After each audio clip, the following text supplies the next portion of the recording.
make it more likely that the suspect could change their plea?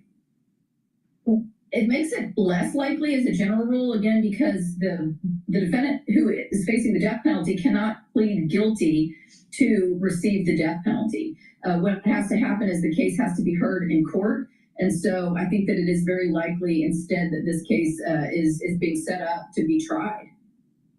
And yeah, that's the question. And as I mentioned, it is very, very early. So all of this is still kind of left to play out. As I mentioned, there is a federal and a state case. You have both of them. How does that differ? Are they still the same case? How does all of that work? They're variants of the same case, right? Sometimes people wonder, how can you have two cases with the same allegations and that not be double jeopardy? But the fact of the matter is that state and federal court have slightly different variations on the charges, so both can proceed. Oftentimes, the federal case will take priority over the state case. However, in this circumstance, the state case has been pending and has already been in the pipeline for some time, so it may take priority. And I would imagine that the courts will be both considering what the other one's schedule looks like in terms of trying to get this case brought to a conclusion. We've seen in the past protesters, demonstrators, whatever you want to call them, showing up outside of his hearings, and they're showing support for Luigi Mangione, but the hype, so to speak, has kind of died down here. Mangione did have a huge crowd of followers who showed up at those hearings. Does that factor into the legal proceedings in any way at all? It really doesn't, especially in federal court, just because there's not going to be access to the courtroom like there might be in state court. In state court and in federal court, there are certainly security considerations that are brought about when you have large crowds who are outside or protesting. Ultimately, the people who have to decide what happened, what the facts are, and whether or not Mangione is guilty, what you don't want is for them to have to run the gauntlet of people on the sidewalk and have those individuals give their opinions and have that interfere with ultimately what the people who have to make those decisions decide. So it really impacts security considerations and keeping the people who will decide the facts, the jurors, separate from the people who are giving their opinions outside the courthouse. My last question here, where does the case, or I should say cases, where do they go from here? Well, both cases stakes couldn't be higher, as we've said, and the defense has their job really cut out for them. They have a lot of work cut out for them. They're going to have to be doing everything they can to dot every I and cross every T and make sure they found every last shred of evidence, every last piece of potentially mitigating evidence that can ultimately be considered and weighed as this case is finally brought to trial. All right, Nicole DeBoer, thank you so much for taking the time to join us here. Anything else you want to add? Anything I left out before I let you go? I mean, I would only say that anytime the government does decide to seek the death penalty, it slows things down enormously because the process that is involved in a death penalty case is just so much more expensive and cumbersome. So I think that we can expect this case to take a while. All right, Nicole, thanks again for being here with us. We appreciate it. Thanks for having me. And I do want to pop up this live image once again of Air Force One as we are waiting for the arrival of President Trump and First Lady Melania Trump. They are going to board and then head over to Rome for Pope Francis's funeral. We're going to bring you any sort of comments if we see President Trump walk up to one of the microphones out there and make some comments. We'll bring those to you in full, as we always do. I also want to pop up this live image over here. This is in St. Peter's Square. Look at just how many people are lined up. They are waiting hours upon hours just to get inside and pay their respects to Pope Francis ahead of the funeral. So far, every day that this has been open, St. Peter's Basilica, they have had to keep it open for hours and hours extra just to allow for more people to make it through. But again, that is the line. Hard to believe right there on your screen. And don't forget, we are going to carry that live coverage here of the funeral service. That does start at 3 a.m. Eastern time tomorrow. That is going to be our live coverage with myself and Andrew Kraft. Now, the service itself is expected to begin at 4 a.m. Eastern time, but it's likely there will be some other services of sorts that happen prior. We're going to bring all of that to you live, raw, and uninterrupted, as we always do. If you're not able to get up that early, don't worry, because we will have a replay of the service 9 a.m. Eastern Time, also uninterrupted. Let's head to a quick 2-minute commercial break here on Live Now from Fox, but a lot more news to get to in just a few. My name is Josh Breslow, and you're watching Live Now from Fox.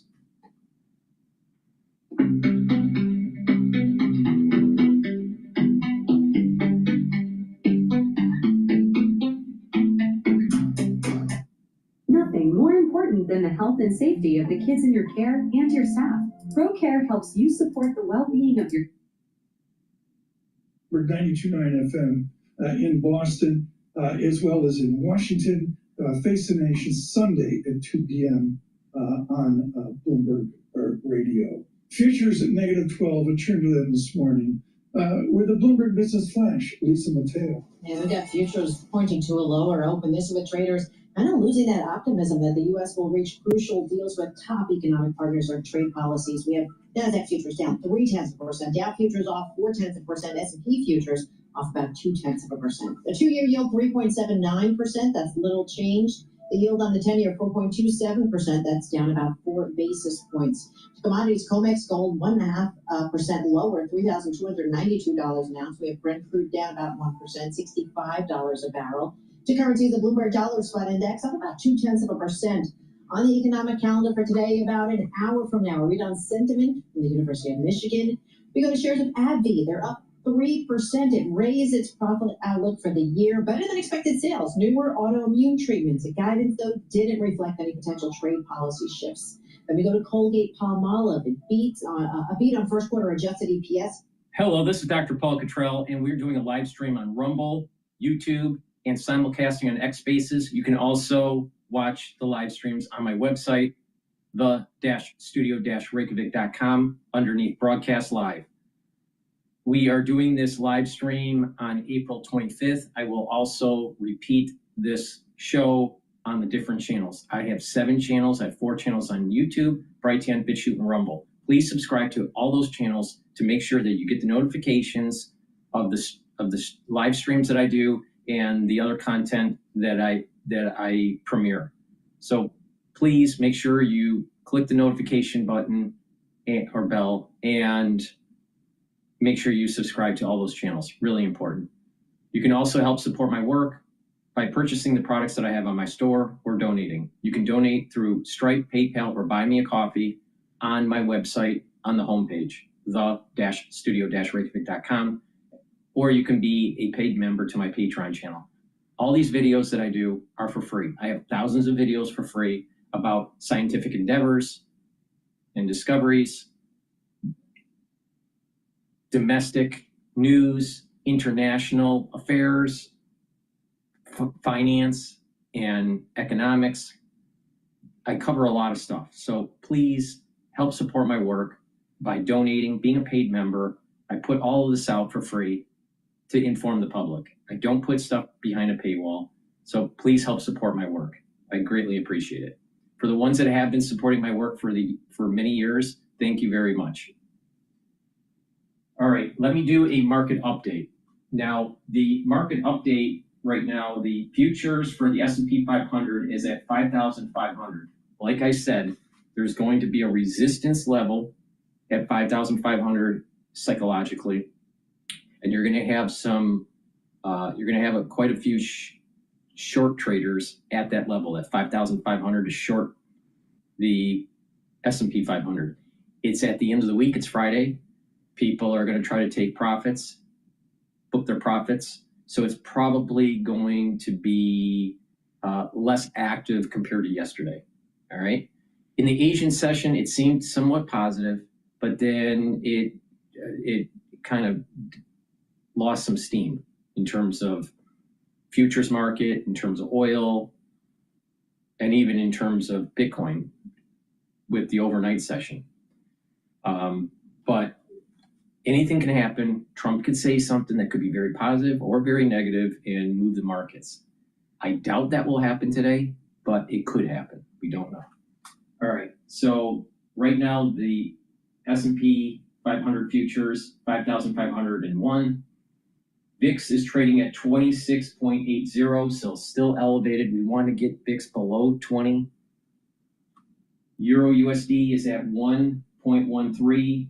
Oil is trading at 62.21. Last night it was trading around 63, a little bit above 63, so it's trading a little bit lower compared to last night's session. BITO is trading at 20.39. And that means that Bitcoin should be trading at around 94, I believe. Let's just double check. Yeah, Bitcoin is trading at about 94,000. And then USD Japanese yen pair is trading at 143.47. That's good. We did see a weakening of the yen. All right, we want that pair trade to be above 140. Below 140, that's showing stress in the market. But it's also about how fast it goes. But just a couple days ago, it looked like it was going to break 140. All right, but it's at 143. That's a good sign. All right, overall. But you start seeing a rapid appreciation of the yen, then you're going to see a break of the 140 going into the 139, 138, 137 handle. There's a potentiality of the BOJ intervening, or at least trying to jawbone the market to weaken the yen instead of strengthen the yen. So I use that as a stress indicator. So just pay attention to that pair. But it's trading at 143 right now. Okay, with that said, let's pivot over to Bloomberg. A little bit of time to sort of reflect, to mourn, and then they'll start these sort of preparatory meetings and praying and coming together, and then they'll go into the conclave itself and start the process of voting, at which point we will only know by virtue of the smoke. Right. Natalia, is there within the Hollywood separation of the church between those conservative and traditional and those more progressive adapting to a new liberal world, is that still a sharp dichotomy, or is that something of the movies? I really think that people like Pope Francis especially highlight how that liberal conservative divide doesn't really hold. He eluded those categories because those categories don't really exist even in our own lives, right? It's not like we're in camps or on teams, and that's certainly not true of a global institution like the church. I mean, liberal and conservative here in the United States means something very, very different from liberal and conservative in France or in South Africa. You know, so it's kind of a Hollywood oversimplification of what it is that's going on. So what is the distinction our listeners worldwide need to know, Professor? What is the distinction away from the Hollywood stereotypes we all know? I think the distinction is that Francis was a pope that was very much in line with the Second Vatican Council. He was alive during the council, but was ordained after the council. And that council, which is the most important thing that a church can ever do, changed and opened the church to the world. And I think that is primarily the legacy of Francis. He's a pope that is open to the world. He's not a pope that was afraid of the world, but a pope that was open to the world. And that's the kind of church that he wanted. Professor, thank you so much for joining us again. Natalia Imperator-Lee is at Manhattan College. We hope to speak to her in the coming days as we move through the funeral service this weekend and on to the selection of a new leader of the Catholic Church, 1.4 billion people. Right now, futures at -6, the VIX 26.68. The tape, as Paul predicted, really is quieted down, to say the least. With our news in New York City, Michael Barr. Thank you very much, Tom Ball. Lisa, more now on Pope Francis. Heads of state and royalty will start converging on Rome on today for the funeral of Pope Francis in the Vatican St. Peter's Square. That includes President Donald Trump, former President Biden, and Ukrainian President Volodymyr Zelensky. This is the last day that people have to pay their respects to Pope Francis before his funeral tomorrow. Sister Emily Stout is a nun with the Order Little Sisters of Jesus and was there to say her goodbyes. I think we all feel a little lost. Because when you love someone that you lose, you feel lost, you know? And I know that he's praying for us. The Vatican says over 130,000 people have visited the Pope's coffin. President Trump said he would not sign legislation that calls for cuts to Social Security or federal health coverage for older and low-income Americans. The president said in an interview with Time magazine published today, he is open to measures that reduce waste, fraud, and abuse in Medicaid. Millions of new measles infections could happen in the U.S. if the number of vaccinations drop. That's according to a new study. Researchers found that even if the U.S. maintains its current vaccination rate, the disease could become endemic again. Dr. Amesh Adala is an infection disease physician. This is the most contagious virus that's known to humankind. So what that means is that it requires a very high level of immunization. And just slipping from 95% to 80% or 85%, 90%, that gives the virus a major ability to spread. Global news 24 hours a day and whenever you want it with Bloomberg News Now. I'm Michael Barr, and this is Bloomberg Time. Michael Barr, thank you so much. Right now, the President of the United States a few minutes ago on a tape playback from the lawn of the White House. It's going to be very interesting. We're going to meet with a lot of the foreign leaders. They want to meet. Trade deals are going very well. I think Russia and Ukraine, I think they're coming along, we hope. It's very fragile. And Iran, I think, is going very well. We'll see what happens. We're working on plenty of things that shouldn't be worked on because none of this stuff should have happened. This should have been taken place by Biden. It should have been fixed by Biden. But he couldn't do it, nor could he come close to doing it. So, anyway, we're going to Rome to pay our respects, and we'll be leaving that same day. We'll be coming back home tomorrow night. And I'll see some of you over there. Otherwise, I'll see you on television. You said you spoke with President Xi. Have you spoken to him since the tariffs? When did you last? I don't want to comment on that, but I've spoken to him many times. Yeah. From Japan, I'm getting along very well with Japan. We're very close to a deal. I'll be meeting with the Italian, yes. Your Prime Minister? Oh, it's possible.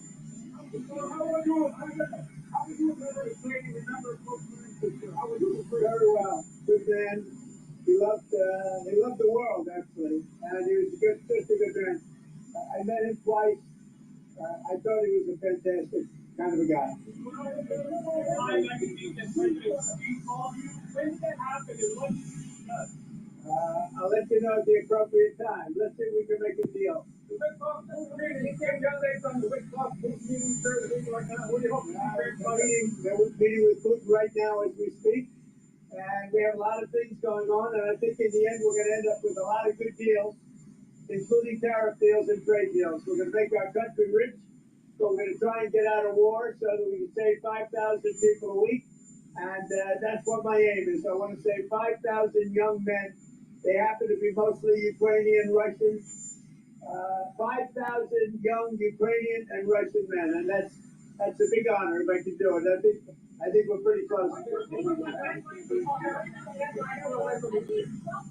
deadline. I just want to do it as fast as possible. What? I think the tariff plan is doing very well. We're resetting the table. We're going to make our country very rich. Very, very rich. It's already happening. Thank you very much.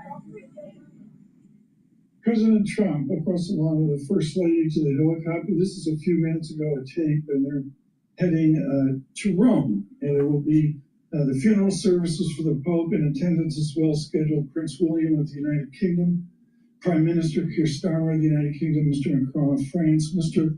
Zelensky scheduled to be there with the First Lady of Ukraine and other worthies as well. This is after 130,000 people gone. Yep. We pay respects to the Pope. Yep, beautiful procession. Thank you to Professor Imperatorly for joining us. And thank you to our team in Washington for the tape of President Trump. Right now, a quiet to the market, futures -5, with a Bloomberg Business Flash. Lisa Mateo. Yeah, we have that multi-day stock rally showing signs of kind of fizzling out. We have NASDAQ futures down 0.1%, Dow futures off about 0.2%, S&P futures are little change, down about 4 points. We have the 2-year yield at 3.79%, little change. The yield on the 10-year 4.27%, that's down about 4 basis points. The Bloomberg Dollar Spot Index up about 0.2%. Few companies making news this morning. Sources saying Apple plans to import most of its iPhones it sells in the U.S. from India by the end of next year. And Yahoo said it would bid for Chrome if a court orders Google to divest it. Sources say Meta laying off more than 100 people in its Reality Labs division. And finally, Coty, that's a beauty company behind brands like CoverGirl, Kylie Cosmetics. It's cutting up to 700 jobs. And that comes after Estee Lauder said it was reducing its workforce by as much as 7,000 positions. For on-demand news 24 hours a day, you can subscribe to Bloomberg News Now, wherever you get your podcasts. I'm Lisa Mateo, that's a Bloomberg Business Flash. All in time. Oh, Lisa, thanks so much. Before we continue on with the broadcast, I'd just like to plug this product here. Please go to my store, the-studio-reykjavik.com, and get the probiotic veggie cap. This is a great probiotic. It's going to help reduce inflammation in your gut. It's going to repopulate your gut biome at the proper concentrations. By having a good gut biome, you're going to improve your immune system. You're going to improve the communication between your gut and your liver and your gut and your brain. You're going to improve your skin, your hair, your nails with a good gut biome. In addition, with a good probiotic, you're also going to help absorb your nutrients. So please make sure you take a good probiotic. I have a powdered version and a veggie cap version. I prefer to take the powdered version, but I also have a veggie cap version that I'm holding in my hand here. So please go to my store, the-studio-reykjavik.com. Get the probiotics that I have. Take them every day. Use that as a good base for your health. And you will start on a journey of better health and wellness. Please go to my store, the-studio-reykjavik.com, and get the probiotics either in the powdered form or in the veggie cap form. Use discount 5 and you get $5 off any order. If you spend $150 or more on any order, you will get a free gift until supplies last. Other things got squeezed out of the system. It took yields very high, it steepened the curve, and then it was done. All the false narratives out there were proven to be false. The thought that foreign official institutions were selling treasuries was just nonsense. When you looked at the Fed's custody data, they actually increased their position. And then you had some blinking. You've had a couple Fed officials acknowledge that, yes, they have a dual mandate. And if something happens in the employment market, they'd be poised to step in. And you had the administration coming out saying, hey, you know what, we're open to talks and we're looking to negotiate. All those things created calm and now have created a reversal in the bond market. What's the bond market saying about this U.S. economy, Bob? I keep hearing strategists coming, every economist raising their prospects and their odds for a recession. What's the bond market telling? The bond market's telling us, watch out. As things stand, if the tariffs go through as they're currently spec'd out, the 90 days passes, and there's only some moderate compromise, the U.S. is going into recession. I think our economist, Mike Feroli, has made that clear. He's got the back half of this year at minus 0.5% real GDP. When you look at things like... For the ones that are watching the market telemetry on YouTube or on my website, the-studio-reykjavik.com, you'll see with the ticker CL, that is the WTI oil futures contract. And you'll see a red line. It has a 23.6%. That's the 23.6% retracement line. All right, from the high to the low in recent trading. And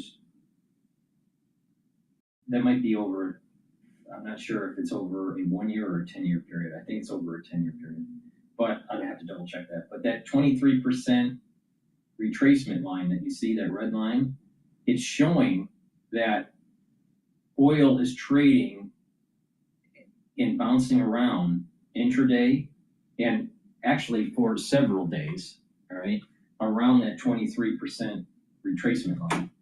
So that's when you start seeing that a trade like oil or even the S&P 500, and it's bouncing around a certain retracement line, it's building up energy. It's building up energy, all right? It's kind of like a chaotic system, all right? And you don't know if it's going to break lower or if it's going to break up. It's going to go in price action up or down. But it's building up energy, building up energy. And so that also is confirmation on how important those retracement lines are, especially for technical traders and algorithmic traders. You can see it even in the intraday chart, but it's prevalent in the last 3 or 4 trading sessions in oil for WTI. So pay attention. Right now, we're just slightly above that 23.6% retracement.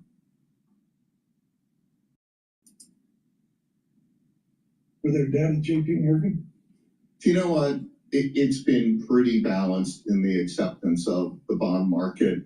In the last week, among all this furor about the end of dollar exceptionalism and sell America, we saw some enormous flows come in from the APAC region into the U.S. bond market and from the Middle East into the U.S. bond market. And it was a balance of wealth management and institutional. When we look across our own JP Morgan Chase spectrum of affiliates and what they're doing, we're seeing steady flows into the bond market, particularly in the municipal bond market, which is left for dead by the side of the road. It's just too cheap. You didn't mention governments in the OPEC region. Are you able to comment on your knowledge or perspective on what governments are doing with full faith and credit American paper?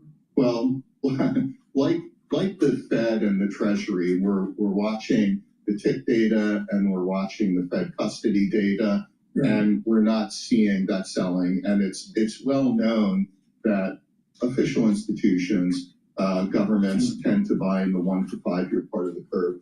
That's been strong. I don't see the case for them wanting to sell here. One, I don't know where they would go. Every other bond market is too tiny to absorb the flows.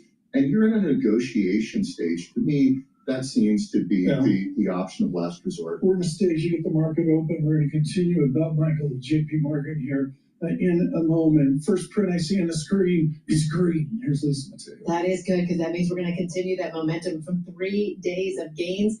Let's see right now. So we'll start with the S&P 500. We do see green. Some little changes right now, up about 4 points. We have the Dow down about 1/10%, 54 points. The NASDAQ, though, up about 1/10%, 18 points. So a mixed picture to start the day right now. We go to the 2-year yield, 3.79%. That's little change. And the yield on the 10-year, 4.27%. That's down about 4 basis points. To commodities, we have COMEX gold down 2%, $3,278 an ounce. Over to oil, Brent crude down 0.6%, $66 a barrel. We go to the Bloomberg Dollar Spot Index, up about 0.3%, and checking with Bitcoin up about 1%, just above 94,000. At the open, we're also checking with Alphabet, up about 2.5%, almost 3%. Intel right now down about 9%. That is your Bloomberg opening bell report. All in time. Lisa, did you say Intel down 9%? Down 9%. Not a good start. Bob, Mike, and Larry are old enough to remember when it was like one of the 3 solidest companies on planet Earth. Okay, I'm going to go here because I know you're an expert in it. Folks, they did mark to market because that's what you did in the 19th century. And they said FDR down in 1938 and said, this ain't working out. And we changed measuring everything every day, every Friday, every moment on Wall Street. It went away. And then we brought it back, and we had the same challenges within the banking system. Should we be marking to market private equity and private credit, or do they get a pass in the Bob Michael world? I think there's a shadow system there that does mark them to market.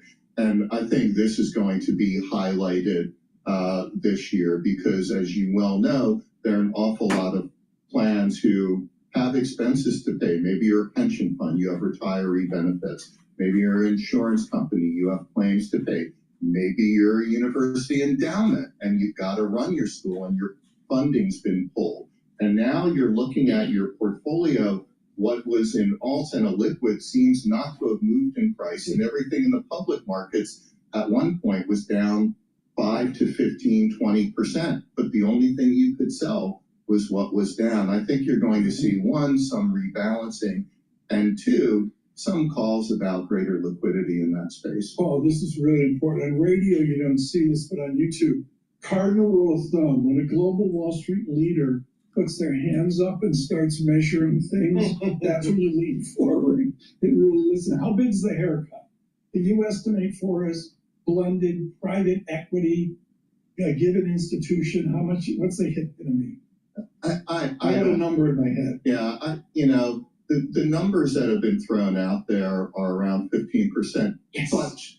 But there is an awful lot of capital that's formed that's gone into the secondary space. So I don't think there's going to be anything near that haircut. I think a lot of capital is there, dry powder. It will absorb it. I know in the private credit space, we look for opportunities in secondaries, and it's very competitive.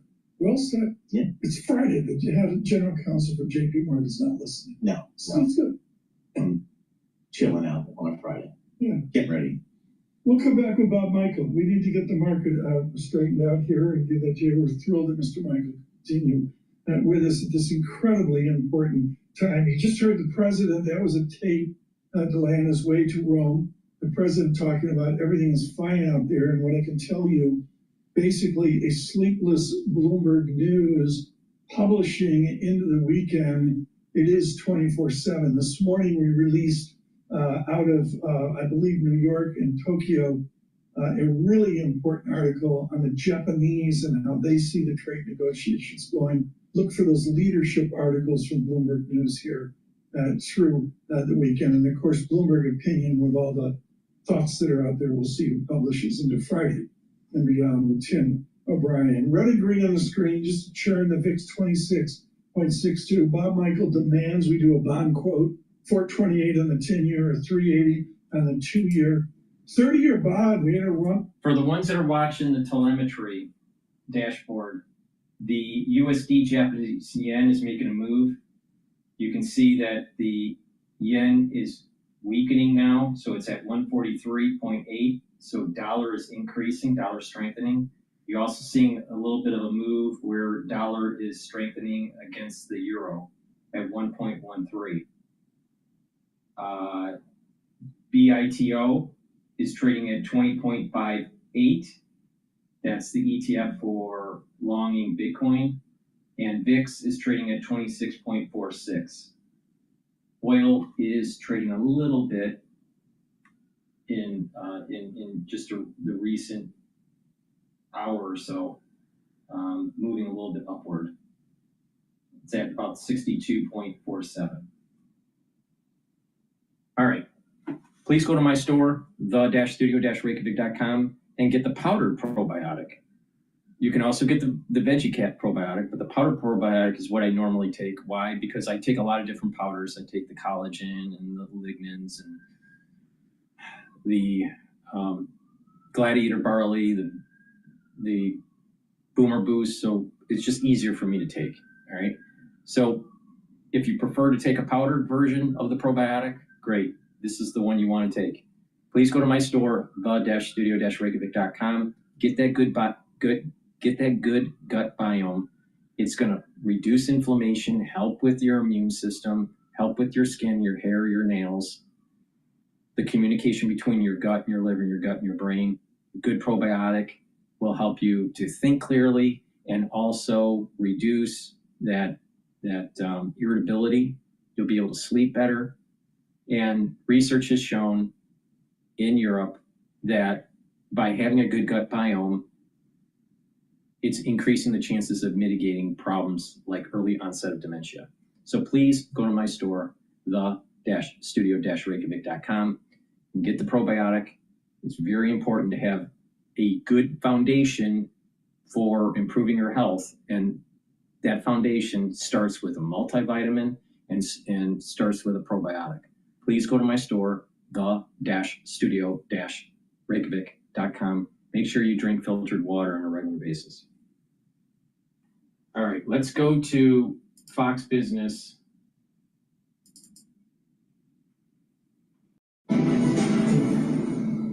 So who would have thought this 4 weeks ago, or even 2 weeks ago? House Republicans are eyeing a May 19th vote on Trump's one big beautiful bill. Can they cobble it together and get his agenda passed in time? Joining us now is Kevin Brady, former House Ways and Means Committee chair from Texas, who saw all of this from a very personal perspective in 2017, and Steve Moore, who was also there in 2017. From another side, looking at how the 2017 tax code was put in place. He is host of More Money on WABC Radio, co-author of The Trump Economic Miracle. And the question is whether we're about to get another one of those. Kevin, first of all, let me compare it with 2017. A lot of us were saying 4 weeks ago that, oh my gosh, this is, in 2017, the administration, the first Trump administration, was so focused on getting rid of Obamacare and wasted precious political capital for months trying to do so. Of course, in the end, there was one senator, Republican senator holdout, who ruined that effort, and it held back the tax bill. Luckily, it passed before the end of 2017, but just by the hair of my skinny chin, or So I mean, it was really close. Now I look at it and think, maybe they haven't been wasting all this time on tariffs. Maybe, in fact, it's going to be a double whammy. Not only will they get the tax bill through, but they'll also get a decent reorganization of our international trading system. So I think so. Well, first, Dave, let me just say, anytime I'm on a program with Kevin Hassett, Stephen Moore, on a Larry Kudlow program, each of whom played crucial roles in 2017 tax reform, I know, working with them, this is a good day. So secondly, boy, don't underestimate how impressive it was, the speed at which the House and Senate came together on that reconciliation bill. It's incredibly difficult to do, but it's created a runway that you land tax reform on. The next step, none of these steps are easy, by the way. They're incredibly difficult in a different way. But now they've got the ability to move on actually writing the legislation. I'm really impressed that they've set a super aggressive timetable in the House. I will tell you, I found unrealistic timetables to be very helpful to me in 2017, as Steve knows, to move this quickly to the president's desk. There's still some challenges left, but I'm very confident they're going to get this done in a very pro-growth and very timely way. Steve Moore, how many times over the past 4 weeks have you and I said to each other, both on air and off air, I wish he'd gone for the tax extensions first instead of getting dragged down by this tariff. He's wasting all this political energy, the political capital that he came into the presidency with, on something that has a very slim chance to getting worked out. All these different trade deals, when he could be laser focused on the tax extensions. But could it be that you and I were both wrong on this? Well, first of all, Kevin Brady, I think, has the story exactly right, that we could be looking at an historic breakthrough on both trade and taxes even. And, I was telling you off the air, I think if that happens, if we get these trade deals like Kevin Hassett was talking about earlier on your show, and then we get this trade deal, the tax bill done, maybe, I don't know what the date they're looking at. I heard 4th of July. I prefer Memorial Day, but I'll take 4th of July. Yeah. If those two things happens, this is a business show. This is an investor show. I think you're going to see one of the biggest booms in the stock market ever. I really do. I think you're going to see a massive turnaround in the bad stock market we had over the last month or two. And it could be a record high. So I'm feeling very bullish about things. Now, look, there's still things that could go wrong. Yes. I don't know until they have. A lot of moving parts. But right now, it's looking positive.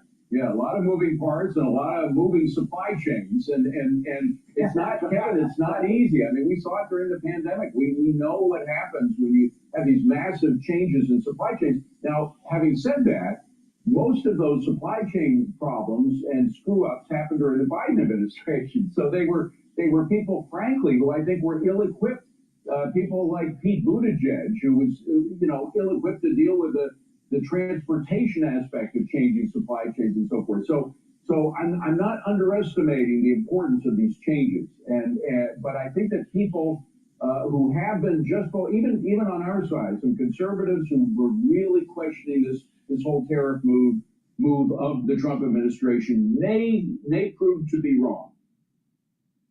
Well, I think that's the hope. And first, I will tell you, President Trump achieved, major reforms that brought back manufacturing jobs to the U.S., brought back $2.5 trillion of investment, new intellectual property, research and development in a way that drove real wages for families to the three highest years on record. So it helped the middle class in a big, big way. I'm hopeful. I know there's big challenges left, on the tax area, on the savings number is going to be huge to unlocking both tax reform and the Senate budget approach that allows the president to make those cuts. And his new proposals permanent, I think that's key. I think economically, having lower trade barriers and rates are key. I'm hopeful there's not a universal tariff.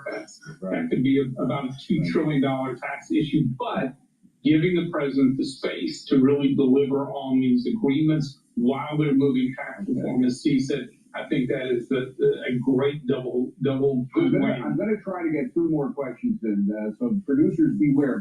But please help me, gentlemen, in making the answers short. Kevin, one of the things about the 2017 bill that was found to be horrible from the perspective of Republicans in blue states was the limitation on the deductions you could take for state and local taxes.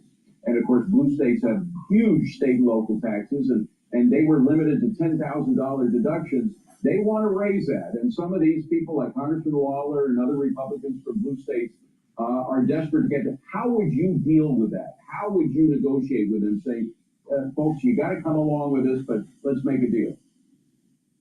So I think the key here is to be reasonable in the approach to find that common ground. First, I think even in those blue states, we saw significant tax cuts across the spectrum for most taxpayers in a really positive way. The key here is not to end up with numbers so high that it either creates problems in passing the bill or triggers other, pay-fors that are give us a number, Kevin. Give us a number. Perhaps. It's now 10,000. I don't want to do that. No, this is so short answer. But I will tell you this says 200, by the way. But go ahead, quickly. No way. So I think the key here is Chairman Smith, Chairman Crapo sitting down at the table, finding the right number, but allowing this bill to go forward. I think is going to be the key. And I know from experience, don't get in the way while they're having these negotiations. All right, Steve. Final question. We still have 7 different tax brackets in our tax code. One of the ideas in 2017 was simplified tax code. It didn't happen. Can we do it this time, or is that asking too much? Look, I love the idea of flattening out the rates even more. Yeah. And only 9%, thanks to Kevin Brady's brilliance, only 9% of Americans itemize their deductions. Hey, Kevin, why don't we just get rid of all the deductions, lower the rates to 18% like Steve Forbes said, and you got a flat tax. Yes. By the way, I want to come on record and just say, look, I was one of those doubting Thomases on the tariffs. I'll admit it, and I will eat my hat when Trump pulls this off, because I'm very seldom wrong, and I hope I'm wrong about this one, because I think it could turn out just fine. Steve Ward, Kevin Brady, wonderful discussion, gentlemen. Thank you so much. Great to see you both. Coming.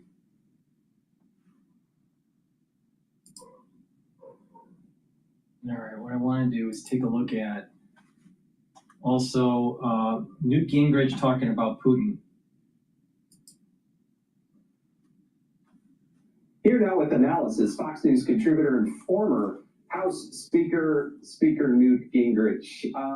Speaker, thank you so much for joining us. A lot to get to. I mean, what the president has accomplished in 100 days is, it's remarkable, his energy.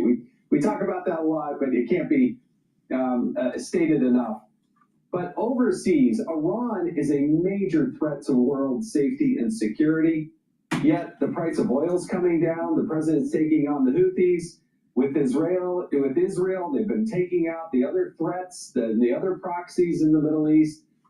Where do you think this is going? Because Donald Trump has saved the world, quite frankly, by doing more in the Middle East over the last 100 days than we've done in a long time.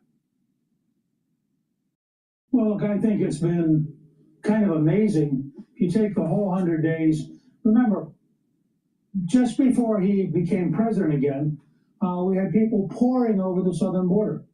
Within 10 days, that entire thing had basically been stopped in its tracks. In fact, it's such a great success, it's now not a front page story because people have said, okay, check that one off. He is methodically replacing the criminals, as you point out, and getting them out of the country. He gave Israel the go-ahead to finish the job against Hamas, something which Biden had consistently denied them the ability to do. He's really taken a much more aggressive act against the Houthis. And part of that, I think, is to send a signal to Iran that we have not moved our heavy bombers into the Indian Ocean just for standing by. And I think the president, although he says it very softly, he's trying to make very clear, either the Iranians are going to give up their nuclear program or we are going to destroy their nuclear program. Obviously, the president very much prefers not to have to use force. He's trying to explain it directly. In the case of Ukraine, I think what's fascinating is, this is just my view, but I believe that Putin has totally misunderstood Donald Trump being patient. And I thought today, when Trump snapped at Putin for having bombed Kiev yesterday, you saw the really beginning of a turn. For a long time, the Trump administration focused on getting Ukraine in line. Now they're starting to discover that actually doesn't matter what Ukraine says. Putin wants to continue the war. Putin lies every day. And we'll see what his conversation's like with Steve Witkoff when he's in Moscow. But frankly, I'm not very optimistic because I think Putin does not yet believe that we will actually get involved in helping the Ukrainians. And he believes he can talk and fight, and we'll be dumb enough to let him do it. I thought today's statement by the president was a clear sign that that may be a major mistake by Vladimir Putin. Yeah, I think that's right. I think when Donald Trump speaks, his words actually matter because he actually follows through and does what he says he's going to do. And so going back to Iran, this is where I think the Iranians are getting the message, at least I hope they do, because it's not against the Iranian people, but the Iranian government has to understand that the president is going to make the United States energy independent. And when they drive down the cost of oil, guess what? They don't make as much money. They don't have the revenue, nor does Russia. And so when the president talks about drill, baby, drill, that is not just to help Americans and to help the world's safety, but it's also to get rid of the biggest threats that the world has against, using their nuclear bombs, whether they be Russia or Iran. Well, as you know, the president now is going to be visiting Saudi Arabia, and I think that that's a clear indication. He and the Saudis are lockstep on this. The Saudis want to stop the Iranian nuclear program in its tracks. The Saudis see their future in alliance with the U.S. and, frankly, in recognition of Israel and working together with the Israelis. And I think you'll see an expansion of the Abraham Accords, which was one of the great achievements of Trump's first term. So in a lot of ways overseas, he is making progress. And we shouldn't underestimate, just because the news coverage is often so biased, there are things happening here at home that are amazing. If you were to look at the total number of investments that are being made here, it's astonishing. As you know, my wife Klitz has been nominated to be the ambassador to Switzerland, and she's been studying in preparation for going to the Senate. And she pointed out to me yesterday, there are two major Swiss pharmaceutical companies that between them have announced $90 billion in investments in new factories in the U.S. That's just two companies. I think there are a dozen or more auto companies that have announced it. We're seeing the leading chip maker in the world has announced a huge investment. I think probably it's really important. You're going to have all kinds of individuals employed in those types of manufacturing for pharmaceuticals. You're going to have chemists. You're going to have chemical engineers. You're going to have manufacturing engineers. You're going to have researchers, lots of people, sales. You're going to have accounting, lots of different elements of a company being employed with bringing pharmaceutical manufacturing back to the United States. So when someone young is coming out of college and they have a chemistry degree or a biology degree or a molecular biology degree or something that's tied into the sciences and the pharmaceutical industry and the biotech industry, then you have a great starting career to form family, to buy a home, to have that American dream, right? This is the point that I was making. If you bring back manufacturing, no matter what it is, manufacturing is just not making cars. Manufacturing involves a lot of things, including petrochemical, including pharmaceuticals, lots of different things, right? And when you have more, let's say, the pharmaceutical industry making in the United States, then you're going to have different suppliers. The base chemicals will come in, right? So when they're making a molecule, you have these different. When you're making, depends on what you're doing, right? But let's just in the traditional chemical manufacturing in pharmaceuticals, you take base material and you manipulate that base material using different reagents, and it binds and creates a molecule, right? Another way is to take it from nature and purify it. That's another way to do it. There's lots of pharmaceuticals that are going into creating new proteins, where you're modifying the protein, growing the protein, purifying the protein, and packaging it in such a way where it's therapeutic. All right. So there's lots of different peripheral industries that will grow around this. For the base materials to make these chemicals, the base materials to grow these cultures to make these proteins, the base materials for machinery that you'll need for quality control, or the big vats or flasks that will allow you to make this in higher production. So there's lots of different industries that will benefit from this. And that was the point that I was making. You've got to bring back manufacturing, and an economic clustering will start to flourish. If you just think, oh, it's cheaper to just get it from China, you're missing all the other variables for your economy.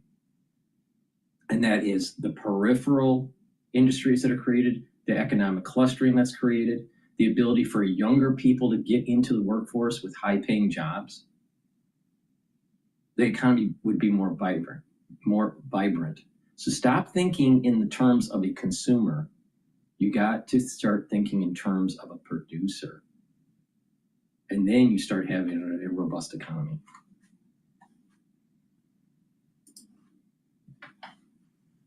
$7 or $8 trillion already committed to build things in America, and I think you're going to see a lot more in the next 6 months. And that's the kind of thing that people are going to, a year from now, people are going to be talking about the Trump boom, as opposed to the nervousness that we're getting out of all the speculators right now. Yeah, they have a hard time seeing 2 days in front of themselves, but I think you're right. By the time we turn the corner into the fall and into the winter, all of that good hard work is going to be paying off and will help Americans across the board.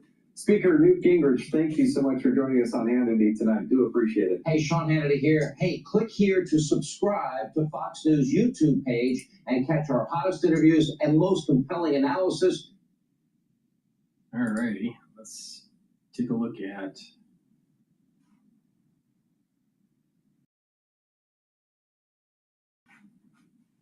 all right, let's go back to Bloomberg right now. Live Now is on commercial break. Big volatility. How does that, if you start out a term with a lot of volatility, should we assume it's going to be that way for the rest of this president's term, or do things kind of normalize? I mean, from what we've learned so far, it's kind of hard to see how things will normalize here in the short run. And if you go back to this precedence, right, and like politics aside, I also looked, okay, this is kind of crazy. Let me just look at the rolling standard deviation for 3 months in the history of U.S. stocks. And you also hit against past times of distress. That's the euro crisis of the early 2010s, the implosion of the .com, the stock crash of 1987. Like some pretty, seismic events in history. And if you look at those precedents, those are pretty bad. Do you know how depressed I am the way Tatiana talks about 1987? Oh. We might as well be talking to Bob Michael about Roman churches in 300 AD. Yep, I was on the stock exchange for in 87. You have this chart here, uncomfortable precedents. Previous times, the rolling 3-month daily standard deviation was this high. 1930 to 1946, I forget, Tom. That was a tumultuous time in the world, and you saw it in the financial markets. So what's the expectation here for, when you talk to market participants? Looking for a buy signal. So you give them a buy signal this morning. What do participants tell you about when you talk to people about the volatility? If you want to take the contrarian view, you can say, well, this is a gross exaggeration. Back then, things were happening, right? Euro crisis, things were actually happening. Right now, we have the tariff threat. Maybe it will come down, maybe not, but the data is still holding up. So you can take that contrarian view and saying it's going to be all right. He's just negotiating. The end result will be a good one because nobody wants to risk a recession. But then again, that's the market sort of telling you or fearing that this can all end very badly. What are you going to work on this weekend? That's a good question. I was actually looking at Paulus Torsten's stock chart on cargo shipments dropping from China. Out at 7 a.m. You didn't hear because you don't get in until 9 o'clock. I do get in at 7, but yeah. So I was about to look at that one. He's forecasting, massive layoffs there in May. So, we're getting job data next week. Let's see. Yeah. She's like killer. She just brings it to the system. Right back to 7. Tatiana Derry, I'll try to get that out as best as I can. Do you know who LinkedIn is? Am I that old? No, do you know the band? Do you know the band LinkedIn? Oh, the band. Lincoln Park. Lincoln Park. Excuse me. The band Lincoln. I mean, fried. The band Lincoln Park. Yeah, I know about it. Oh, thank God. Okay. You're fine. Thank you to our staff for the weekend.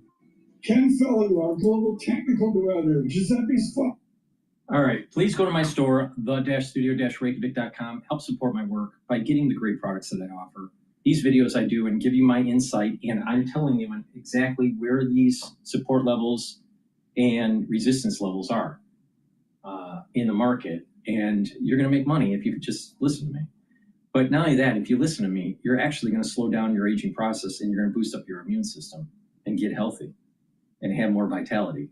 Why? Because it's something that I've been doing for a very long time, and obviously it's working. Please go to my store, the-studio-reykjavik.com, and get the great dual-purpose deodorants that I worked with Rainbow Herbals. We partnered up and we created these dual-purpose deodorants. It's for males and females. You can get it in citrus, and you can get it in peppermint, lavender, and tea tree. Why are they dual purpose? Or how are they dual purpose, I should say? They're dual purpose because you're going to use it as a deodorant, but as you use it as a deodorant every day, you're going to slowly help detoxify your body. It's made from essential oils from the Himalayas, very high quality ingredients. No aluminum, no baking soda, all natural. Use it every day. It's for males and females. Get it in citrus, get it in peppermint, lavender, and tea tree. Use it every day, help to heal your body, and you're using it as a deodorant. Please go to my store, the-studio-reykjavik.com. Get a few bars for your household. Use discount 5, you get $5 off any order. And if you spend $150 or more, you get a free gift until supplies last. Please go to my store, the-studio-reykjavik.com. The link is in the description of this video and all my videos. All right, with that, let's go to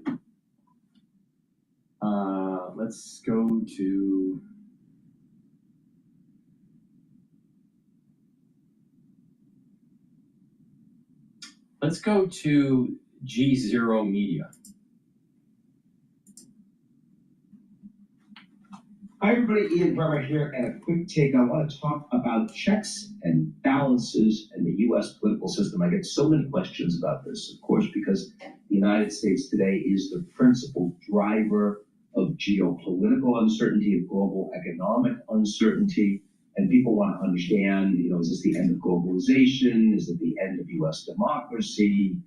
Everyone has their knobs politically turned up to 11 on everything, and that's very undifferentiated. So how do we think about this?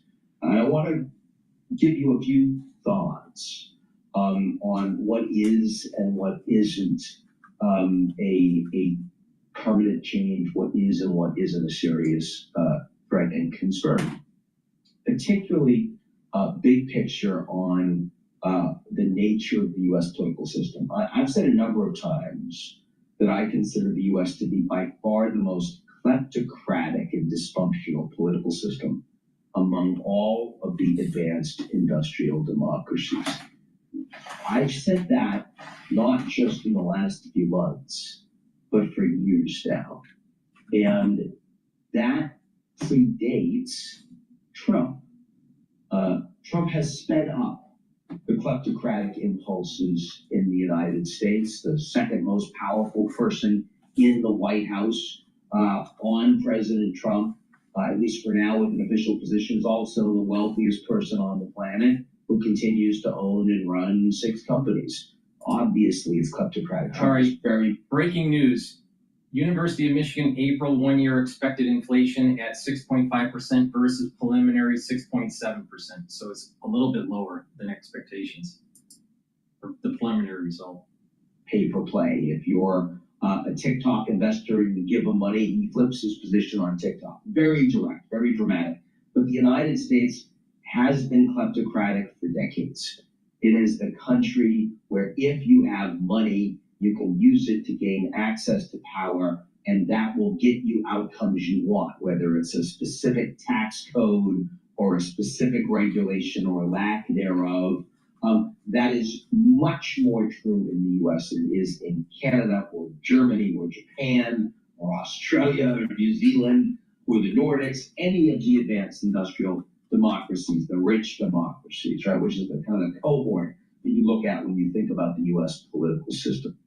And that's interesting because when Trump leans in on that kleptocracy, when he expands it, it may make a number of business leaders and bankers uncomfortable.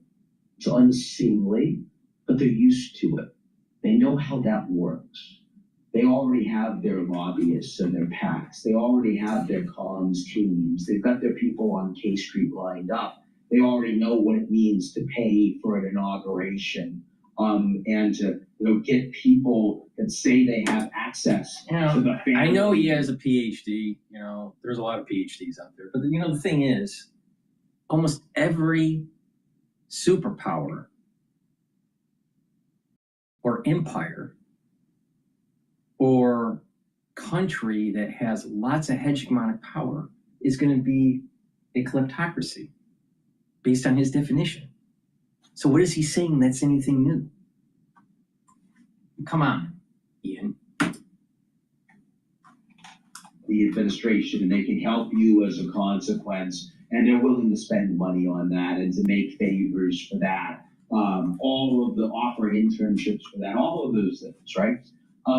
And as a consequence, you don't get pushback on that, right? If Trump is going to shake down a corporation or else, they'll pay. And that's true across the board. We don't see a lot of... Didn't the British Empire do that with their colonies? Didn't the United States do that in the 1800s with Asia? I mean, nothing has changed, Ian. This is not, all you're doing is repackaging world history into a newer term or a more modern term and branding it as a new thought. Come on, Ian. You're a PhD. Dr. Ian. courage as a consequence from the business environment in the U.S. The U.S. does not have a long-standing policy of authoritarianism. The U.S. is not used to dictatorship. And so when Trump engages in things that feel like a direct threat to the rule of law on, say, the ability of law firms to conduct their core business, which is representing anyone vigorously that deserves defense, yeah, a couple of firms will bend the knee, but there'll be a lot of internal pushback. And most won't, because that's something that is beyond the pale. And I think the same thing is true about academic freedom, is when the Trump administration says, whether you like the politics or not, they're going to cut off funding if you don't eschew some of the independence that you have exerted and you have as your right, as you do as a public institution, as a university. And maybe they should take away your tax-free status, all that kind of stuff. Then you see a couple of universities will bend the knee, but most won't.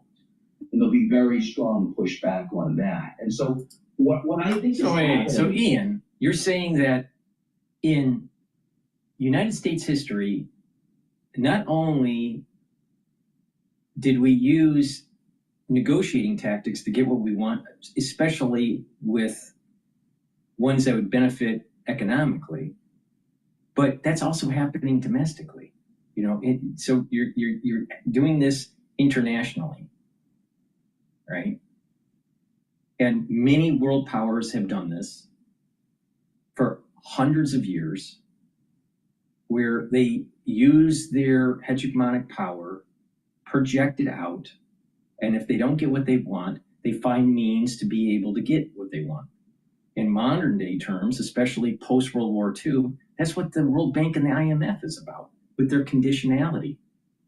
Countries that need to borrow money, well, they use the IMF and the World Bank to restructure those third world nations, or those nations that are in trouble, to adopt liberal policies to open up markets. Well, that's just an extension of this hegemonic power, just in a disguise of some sort of international agency like the IMF or World Bank. All right, how's that any really different than the King of England having an armada going to a country and deciding, you know, you either trade with us or we destroy you? All right, it's really no different in terms of the end result. Now, that's international policy. Now, Ian has pivoted now to domestic issues. You're telling me that throughout the history of the United States, that there wasn't politics being played to benefit certain types of corporations? What about Rockefeller? Once he became very wealthy, he positioned himself in a way where he pushed certain policies, public policies. This is not anything new. This is just the human condition. This is the problem that I have with Ian, Dr. Brenner. He's just repackaging the same thing that's been around since the birth of Adam and Eve. We continue. Is that the U.S. is going to continue to become much more kleptocratic beyond Trump, and I don't see anything that's going to stop that. And that is a serious problem long term in terms of reputational capital for the United States, both domestically and attracting capital, and also on the global stage. But I also see significant pushback on authoritarian impulses, and I think it's far less likely that the U.S. is slipping into dictatorship. And so when the Financial Times writes that the U.S. is halfway towards becoming a police state, I say no. No, right. I agree with him on this. The U.S. may well be. I agree that the Trump administration is not forcing the United States into some sort of police state. I don't see that happening. What I am worried about is that since the formation of the CIA and the national security state, that we have created an apparatus within the deep state that is like the Gestapo. But that has nothing to do with Trump. That has, and even Truman, when he signed the bill to establish the CIA, even he was worried about it because there was a fascist element that could germinate out of the creation of the CIA. All right. Well, it's for national security. Well, fast forward to 9/11. Oh, it's all national security. We got to take away your freedoms. So we already have a police state in the terms that would be in 1984, quote the novel, which is not a novel. It's the real thing. We're living it right now. So, but this police state, right, has been established, I would say, through basically the formation of the CIA during the Truman administration. Dr. Brenner. But we'll continue. Free of advanced democracies, but it is not the most free of authoritarian states because it's not authoritarian. You still have an opposition party that you can vote for and that says whatever they want. I don't feel in any way like I am. Now, let's not worry about Trump, because I agree that Trump isn't causing this issue. But what we do have is, what if you have an administrative state that doesn't like a change of policy, a change of the guard, a total restructuring of the order, whatever that order is, and they have access to machines where they flip your vote. Well, when that police state, that administrative state, that national security state does that, then they have become authoritarian. It's just quiet. It's not loud. So we have to think about this. Well, wait a minute. If we had established a Gestapo through the establishment of the CIA, and we take away constitutional freedoms under the umbrella of national security, and there's a group of people that are pushing through the electoral process a different way, and that administrative state or national security state doesn't like it, they'll orchestrate something. They'll either flip the vote, or what they'll do, which is even more nefarious, create an event that gives them more power, such as 9/11. So it's a lot more complex, Dr. Brenner.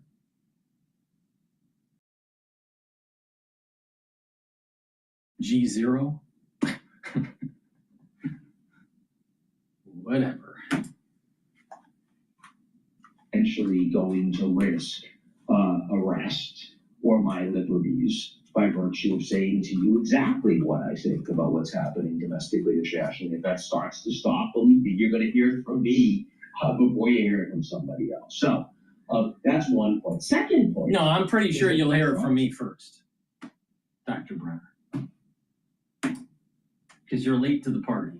Successful in subverting the checks and balances on him. If he wants to win as a revolutionary president, he has to do two different things. The first is he has to actually erode those institutions, those norms, those values. He has to weaken them. But then he has to actually execute on being the most powerful. Because if you want to live by the law of the jungle, you have to actually be the effective apex predator. And what we've seen is that Trump has been reasonably effective at not paying attention to rule of law and norms. Look at trade treaties, USMCA. So you got to remember, Dr. Brenner is he looks at international affairs, but also domestic policy, and especially in economics. All right. So he's like, he has a podcast, but he also is a consultant. He has kind of like a consultant business kind of thing going on. All right. And then he goes around on Bloomberg or even on CNN or wherever, and he pontificates. All right. But he's part of a group of people that believe in this transnational capitalism, unfettered trade, and this idea that, well, as long as you change the trade balance based on your competitive advantage, then everything will be okay. But that's too simplistic of an economic theory in a complex world when you have enemies that have nuclear weapons or want to get nuclear weapons, or there are theocracies where they want to destroy their enemy at any price. And the erosion of our hegemonic power in the Pacific with a rising China. So it's not as simple as, well, let's just get the Nash equilibrium based on our competitive advantage, and we'll call that global trade. It's not that simple, Dr. Brenner.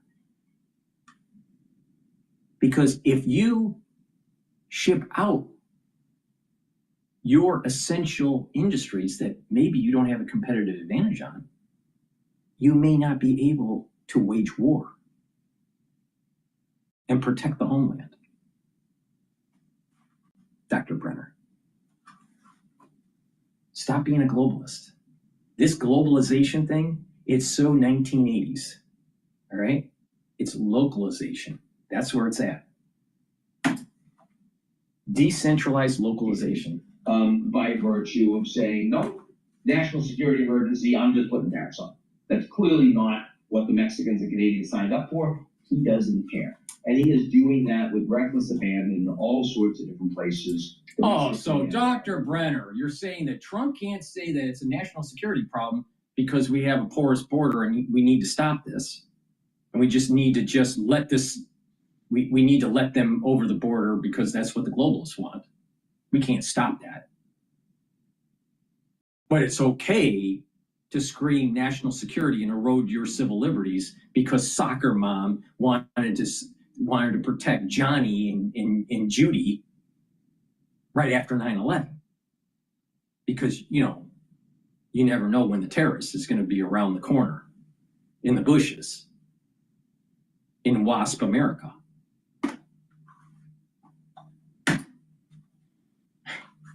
But to be the effective apex predator, you have to not only erode the norms and values, but then you have to actually perform. And what we're seeing is that, having a fight with literally everyone simultaneously, your adversaries and your allies, internationally and domestically, turns out to be really hard. I mean, even like the mighty lion doesn't go after an entire herd of wildebeest simultaneously. Like you pick off an injured one, a little one, maybe a juvie, right? And what Trump is finding out is that he's going after a herd of wildebeest and he's getting kicked in the head. And he's done that internationally with let's put 145% tariffs on China, the second biggest, strongest, most powerful economy in the world. And let's cut to the chase, Dr. Brenner. You did very well with globalization. You wouldn't do so well in localization. That's what it's about. Let's continue.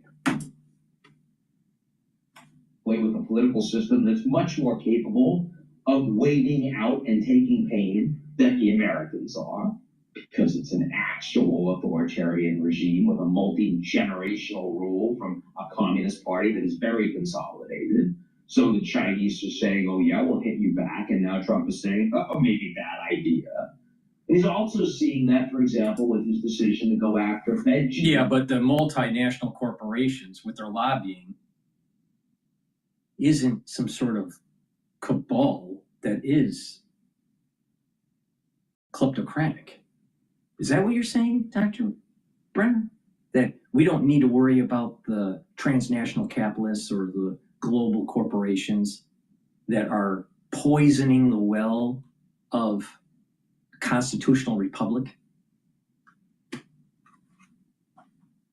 No, they're not theocratic, or not theocratic, not authoritarian. You know, these transnational capitalists, no, they're not authoritarian. They don't like what's going on. What do? They try to change the opinion of the population through their marketing power by advertising on mainstream media. Multinational corporations are authoritative.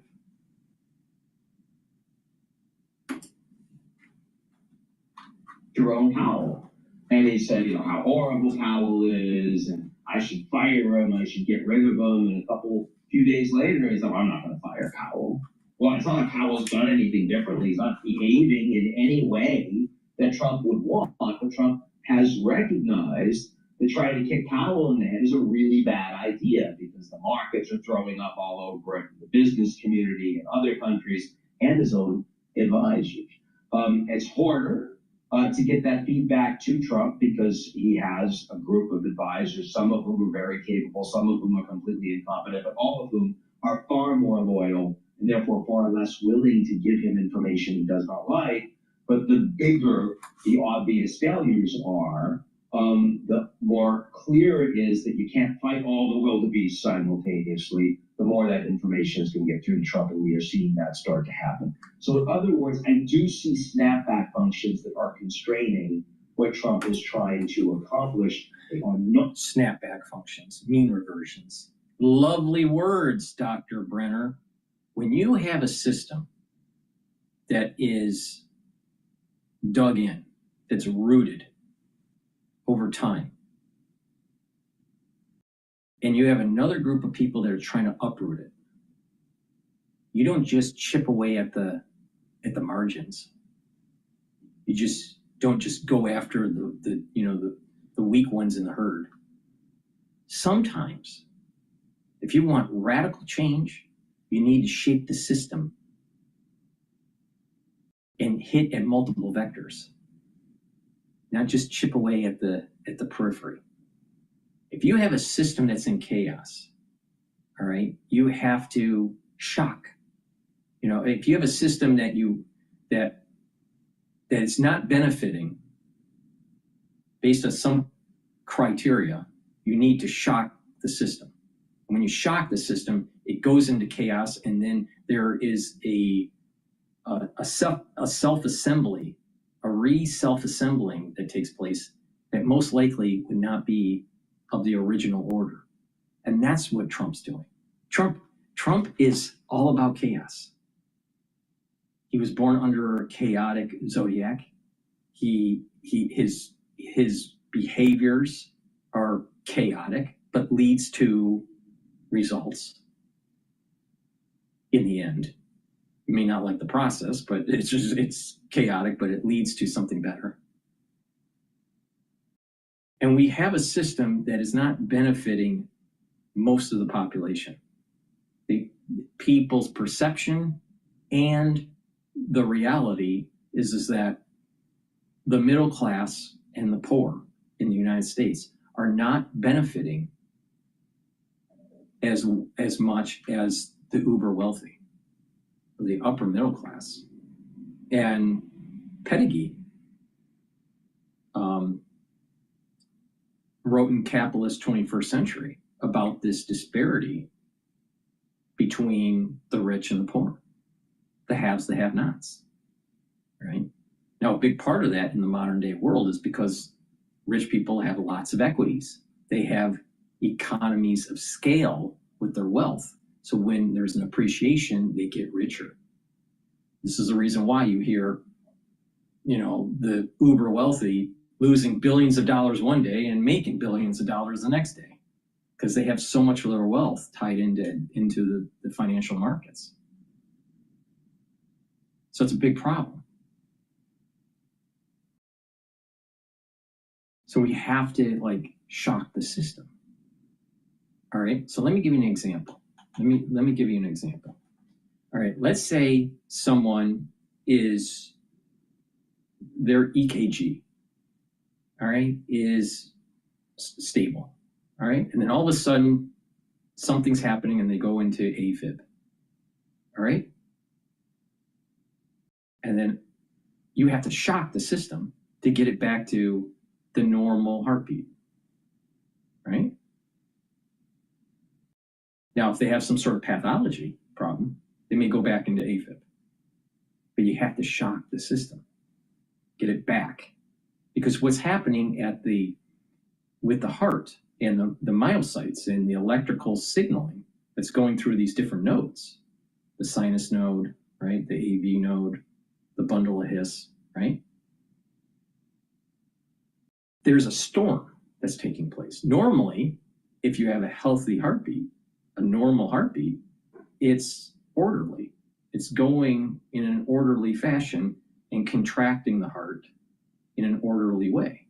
But sometimes because of pathology, sometimes because of some just chaotic and emergent behavior, but some people will go into AFib, all right? And so you have this chaotic thing that's happening with the heart. Well, to get it back to a normal electrical signaling sequence, you have to shock the system. This is somewhat of an analogy of what Trump is doing to the global New World Order. The patient is an AFib, all right? The world, or the American consumer / producer, is having some sort of problem with their heartbeat. And you have to shock the system. And when you shock, in terms of medicine, shocking the heart to go back into a normal heartbeat is inducing a chaotic. So what has happened is that you have a problem, there's a chaotic storm with the heart, and you have to shock it, and by shocking it, you're getting it back into a normal sequence. Well, if you have a problem, if you have, let's say, the economy is an AFib, all right, you have to shock the system to get it back into line. I'd see this as what Trump's doing, right? Sometimes you have to induce a chaotic event to get the chaos to end and go back to a normal setting or something that is more desirable. If you have a situation where the economy is just building up, the debt GDP ratio, the debt is going up higher, your GDP is stagnant or growing slower than your debt, eventually that is that pulse, that heartbeat that eventually starts to flutter, starts to go into AFib, all right? And you have to shock the system to fix it, or the patient will die. The economy will die. The country will die. You have to induce a chaotic event to save the patient, to save the country, to save the economy, to save. I mean, let's really think about this. Do you think the world is a better place with just this, the concept of this, of Americana, of this exploring and engaging the future relative to any other country on the planet? I would say so. Now, that's part of our exceptionalism. There's something about the ethos of the United States. There's something special about it. It's hard to put your finger on it, but you know it when you see it. But that the country is in a pathology right now. It's sick. And it's because of globalization. It's weakened the patient. You have to induce a chaotic event to fix it. So the ones that want the globalization, from their perspective, they're going to say, oh, Trump is a chaotic agent and hurting us. They don't realize that they're causing the AFib, the globalists. So we need this chaotic event. It will benefit us in the long run. But let's see what Dr. Brenner has to say. Coming from rule of law. They're not coming from the established institutions, which turn out to be a lot weaker than a lot of people had hoped or believed. But they are coming from other powerful forces domestically and internationally that are capable of standing up and saying, no, we're not going to take that. And you all know courage is contagious. You suddenly see some big guns that are coming out and saying, no, we're not going to take it. And that actually provides space for other people to do it too. And so, at the end of the day, leading by example really matters, especially when something's happening that is obviously deeply damaging to yourself, to your family, to your colleagues, to your business, to your country, and to the world. And I think that's playing out right now. Don't call me an extraordinary, unrelenting optimist. It's not that I am an optimistic person by nature, but this is coming from analysis. I'm more than capable of telling you when I think things are going to hell and predicting things that I really don't want to have happen. This, on the other hand, something I would really like to see happen, which is effective checks and balances on unhinged decision making. And I am starting to see that some of that is playing out. Well, I hope everyone's effective checks and balances on unhinged decision making. So wait a minute here. What about the checks and balances that we really need to reduce the power of K Street and the lobbying group and the multinationals and how they are moving our constitutional republic over a cliff because they'll benefit from it financially? I mean, Wall Street benefited greatly by shipping the jobs to China, creating all this foreign direct investment into China, investing into China. They gained 10, 20% returns. They chased returns instead of chasing the support of the Constitution. So Dr. Brenner has to step back and go, what's the big picture here? Where's the checks and balances of the globalists? Oh, when you are nebulous, when you're a multinational corporation that can just float around anywhere you want and go for the arbitrage, labor arbitrage, tax arbitrage, regulation arbitrage, whatever, it's hard to catch you.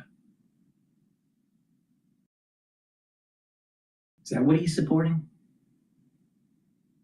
He'd rather have the checks and balances on Trump, but not really shine a light on where are the checks and balances of unfettered globalization.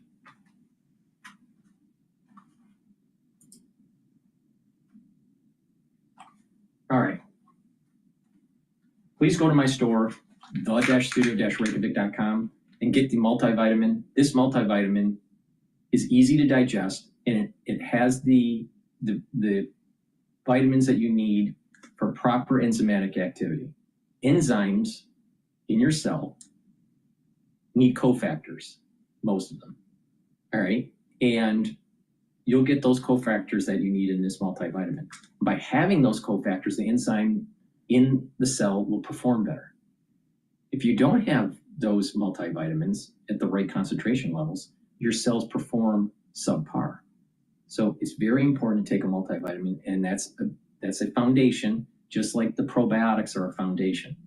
Take this multivitamin. It has the multivitamins that you need to start that foundation. Now, I have lots of other vitamins that you should be stacking on top of this. All right, that's what I do. I take a lot of stuff. Now I know that not everybody can afford what I do. All right, I get that. That's why I'm telling you how to stack this stuff in a cheap way, so a less expensive way, so you can get on this health journey. You can do it if you just pay attention. So this multivitamin, take it every day, drink it with filtered water, get that proper enzymatic activity, and it's easy to digest. Many multivitamins are not easy to digest. This one is. Now, take vitamin C with magnesium. Why? Vitamin C will help with your skin. It will help with your immune system. It soaks up free radicals. And this has magnesium in it. So that will help with your brain function. It's been found that brain function improves when you take magnesium. So please go to my store, the-studio-reykjavik.com, and get the vitamin C and magnesium. Also get the magnesium and zinc that I have, and get those magnesium levels up.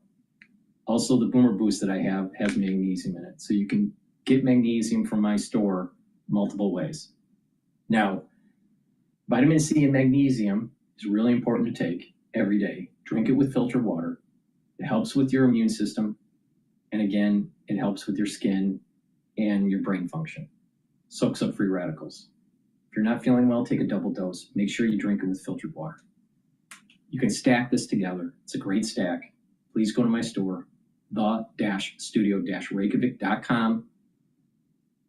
Use discount 5. You get $5 off. It's all caps, discount number 5, $5 off. If you spend $150 or more, you get a free gift until the supplies last. Please go to my store, the-studio-reykjavik.com. Get the vitamin C and magnesium and get the multivitamin. Make sure you are taking more magnesium to improve your brain function.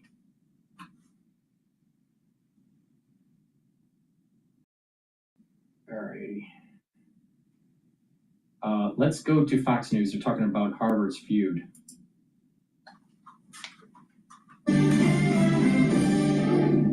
Welcome back to the special edition of Hannity. The feud between Harvard and the Trump administration, it's continuing.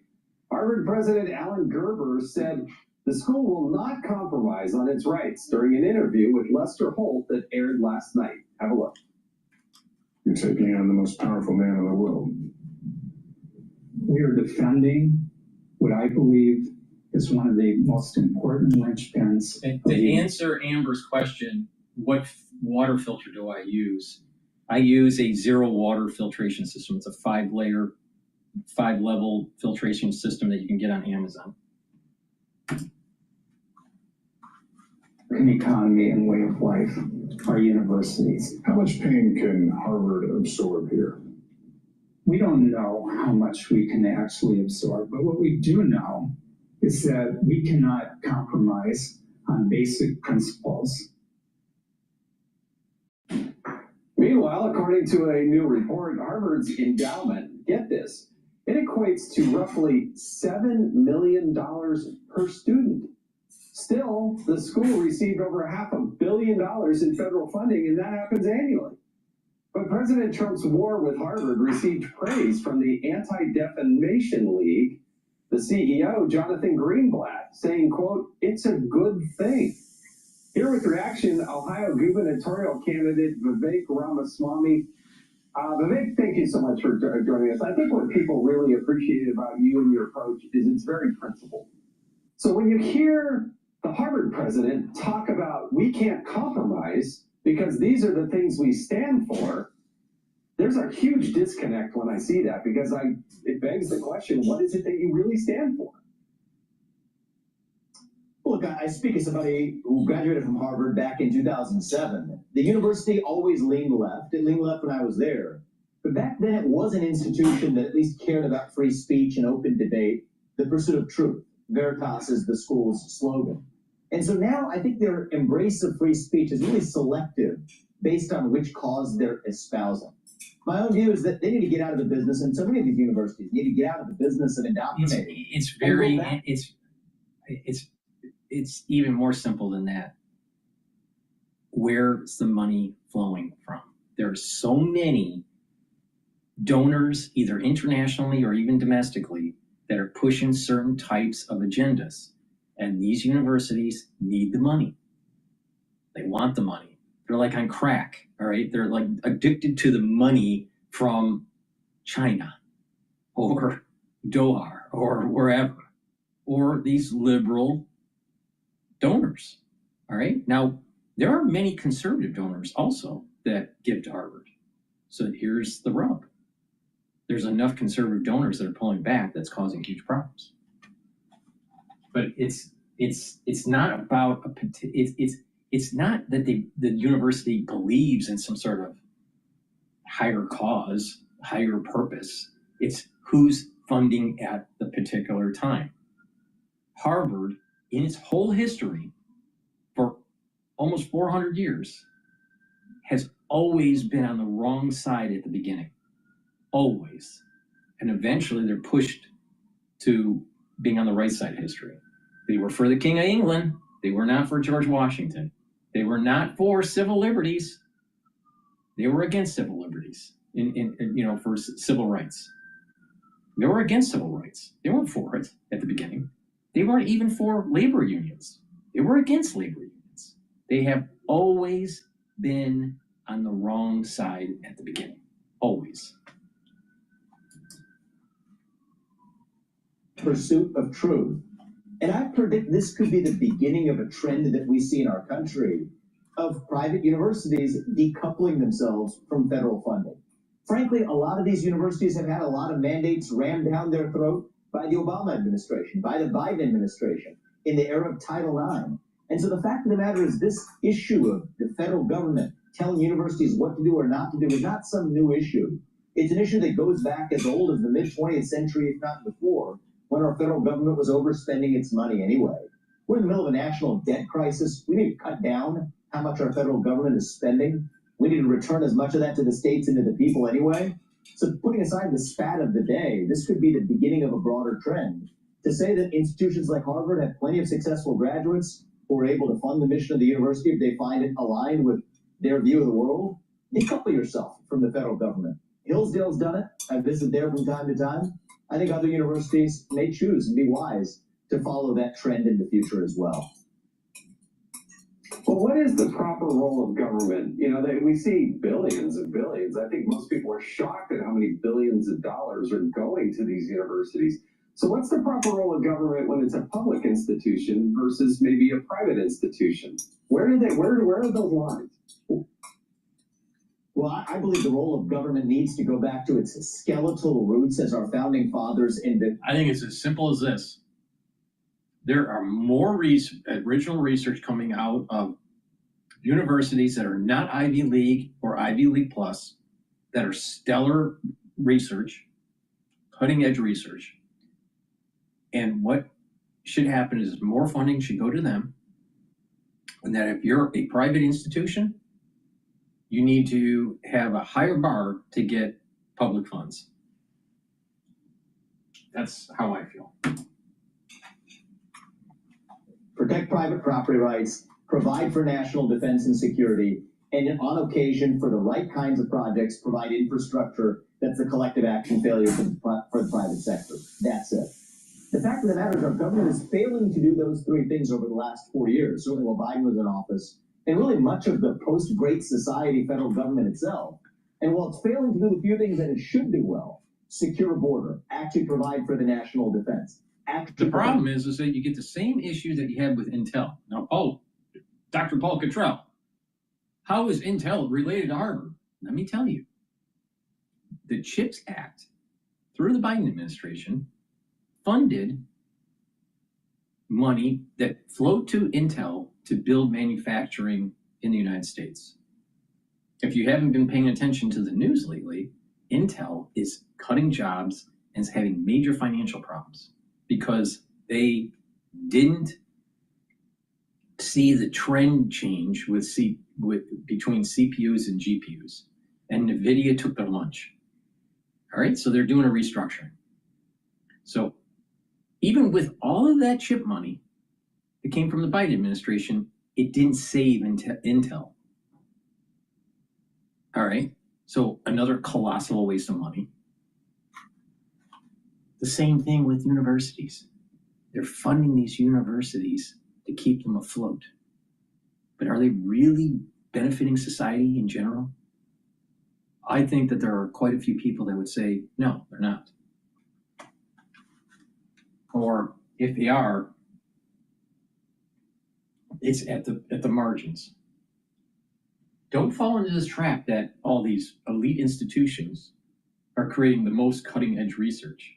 Sometimes they do, but many times they don't. You got to look at the details.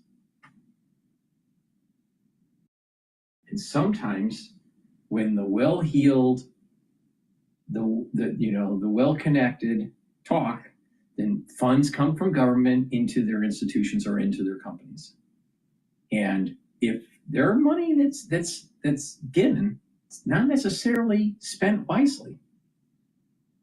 Like, how much does a research grant go to a university compared to the principal investigator for the research?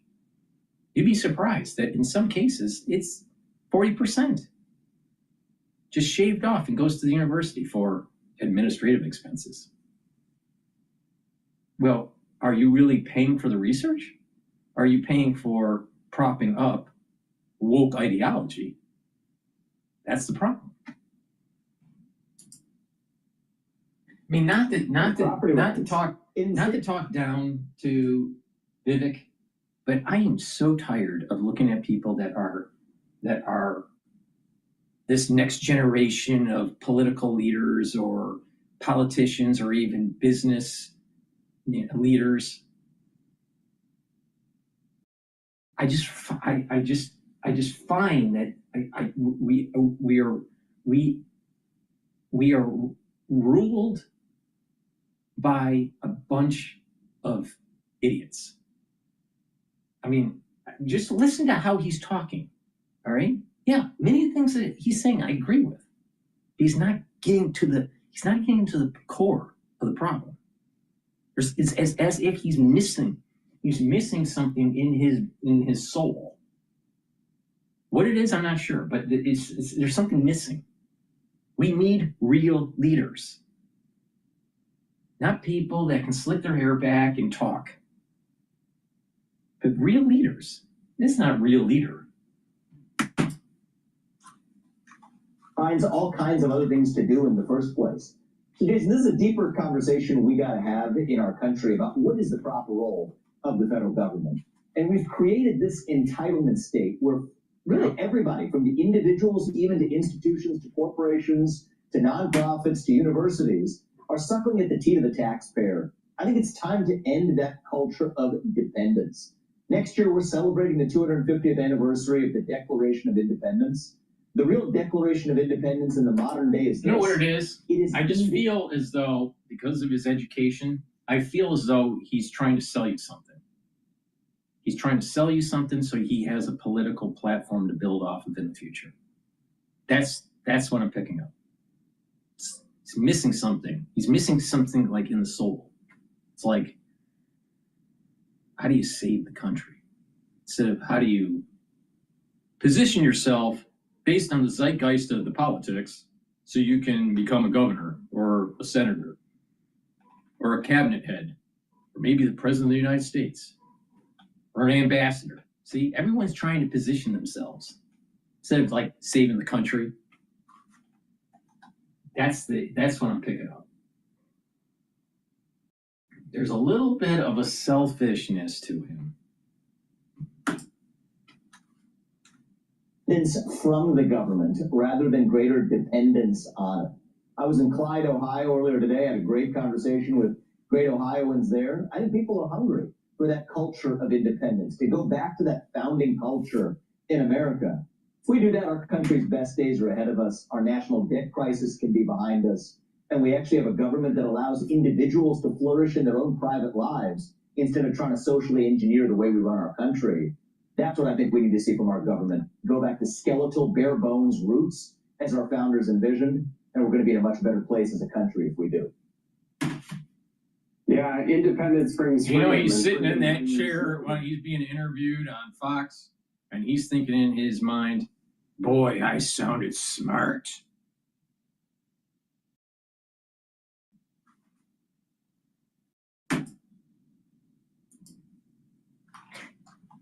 Liberty is the success that allows the people to pursue their happiness as they see it. And I just find it fascinating that these institutions that are taking billions of taxpayer dollars can be so abusive based on somebody's religion, and yet they say, oh, but that's just free speech.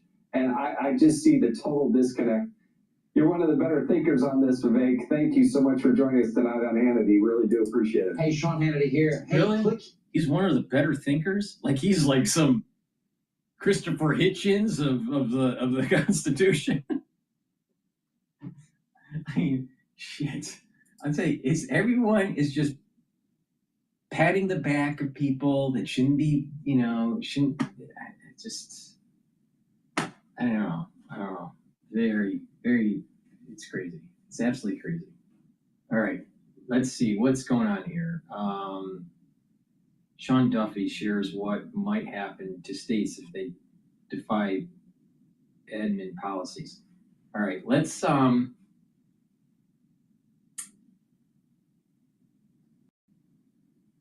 go to MSNBC. They're talking about Hegseth threatened polygraph test over leak of classified briefing for Musk. Right? Really? I don't know. This is news to me. $1,000 to the first person to make an SOP for the new hire. 1 hour, go. An hour? Environment in the Pentagon, with disputes and even yelling among Hegseth's senior staff.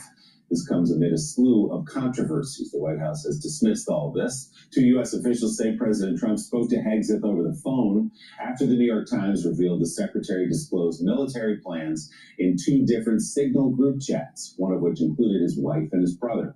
The sources say the president made clear to Hegseth he did not approve, calling his use of Signal, quote, childish. One official says the phone call ended with Trump telling Hegseth to keep fighting.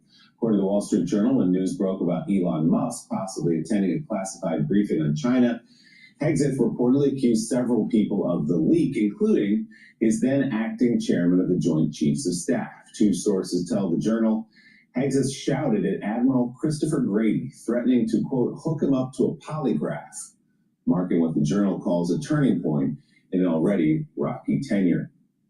Let's bring in one of the reporters on that Wall Street Journal piece, national security correspondent for the Wall Street Journal, Nancy Youssef. Nancy, good morning. Great to have you back with us. So a lot of rich detail in your piece this morning for the Journal. I guess the question is, how long can this go on? Pete Hegseth clearly scrambling, trying to save his reputation, save his image, save his job, sending signals to the president with notable media appearances, including a long interview a couple of days ago on Fox News. How long is he for this job? Well, he so far continues to have the support of the president, who has said that he's back and he's called these charges a waste of time to discuss, and that he still has the president's backing, because I think the president sees someone who is really focused on how the president receives him. He's focused on the warfighter, getting rid of DEI, some of the things that the president's interested in. But there are other constituencies, including the Hill. We will find out more next week in terms of where he stands on Capitol Hill, because the legislators were out this week. It'll be particularly interesting what Senator Wicker, the chairman of the Senate Armed Services Committee, has to say, as he was key to Hegseth's confirmation. And then within the building itself is a constituency in that there's a real climate of dysfunction, frankly, as people are trying to navigate a building in which they're seeing a frequent turnover among their leadership. This is what I'm worried about. There's chaos in the Pentagon, right? Because of what Hegseth did. He shouldn't have done it, but I don't think it's grounds for dismissal. But it's created an environment that opens up the door for a potential 9/11 orchestrated inside job. Thank you very much, Pete Hegseth, for opening up the door for the national security state to fuck us up. fear about what they can and can't do, and an uncertainty about how to conduct themselves in such a way that doesn't cross wires with the secretary. And it sounds like the planned briefing, as I mentioned, of Elon Musk, on China, really infuriated the president and was maybe a turning point here. That's right, because one of the most important people that Hegseth is looking at is the president, and that was the first time he had really sort of drawn the ire of the White House. And so, in pursuit of figuring out who was behind that leak, he made a lot of accusations in the building, went up to senior military officers, including the then acting chairman of the Joint Chiefs of Staff. Remember that the chairman, C.Q. Brown, had been fired a few weeks earlier, and threatened to polygraph them. To be clear, he did not polygraph them, but you can imagine the kind of climate that creates when we're threatening senior military officers with polygraph that shows a sort of level of distrust. And from there, we started to see the problem is that we have a lot of military brass that's been elevated, not winning a war ever in their life, and just keeps on being elevated, failing forward. And they are promoting the national security state that doesn't want to be beholden to the will of the people. They don't want to be beholden to Congress. I mean, Congress can't even get the receipts of how the Pentagon spends its money. They can't pass an audit, but they ask for more money all the time.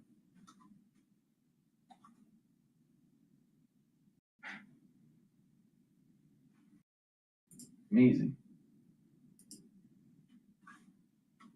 Became more and more concerned about who is revealing information. He already had a small coterie of staffers around him because he'd gotten rid of so many long-time Pentagon employees when he arrived to the Pentagon. Oh, so Pete gets rid of long-time staff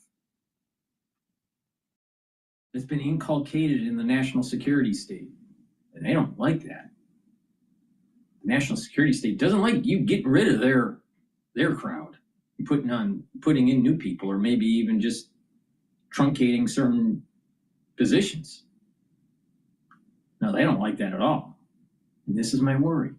Is that it's setting up in motion for another 9/11 event. So the national security state, the CIA, the FBI, the Pentagon, they'll go to Congress and say, see, we need more money. We need to be bigger. We need to have more authority to keep America safe. And that means eroding your constitutional freedoms. So the problem that I have with Pete Hegseth is that he needs to make sure that he restructures the Pentagon, fucking kills the enemy domestically and internationally.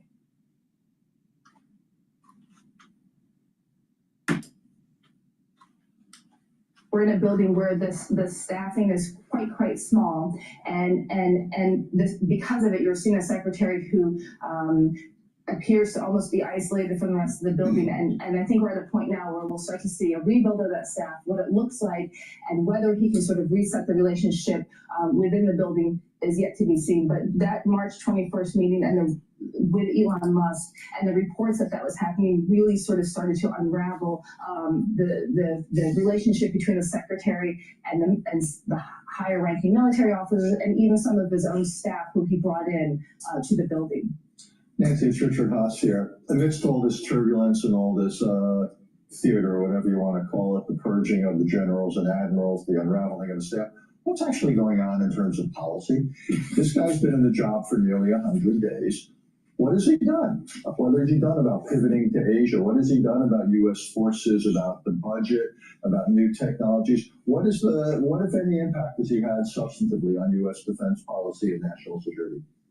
I'm so glad you asked the question, because that is the ultimate impact of all of this, is on national security. When we're talking about whether there's a makeup room or who's been fired this week, we're not talking about key national security issues. I would note that the U.S. has been doing strikes in Yemen every day since March 15th. The Yemenis have said that the U.S. has damaged hospitals, killed civilians. We have yet to get any detailed breakdown in terms of how many strikes have been conducted, what has been hit, at what cost, and where the U.S. is in the mission. And so the the ultimate impact is that we're not talking about what's happening in Yemen, what U.S. support in Ukraine could look like, military budgets, what the pivot towards threats from Asia could look like, because everything is so focused on sort of the dynamics within the building. Nancy, I think that Washington assumes Hank says it's not going to serve 4 years as Secretary of Defense and maybe not 4 more weeks, that in the short term he's going to be replaced. If so, if that happens either next week or in 6 months, who are the names that would Trump like to place who could also get through Senate confirmation, which was no easy task the last time around? It's sort of the parlor talk within the building. How long does he last and who comes in next? You're absolutely right. And we're starting to hear rumored names. I wouldn't say anything confirmed. I think among the names we've heard are, to your point, people like Secretary of Army Dan Driscoll, because he's already been confirmed. We've heard names like Bridge Colby, who was just confirmed as Undersecretary for Defense Policy. So those are sort of internal names. But we've also heard talk about looking at industry and other parts of the sort of national security apparatus to find names. I think what'll be interesting too is this someone who is more loyal to sort of the MAGA message as Hegseth has been, or more sort of hawkish and in terms of defense policy? Will they make a shift there too, or is the president really looking at someone who's above all loyal to the MAGA message? National security correspondent for the Wall Street Journal, Nancy Youssef, her new piece you can read this morning at the Journal's website. Nancy, thanks so much. Appreciate it. Still ahead on. All right. All right, that's good there. Let me just do a product plug, and then we're going to go back to Bloomberg. Please go to my store, the-studio-reykjavik.com. Get the structural nanosilver soaps that I have. They're very high-quality soaps. Help support my work and help support your health. It's a win-win situation. You can get it in lavender, in peppermint, and the other 2 varieties that I have are charcoal tea tree and lemongrass. Please go to my store, the-studio-reykjavik.com. Get the structural nanosilver soaps. Get a few bars for your household. Help support my work. Help support your health. Use discount 5 to get $5 off any order. If you spend $150 or more on your order, you get a free gift until supplies last.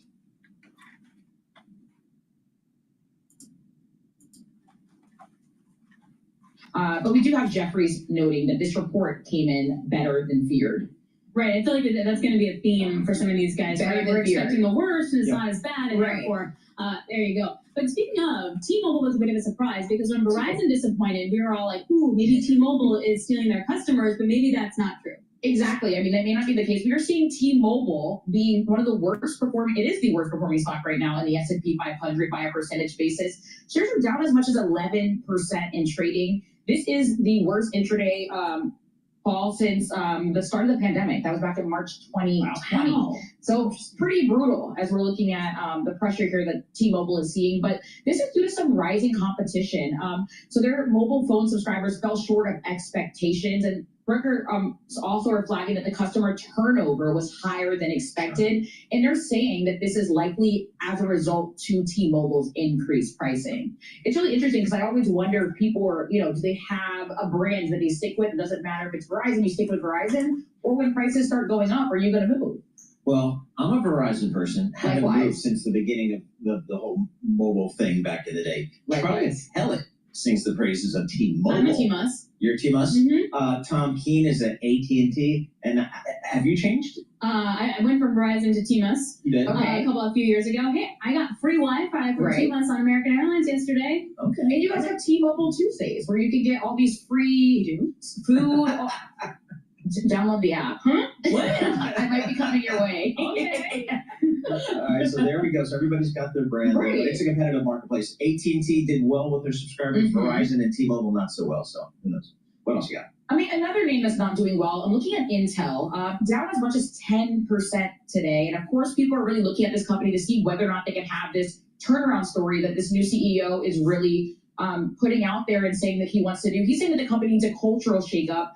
plans to cut jobs, remove layers of management, and require employees to work in person 4 days a week. But I mean, this company is really one of the worst performing stocks as well in the S&P 500 this morning. It's saying that it plans to reduce operating costs to $17 billion this year and $16 billion next year. But it's really this bleak outlook that they have given that's really making Wall Street a bit apprehensive. All right, Nora, great stuff. Always appreciate having you here. Always appreciate the roundup that you give us. Norma Linda joining us from Bloomberg News equity reporter there. Okay, let's get more information here. Craig Trudell, Bloomberg Global Autos editor, is joining us to recap BYD earnings. First quarter profit soared here. What's really driving them, and how does that then compare to Tesla? Yeah, I think the knock against BYD a month ago when they reported that they had passed Tesla in terms of annual revenue was, oh yeah, but this company doesn't out-earn Tesla. I think this is, of course, just one quarter, but we saw in the first quarter that the company handily also out-earned, Tesla. BYD, it is a company that has, really been more so in the sort of value space where if you want to buy an electric vehicle in China and you want to buy a cheap one, you turn to BYD. Tesla has much more gone for higher priced consumers or consumers willing to pay higher prices for vehicles. But BYD, I think, is not only continuing to grow at this extremely impressive pace, but is also moving up market. So we saw this also at the Shanghai Auto Show this week. The company has a line of vehicles that used to be part of a venture with Mercedes-Benz, where that brand had a new sports car to show. You have a really high-priced SUV that the company has released within the past year roughly. So this is a company that no longer the knock against them is just that they make cheap cars. They are a much more complete company at this point. And looking at the shares that trade in Hong Kong, up 50%, 50% this year, up 95% over the trailing 12 months. So the market's certainly paying attention here. And, Craig, to me, as somebody who does not really follow the global auto business that closely, it just feels to me that BYD is going to take over the world in terms of electric vehicles. And outside of the U.S., I mean, is there anything to stop these guys? Tariffs. I mean, you took the word right out of my mouth. I mean, I do think that there is a lot of concern, over here in Europe and Brussels, in Washington, of course. There's absolutely some walls being put up to try and slow this company's momentum, or at least insist that, if they're going to sell in these markets outside of China, build the vehicles they're going to sell in those markets. And the company, is doing that to some degree, but for the most part, it is, still predominantly based in China, selling in China.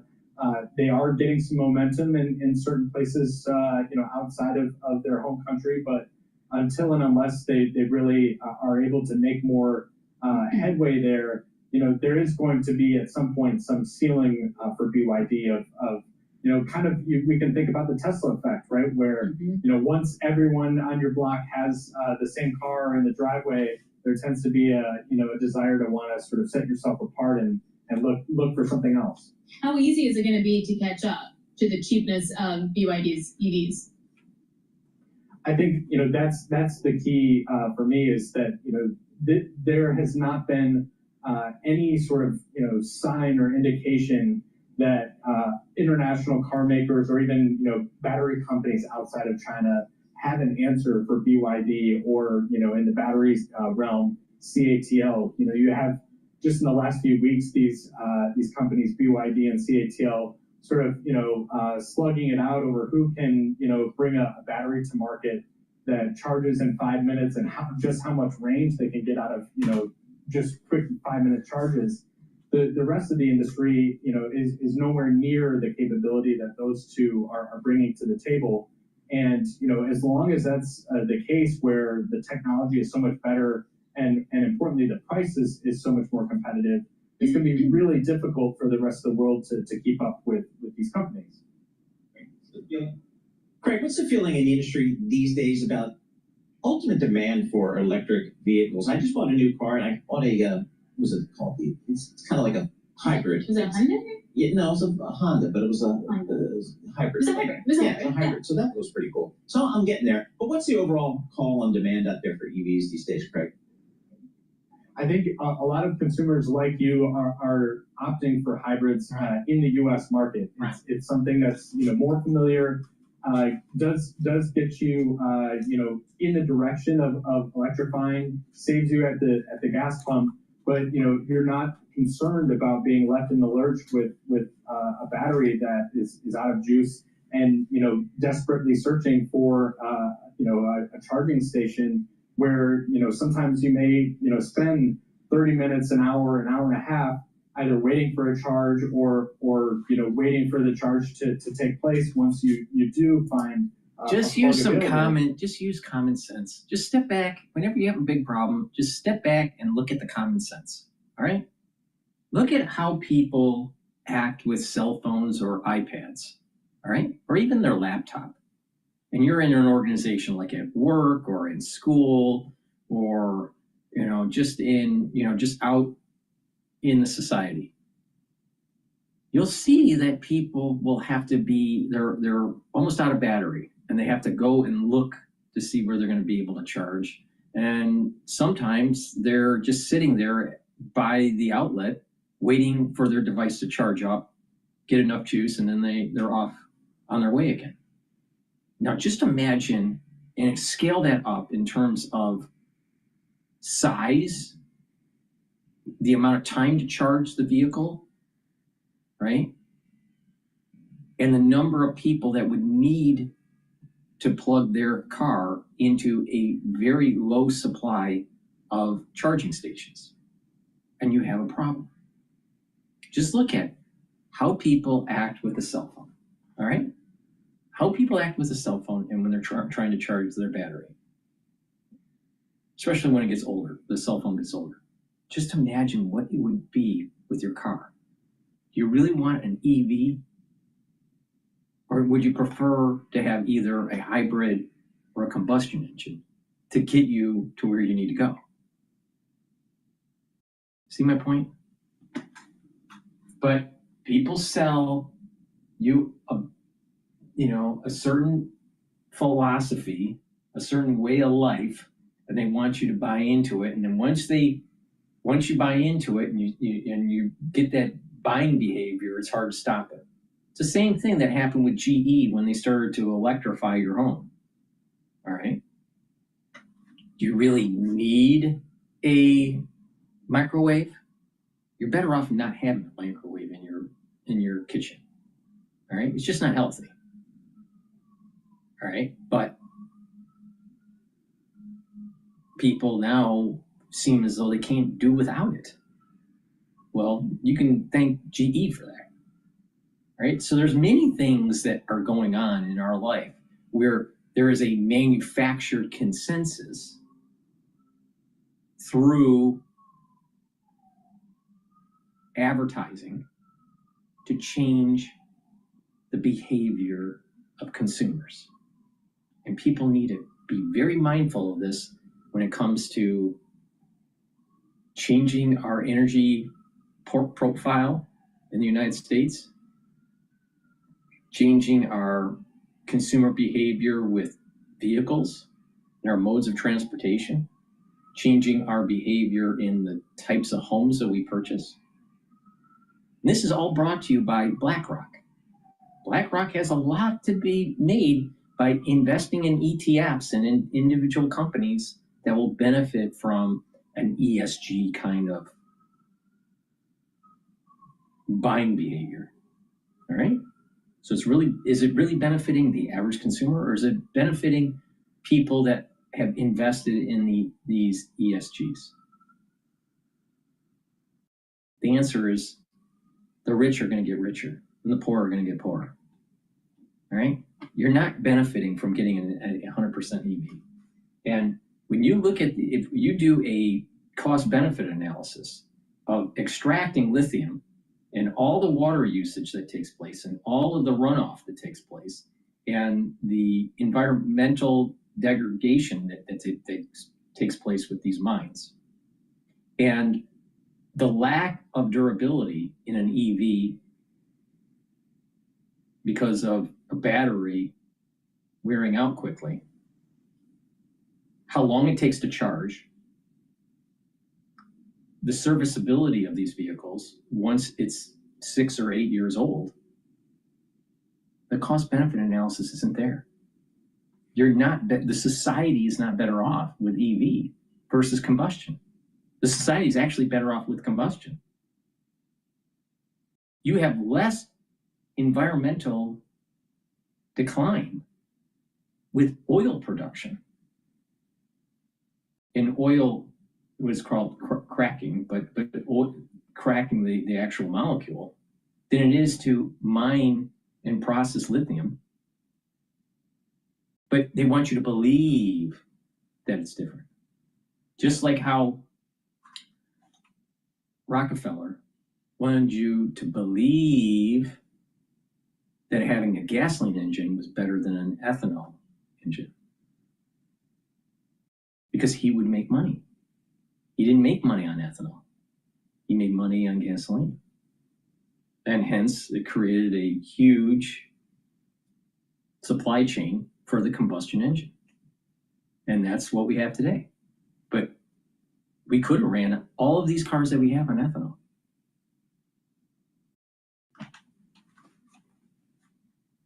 Beware of the marketer. All right. Let's go to Al Jazeera. I think they're talking about peace agreements, peace talks with Moscow. And from the Russian perspective? Well, basically, this war has never been about territory. So territorial issue is important, but if we take Istanbul agreements, which were almost like finalized in March 2022 and were derailed by intervention by Boris Johnson and Joseph Biden, at that time, Russia didn't want to take any territory from Ukraine. The key points are political elements of the future solution, which include Ukrainian neutrality and putting certain limits to the Ukrainian armed forces for the future and Ukrainian ability to cooperate with the West militarily. So what we see now is the... Hasn't the Trump administration already kind of indicated that Ukraine is not going to join NATO? It's not just NATO. Russia also wants to limit the Ukraine's ability to have bilateral deals with the Western countries. Basically, what Russia wants is to ban any presence of any Western troops on the Ukrainian territory, and also to limit the scale of weapons which might be transferred to Ukraine. So this is the goal, and I believe what we see now published in a number of media, like in Reuters and in numbers, are element of the first stage of the peace plan, but there will be some kind of roadmap. Basically, what they published mentions then that then there will be political negotiations between Russia and Ukraine, and basically what is important now is that this exact roadmap, because what Russia is also concerned with is the possibility that we have ceasefire based on exact these conditions, but then nothing happens, everything stalls, and we fall back to a situation which would be similar to the period of so-called Minsk agreements, which will have. Yeah, I'm sorry, we are running out of time, but thank you so much, Vasily Kashin, for coming and explaining your perspective from the Higher School of Economics in Moscow. Thank you so much.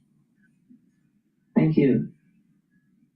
Ahead of his 100th day in office, US President Donald Trump has given a wide-ranging interview to Time magazine. The president discussed ending the wars in Ukraine and the Middle East, immigration, his trade wars and tariffs, as well as US relations with China. For more on what President Trump said, let's talk to our White House correspondent, Kimberly Halkich, joins us now from Washington, D.C. So let's start with one of those big issues. With our control room, just as I believe you were throwing to me. But since we talked ahead of time, I'll tell you what we've got to say because I do understand the format a little bit. Look, Donald Trump has given a big interview to Time magazine. He reported it April 22nd. It's come out today. And in it, he says, and he insists, but he doesn't say when or what they talked about, but he insists he spoke with China's President Xi. Now, this is completely opposite of what China is saying. In fact, the Politburo had a meeting on Friday, and the release, it says that, it doesn't mention Donald Trump by name, but it says that the Chinese government will oppose unilateral bullying practices, which seems to be alluding to the U.S. president. Now, having said that, in this Time magazine interview again, Donald Trump insists that he did speak with China's President Xi, and what he says essentially is that, look, the focus seems to be about tariffs, these ongoing wars back and forth, and we basically know that from this interview that Donald Trump believes that this could wrap up in terms of reducing a lot of these tariffs on U.S. goods internationally in about 3 to 4 weeks. So he says he's going to not only try and work on a deal with China, but also with Ukraine. In fact, that there would be an end potentially to Russia's invasion of Ukraine, working out deals with Russian as well as Ukraine's leader, even potentially averting a war with Iran, potentially meeting with the supreme leader, or at least speaking with the supreme leader. And in terms of those deals, also potentially folding in Saudi Arabia to the Abraham Accords in terms of trying to normalize relations with Israel. Very quickly, he's headed to Rome for the papal funeral. He does expect that he'll be meeting on the sidelines of that event with some of the world leaders, and the Vatican has confirmed, in fact, that there are at least 50 heads of state that will be in attendance, including the French president, as well as Vladimir Zelensky, Ukraine's leader. All right, Kimberly, thanks so much for holding with the technical challenges there. Kimberly Halkett from the White House.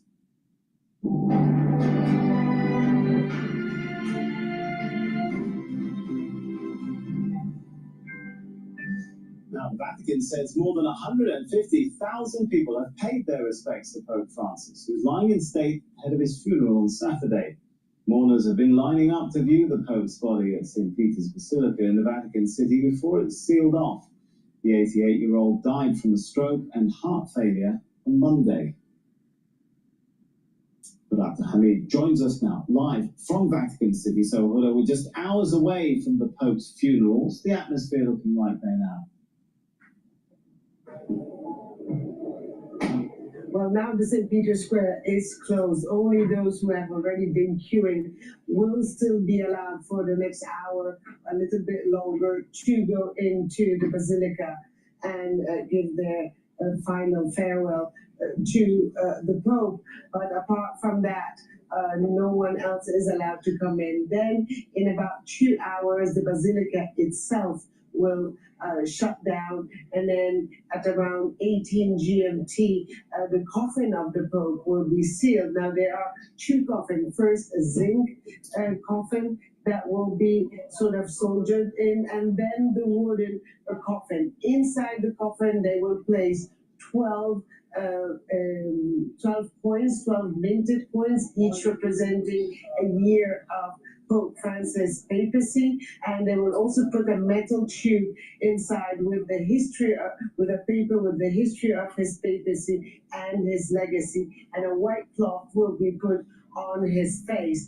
That will be closed to the public, and only the cardinals will be assisting. And actually, the Vatican said that it won't release any pictures or any video of that precise moment. We are hearing at the moment unconfirmed report that maybe some of the foreign leaders who have already arrived in country will be able to go inside the Basilica to also pay their respect to the Pope, namely French President Emmanuel Macron, but that at the moment has not been confirmed. Otherwise, outside on the square, we're hearing audio tests, where we're seeing the workers preparing for tomorrow's ceremony, apart from the 130 foreign delegations that will be attending. About 200,000 people are also expected to be all pouring in this roundabout just behind me. So certainly a huge logistics operation on the way.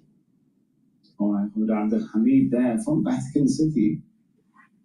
Michael Walsh is a Vatican historian and editor of the Oxford Dictionary of Popes, joins us now from London. Good to have you with us. So first of all, let's talk a little bit about the next Pope's stances. What are the chances the next Pope will carry on the sort of progressive stances that Pope Francis was known for? Well, as everybody is pointing out, there are 135 cardinals, which is more than there's ever been before in a conclave. It's the largest number ever. So it's a bit difficult more difficult to decide which of them is going to emerge as Pope. But the odds are, I think, that since the Pope as the late Pope, and Pope Francis has appointed most of these cardinals, greater majority of these cardinals, that they will choose someone in his image and likeness. I suspect so. So there will be a sort of continuity. All right. Do we have any indication at this point of who the front runners are that the conclave is looking at? No, absolutely not. There's a lot of speculation, of course. I mean, what are journalists for except to speculate on these things? It's all speculation. They don't know. I personally think that it's going to be the Black Pope from Africa. Please go to my store, the-studio-reykjavik.com, and get the elderberry zinc lozenges. It's in a 21 count. It's made from structural nanosilver. Or you can get the drops, which are a little bit smaller, in 100 count in each package. You can get it in cherry flavor, in blueberry, and also in honey and lemon. Please go to my store, the-studio-reykjavik.com. Get the drops and the lozenges. Make sure you have some at work, at home. You never know when you need them. For example, this morning, the air quality in New York is still very poor. It's at about the low 50s now. It was as high as 105 a couple days ago, but that's because of the fires that are taking place in New Jersey. So if you're around people that aren't feeling well, you want to take the lozenges and mitigate the problem. If you're getting allergies and it's the allergy season, you want to mitigate that right away. Take the lozenges or the drops. And if you're in an environment where there's particulate matter in the air and you're breathing it in, you need to mitigate the problem and prevent irritation with the epithelial lining that's in your oral cavity and your oropharynx. Really important. Because if you don't, you're going to weaken your immune system. So please go to my store, the-studio-reykjavik.com, get the lozenges and the drops, and mitigate any irritant that you might come in contact with. So please get the drops or the lozenges, get a few bags for your household. Use discount 5, you get $5 off. If you spend $150 or more on any order, you get a free gift until supplies last.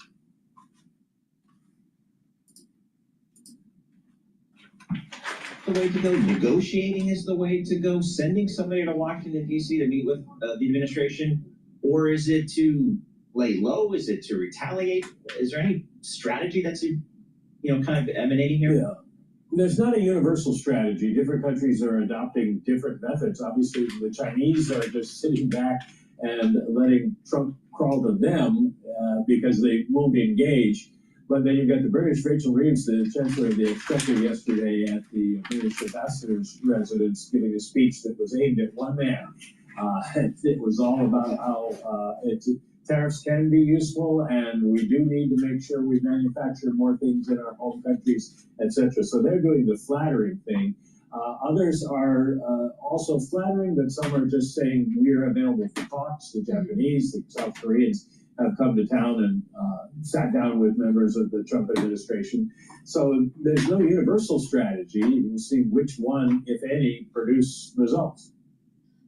Mike, we also got some economic data out just to help set the stage from University of Michigan. I mean, it's the final read, so let's appreciate that point.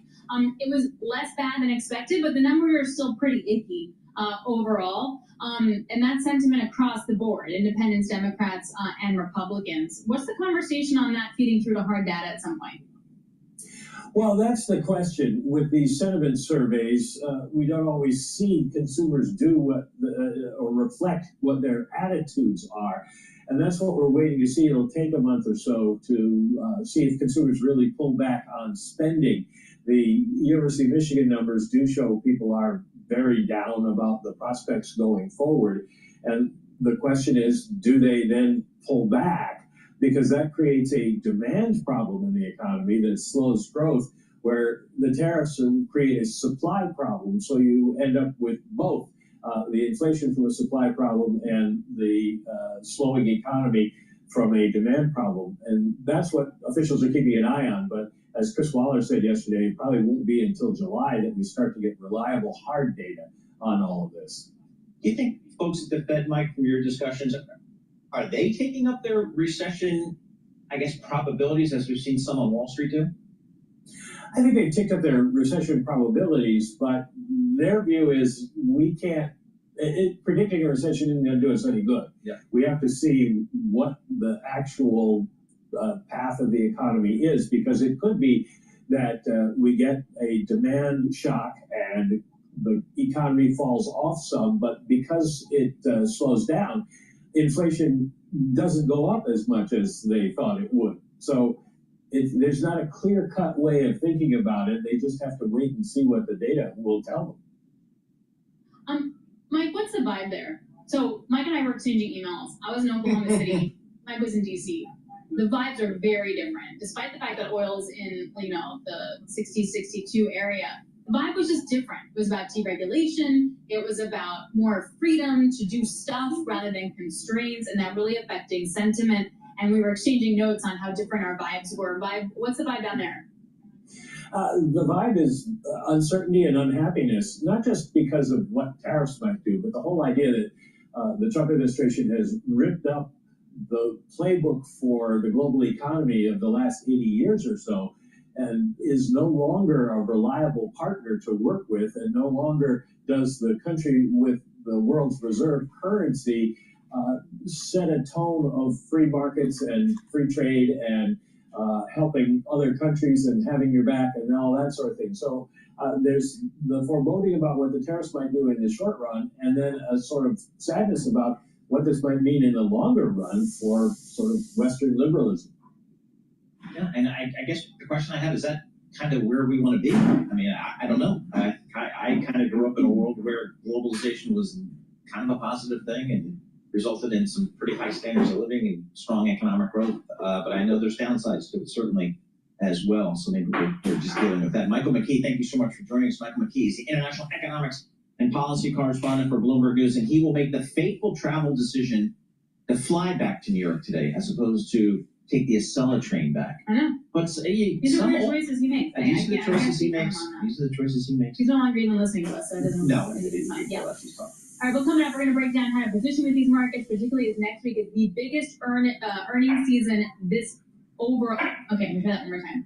Next week is the busiest earnings week of the season. Boom, I got it. Yeah. $20 trillion worth of market cap. Kind of what do you do in that environment? Clark Jenneran is chief market strategist at Calvay Investments. We'll talk to him about it. This is Bloomberg.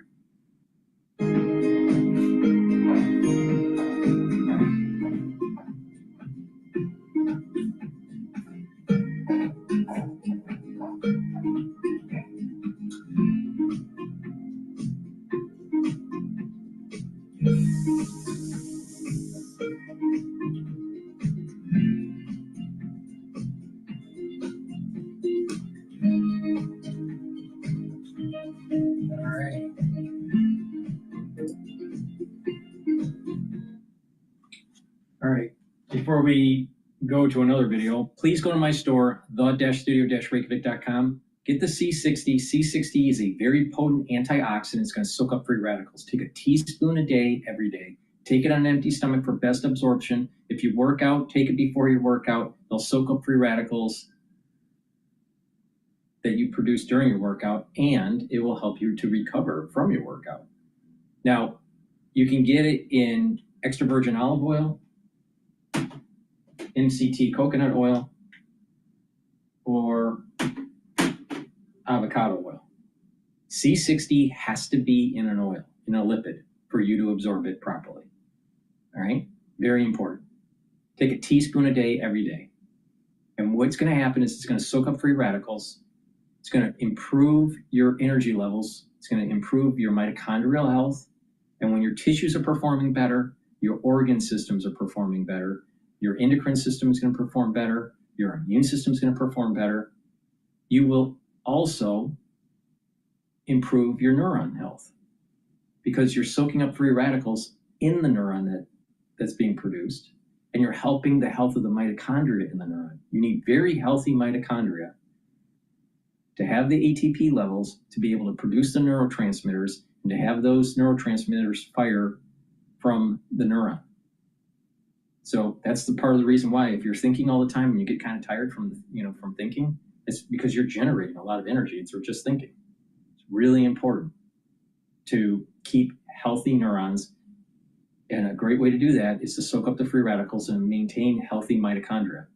Take the C60 every day, and what you're going to notice is that your tissues are performing better, your endocrine system, your immune system, your brain function, they're all going to perform better. In addition, you do this on a regular basis, a teaspoon a day, every day, that compound effect, you will notice that you are aging slower. So please go to my store, the-studio-reykjavik.com, get the C60, take a teaspoon a day.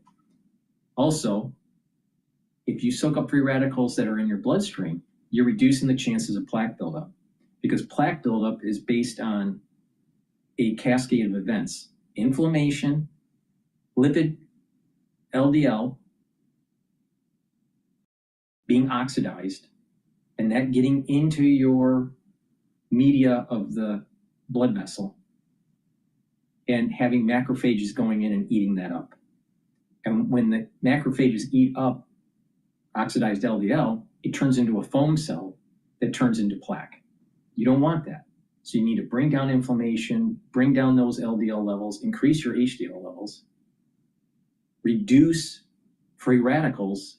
And when you reduce free radicals with C60, you're reducing the oxidation of LDL. That means you're reducing plaque buildup. So please go to my store, the-studio-reykjavik.com, get the C60 and improve your health. Very important. It's a major pillar of my core protocol. Please go to my store, the-studio-reykjavik.com. You can get it in a 2 ounce, a 4 ounce, or an 8 ounce configuration. Very important to take this every day.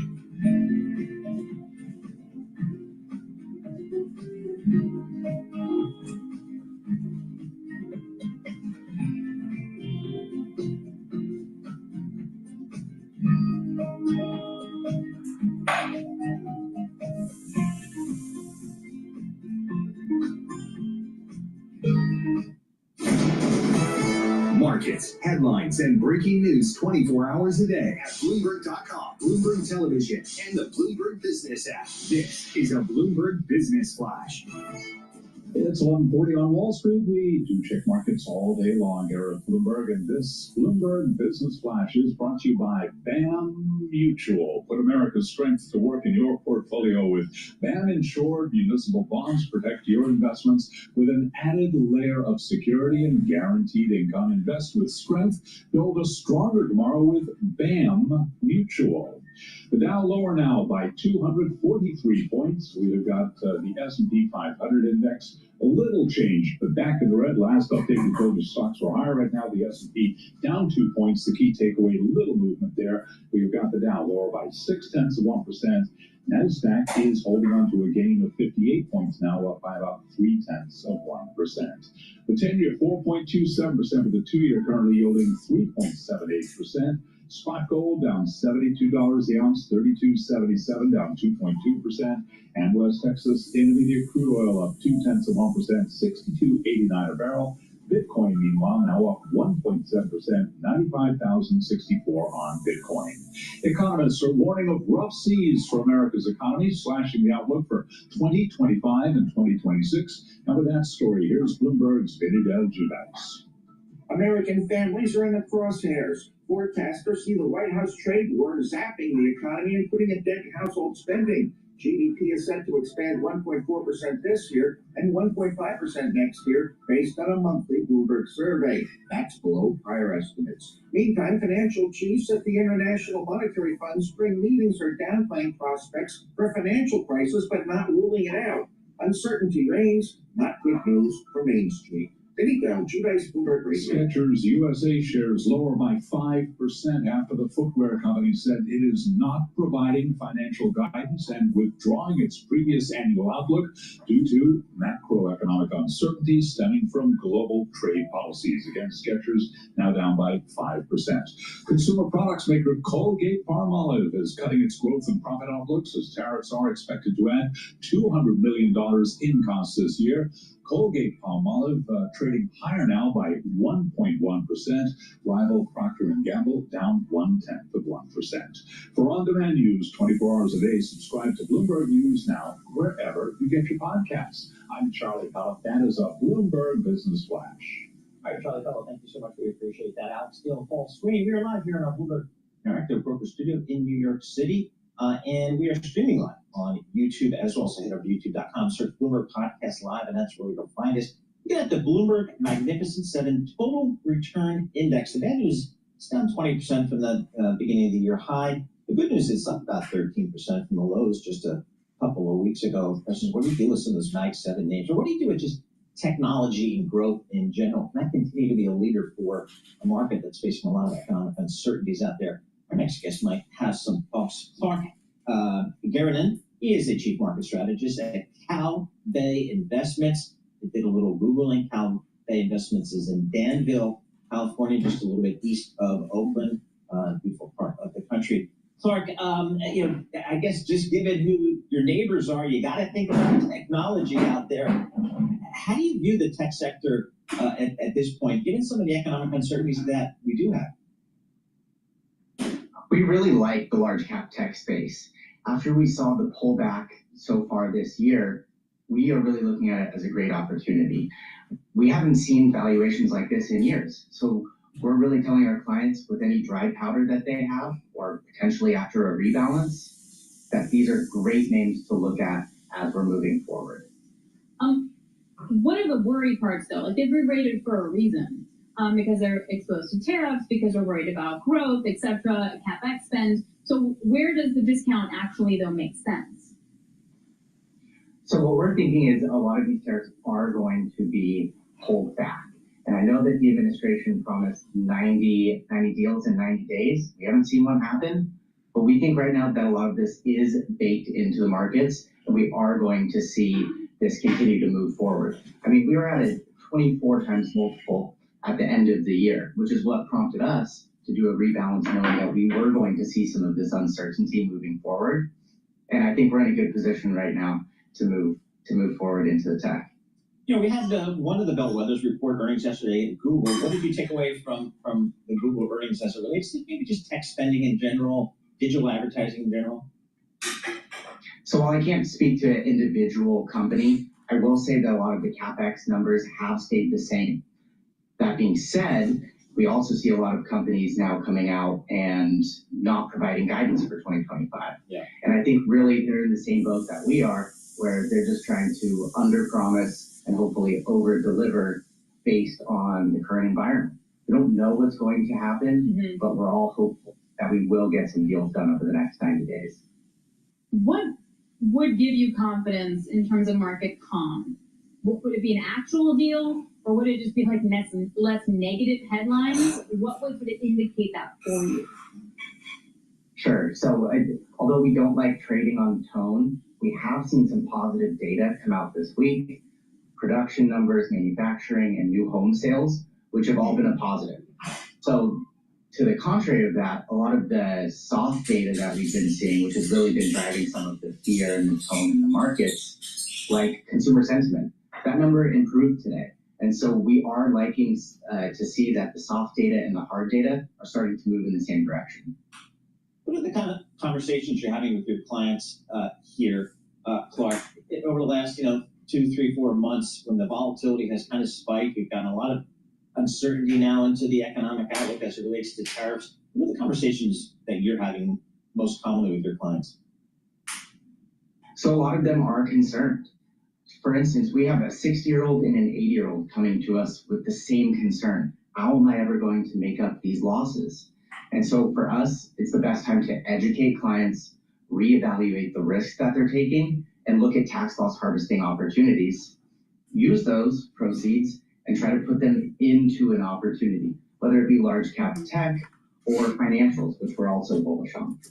And for financials, all you got to do is listen to my show. I told you exactly what to do when the market was bottoming at 4,810. I gave you the fib sequences where the resistance points were. 4,810 was one of them. Another one was, 5,015. All right. So if you just pay attention to the resistance points, I tell you when to buy in. Broad index, so you don't have idiosyncratic risk. And if you buy into the market, we're going to see a market rally this year. It's going to be all-time highs, especially with the tax cuts being passed through Congress. So you don't have to worry about how you're going to make it up. You're going to make more money because you bought in as this was selling off. And I told you where the support levels were. This clown, if you just pay attention to me, you'll make money. And I'm telling you this for free. And it's playing out. The S&P 500 is 5,480. And you got this Cal Bay Investments that's saying, well, we're going to buy into tech now. Really? Fucking clown. Aaron, he's a chief market strategist at Cal Bay Investments. I think it's some offices all around kind of the Bay Area of San Francisco, Santa Clara, as well. So a good part of the country out there. All right, Oklahoma. What was the vibe? Just Oklahoma State University, still really energy. Dude, they love the OSU people are like hardcore. I guess their color is orange. Yes. Did we know that? Okay. So me, the non-sports person. Right. I get into one of the Ubers and the guy's wearing all orange and he talks about OSU and being orange and I'm like, cool. And I had like very little to participate in that, but it's still definitely apparently. And the energy folks, as you mentioned, notwithstanding the fact that WTI crude oil is at 62, they were ordered at 76. Yes, I watched Landman, that's the number. That's amazing. That was true. Yeah. 75 maybe, but yeah. Okay, so the vibe again is turning more to deregulation, and we'll get to this more in a second with Harold Hamm. But looking on the bright side of life, very life of Brian kind of situation. But the idea is that you're going to have deregulation. That's going to be huge, and that's going to be very helpful. It's also a factor of AI demand is going to be so prevalent that really is going to help support the sector. The problem is there's so many bottlenecks, from supply chain issues to permitting to part issues, that it's not an easy or quick line to fix. But that's where perhaps this new administration, Trump administration, can help. That is the hope, and that was the point of the summit at the Harold Hamm Institute, which we'll get more into. I also get to speak with him on the side of that conference, more on his take on the market coming up next. This is Bloomberg.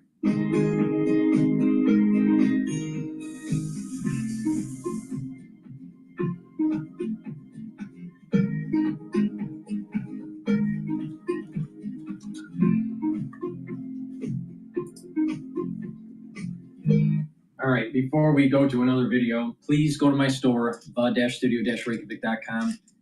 Get the vitamin D3. Vitamin D3 helps to absorb calcium. It's also a gene expression cofactor, very important for your cells, and it helps for cells to go into apoptosis if they need to. Very important. D3 can be used to help with your cardiovascular health and also with your bone density. Take vitamin D3 with magnesium in your diet or with a supplement. Magnesium is important. It increases the efficacy of D3.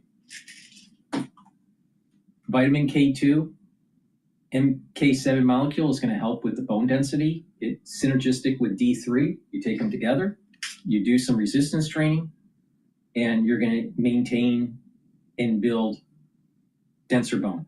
Very important. Taking D3 and K2 together also helps the cardiovascular system because it helps to pull the calcium deposits around plaque formation and reduce new calcium deposits. Really important. So take them together. Now, if you want to supercharge that stack for cardiovascular health, take nattokinase. Nattokinase is fibrinolytic. It breaks up clots, very important. And it helps to bring down LDL levels and increase HDL levels. So that's going to help with your cardiovascular health. You should be taking nattokinase every day. You can take it separately, but you get an added benefit if you take it with the D3 and the K2.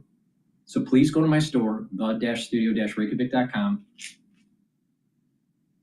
Use discount 5, you get $5 off. And use this stack. It's a dual purpose stack. It helps with your cardiovascular health and your bone density at the same time. All right, but you got to do some resistance training. So please go to my store, the-studio-reykjavik.com. There's nowhere else that you can find that's going to be as giving in terms of free information, right, to improve your health.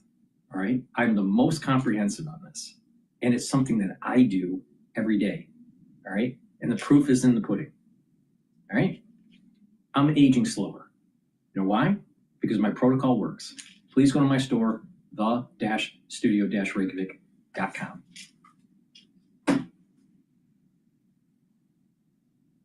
All right, let's see what's happening in some of the other news that's taking place.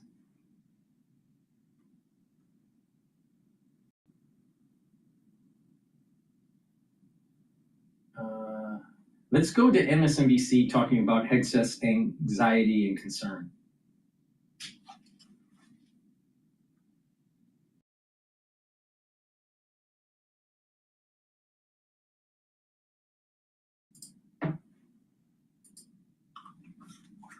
Situation telling NBC News that Defense Secretary Pete Hegseth has become, quote, erratic, and he seems increasingly insecure about his job. I don't have time for leakers. The Pentagon senior staff also facing turmoil. Hegseth accusing the acting chairman of the Joint Chiefs of Staff of leaks and threatening to polygraph him, according to 3 U.S. officials familiar with the meeting. And after allegations that Hegseth texted military information to a private signal group, Trump called it, quote, childish in a call to the defense secretary and indicated he wasn't pleased, according to 2 U.S. officials. But, one said, the president told the defense secretary to keep fighting. NBC's Garrett Hake reporting for us there. Meanwhile, 2 sources tell the Wall Street Journal Defense Secretary Hegseth shouted at Admiral Christopher Grady after news broke about Elon Musk possibly attending a classified briefing on China. Hegseth reportedly threatened, as Garrett just mentioned, to hook Grady up to a polygraph, marking what the journal calls a turning point in an already rocky tenure. Let's bring one of the reporters on that piece, Wall Street Journal national security reporter Alex Ward. Alex, good morning. Good to have you back on the show. We were talking to your colleague Nancy a little bit earlier in the show about this extraordinary piece with some very rich details. What jumped out at you as you reported out this story? I think the main thing was just how truly, anxious and concerned Hegseth is for the future of his job. As much as President Trump and the team around him says Hegseth is safe, that they trust him, that may all well be true, but Hegseth seems to believe that he needs to basically fight, not only in the public domain, but within his own Pentagon in order to stay in charge. And that includes threatening even top military advisors to take polygraph tests. And now that he has a pretty bare bones front office, the sort of irony of all of this is by firing a bunch of people, by releasing a bunch of people believed to be leakers, that actually makes it even harder for him to do the job of the Pentagon and the job of the Defense Department and the military, which could then, of course, spiral and then look badly upon him down the line. So he's in a pretty tight spot. He may not lose his job. We don't know. He may not. But clearly it's just not looking good for him, and he's not doing anything to make the situation really any better. And by the way, those people he fired were his own people. They weren't like they were Biden deep staters that were turning on him. Those were his own guys. Does he feel, because he, at least for now and publicly anyway, has the support of the president, like his job is secure, or is he really concerned that his days are numbered? I think it's a bit of both, right? I mean, President Trump has been pretty staunch in his support for Hegseth, but we also know the president's history is that you could be safe today and gone tomorrow.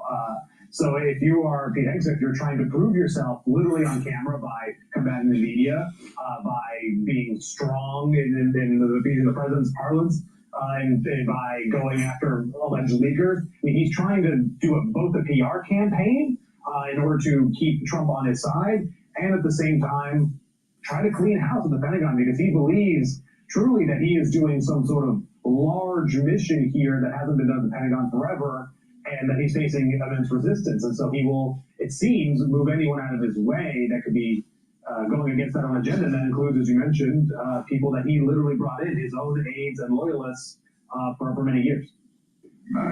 Alex, the Secretary of Defense, the President's Secretary of Defense, has a fondness for the phrase war fighters.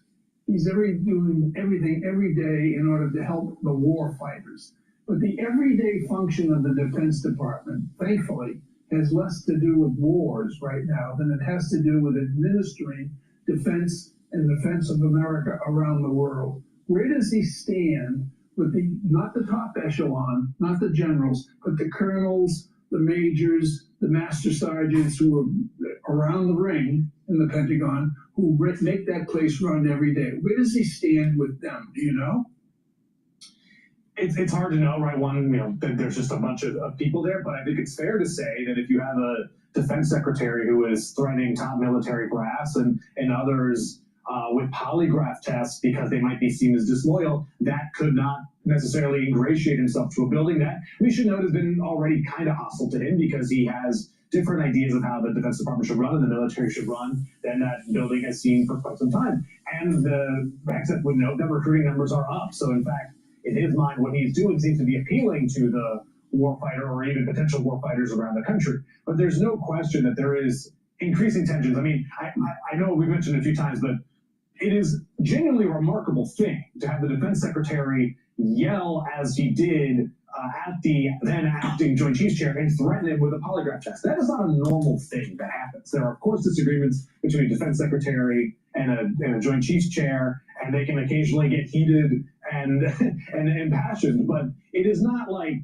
making that threat is a normal everyday run of course for a defense secretary. That shows the level of concern and anxiety that's within this front office, and that surely, leadership, the price of leadership is that how you feel and how you act tends to permeate throughout the building. So it would not surprise me that there are people more concerned today about Hegseth leadership than they were yesterday.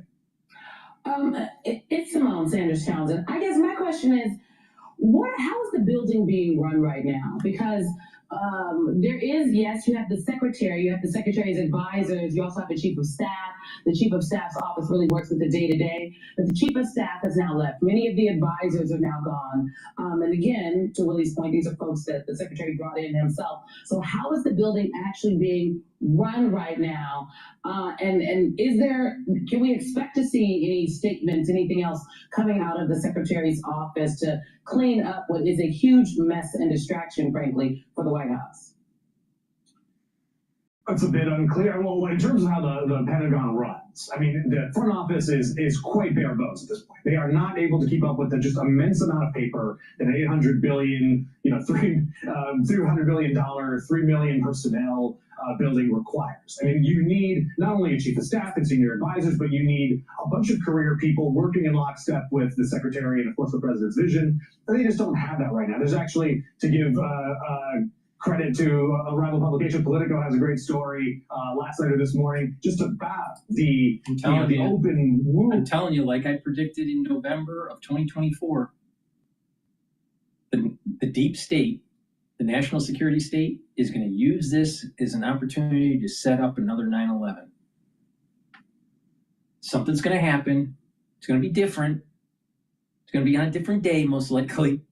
But the thing is that they're going to blame it on Trump, and it's going to position the Democratic Party to try to win in the midterm elections for Congress. And it will stall further movement of the Trump administration. And this is why Hegseth needs to pay attention. All right? He's circled with a bunch of wolves. All right? And he needs to kill the enemy, which is, overseas, but he also has to restructure the national security state from the Pentagon's point of view, right? There's multiple elements, multiple vector points of the national security state. The FBI is one, CIA is one, NSA, right? So, but the Pentagon is definitely one. So if you have tumult, if you have lots of chaos going on in the Pentagon and some sort of event happens, it's going to be blamed on the Trump administration and this restructuring of the national security state. And what's going to happen is this Congress is going to give more power to the national security state. So thank you very much, Hegseth, for actually causing the problem to be even worse. All right? I don't think he should leave, but he needs to grow up. He needs to get the job done. That's why he's in there. Get the job done. Don't give an opportunity for the national security state to create another inside job. It's starting to set up. Within the front office, not only is there dysfunction and distrust, but there's just a personnel and capacity problem. So the day-to-day is just not being run well at the Pentagon.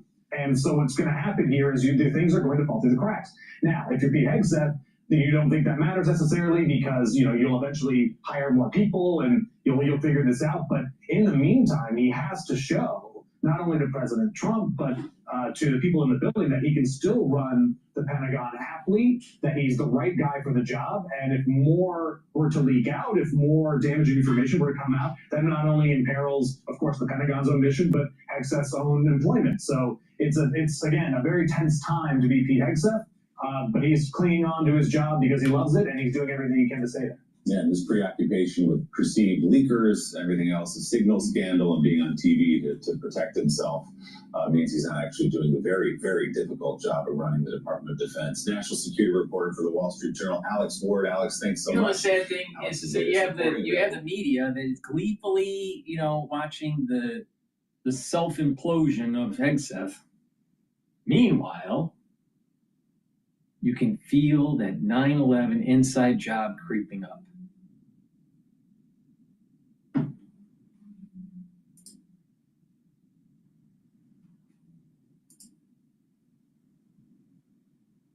Oh, that's too long. We don't want to know what Mika has to say today. Let's go to home sales. This was a publication from Live Now, about 6 hours ago. Finance is boring, right? Good. And with Monday Sales CRM, we can keep it that way. All right, welcome back in Live Now. I'm Austin Westfall. Well, lots and lots of economic headlines that we've been tracking over recent weeks. One of the big headlines of the day is sales of previously owned homes retreating sharply in March. Let's send things out to Fox Business's Jerry Willis. She gives us the latest on what we need to know about the housing market.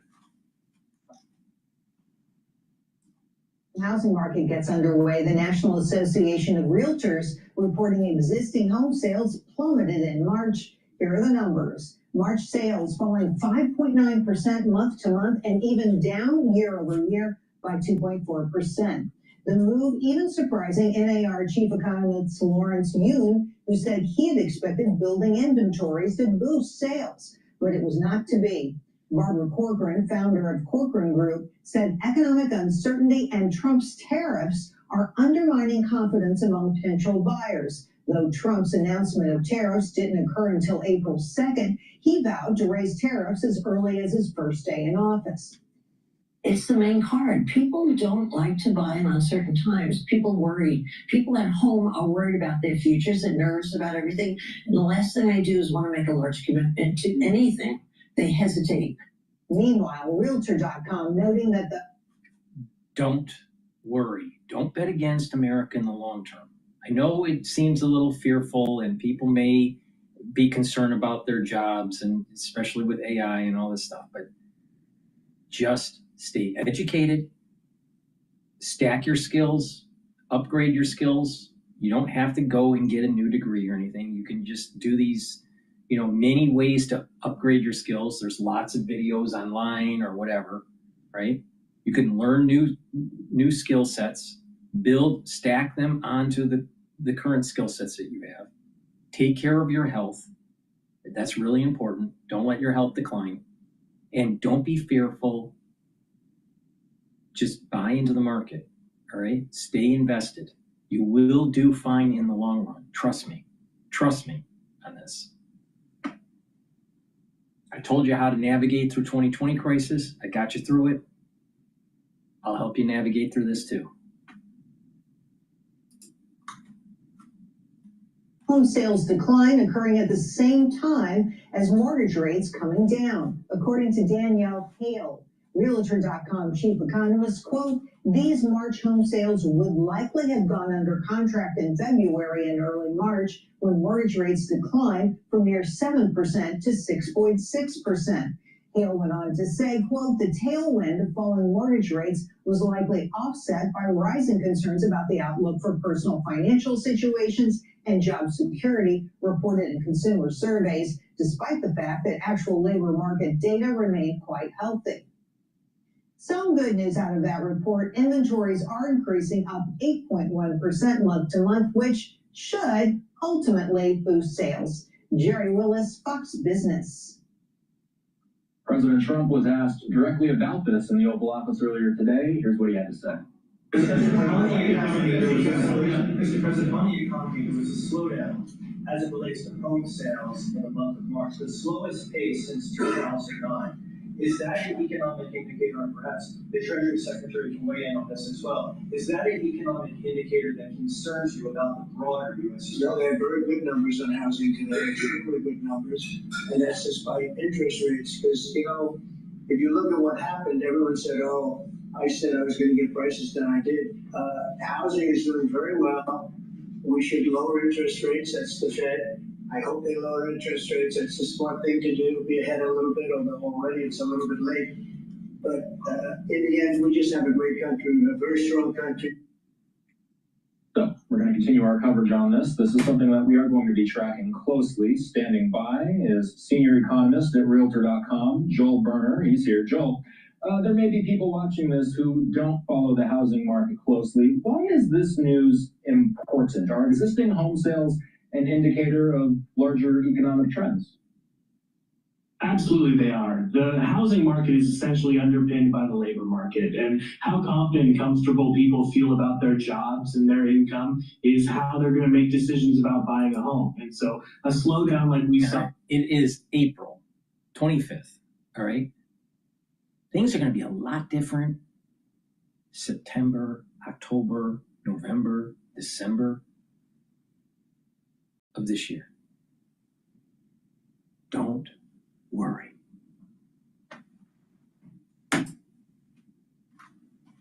March is concerning, and I think that on top of mortgage rates, consumer confidence is really what was driving that decline in home sales in March.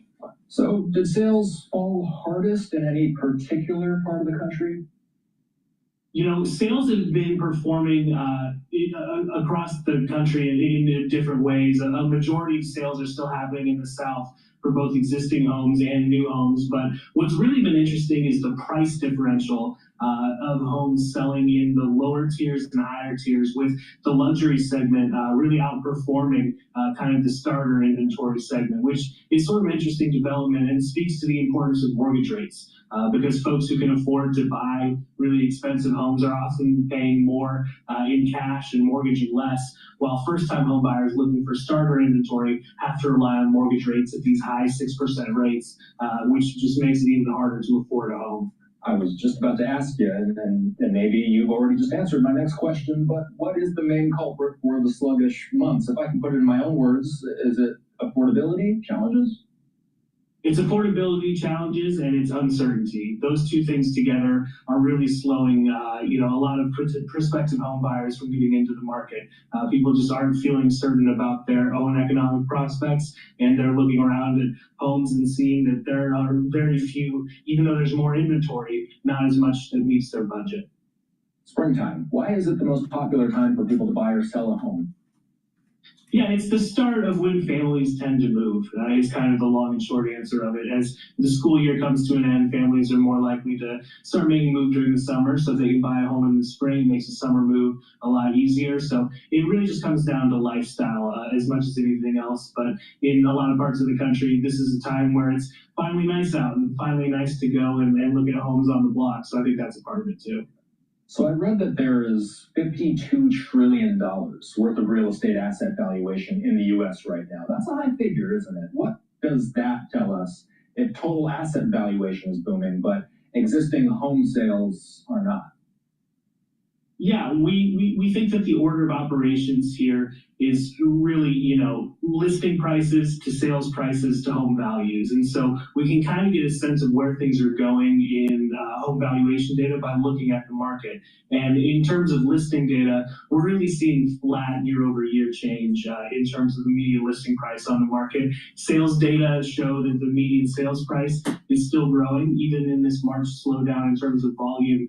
The sale price rose on a year-over-year basis. So we expect that to kind of start to soften in the coming future, and then we will eventually see, that the change in values to our homes that happened that is in the wake of the pandemic, the intense run-up in home values and in median listing price is something that, was a shock. And is something that we're still kind of recovering from. So getting into the new normal is going to be what we see in the coming months and years. Live look at Marine One. Right now we're watching. Get your rental car just for 6 hours away. Hi. Listen to your common sensei and skip the counter with dollars. Marine One. Right now we're watching President Trump as he's landing outside the White House. He just attended an event in Washington, D.C. Obviously, President Trump responding directly to the question earlier today. And he follows just about every economic angle you can imagine, Joel. The March numbers were not great. Is it expected to get worse? Are there any indicators to watch for as far as home sales go? Yeah, the most important thing is mortgage rates. And with the uncertainty in the market right now, we're not seeing mortgage rates fall, even when the stock market has been struggling in recent weeks and months. We would expect to see that bring interest rates down, but that's not happening in a way that we expect. So I think that's going to remain an issue for affordability. In these high 6% ranges, it's going to be tough for people to get off the sidelines. And those are boosted by anticipation of future inflation, among other things. And I think the trade war that's being waged right now is really kind of shaking some people's expectations about what their money's going to be worth in the future, with huge tariffs being applied to goods from all over the world. So it's going to change the way that we kind of anticipate rates going forward. And I think that's going to continue to cause problems for people in being able to afford a home. Where does the story go from here? What comes next? And guys like yourself, we talked about the spring season, but what do you watch for in the summer months and later on in the year? Yeah, it'll be really interesting as we get into the kind of end of the year. We're pacing, as NAR showed in the March data, for a slightly slower year than 2024, which was itself the slowest sales year since 1996. So we're looking at the data right now. We're trailing a historically rough year in March in terms of existing home sales. So something's got to change if we're going to get the type of growth that people were anticipating in 2025. So something has to change in terms of mortgage rates, in terms of consumer confidence, to kind of ungum the gears of the market, because it's really being slowed down right now when people don't feel as confident as they did in years past. And people are not able to finance their homes at the kind of terms that they were getting in years past either. Joel Berner is a senior economist at Realtor.com. Thanks, Joel.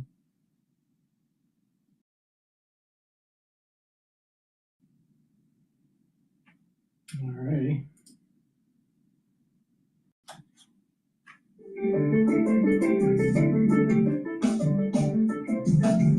Please go to my store, the-studio-reykjavik.com, and get the ashwagandha root. Ashwagandha root will help to control your cortisol levels and your blood glucose levels. Really important, bring down that inflammation. And by bringing down inflammation and controlling those glucose levels and blood cortisol levels, what will happen is you're improving your immune system and you're improving your cardiovascular health. Turmeric is an antioxidant. It's going to soak up free radicals. It also brings down inflammation. It'll help with your immune system and your cardiovascular system. Stack these together, and you get the max benefit for that improvement of your immune system and your cardiovascular health. Now, I have a dual purpose supplement that you can stack with this, or you can take it separately if you want, but you get that synergistic effect by stacking. Olive leaf extract. Olive leaf extract will help to bring down LDL levels and increase your HDL levels. So you're improving your lipid profile. You're bringing down inflammation. And when you bring down inflammation, like I said, you're helping your immune system and your cardiovascular system with a better lipid profile. You're also reducing the chances of building up plaque. So bring down that inflammation, control your blood glucose levels, soak up free radicals, improve your lipid profile. That will boost up your immune system and your cardiovascular system. Please go to my store, the-studio-reykjavik.com. Get the turmeric, the ashwagandha root, and the olive leaf extract. You can take them separately, but like I said, you stack these the way I tell you to, you're going to get the max benefits. Use discount 5 and you get $5 off any order. If you spend $150 or more, you get a free gift until supplies last.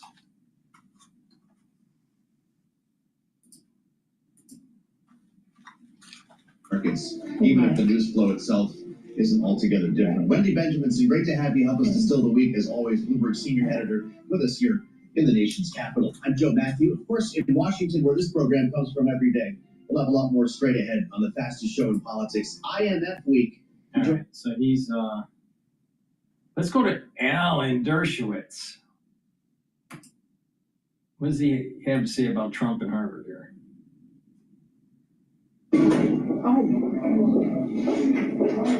So is this up to date? Mostly. At my last job, we used this tool called Scribe for...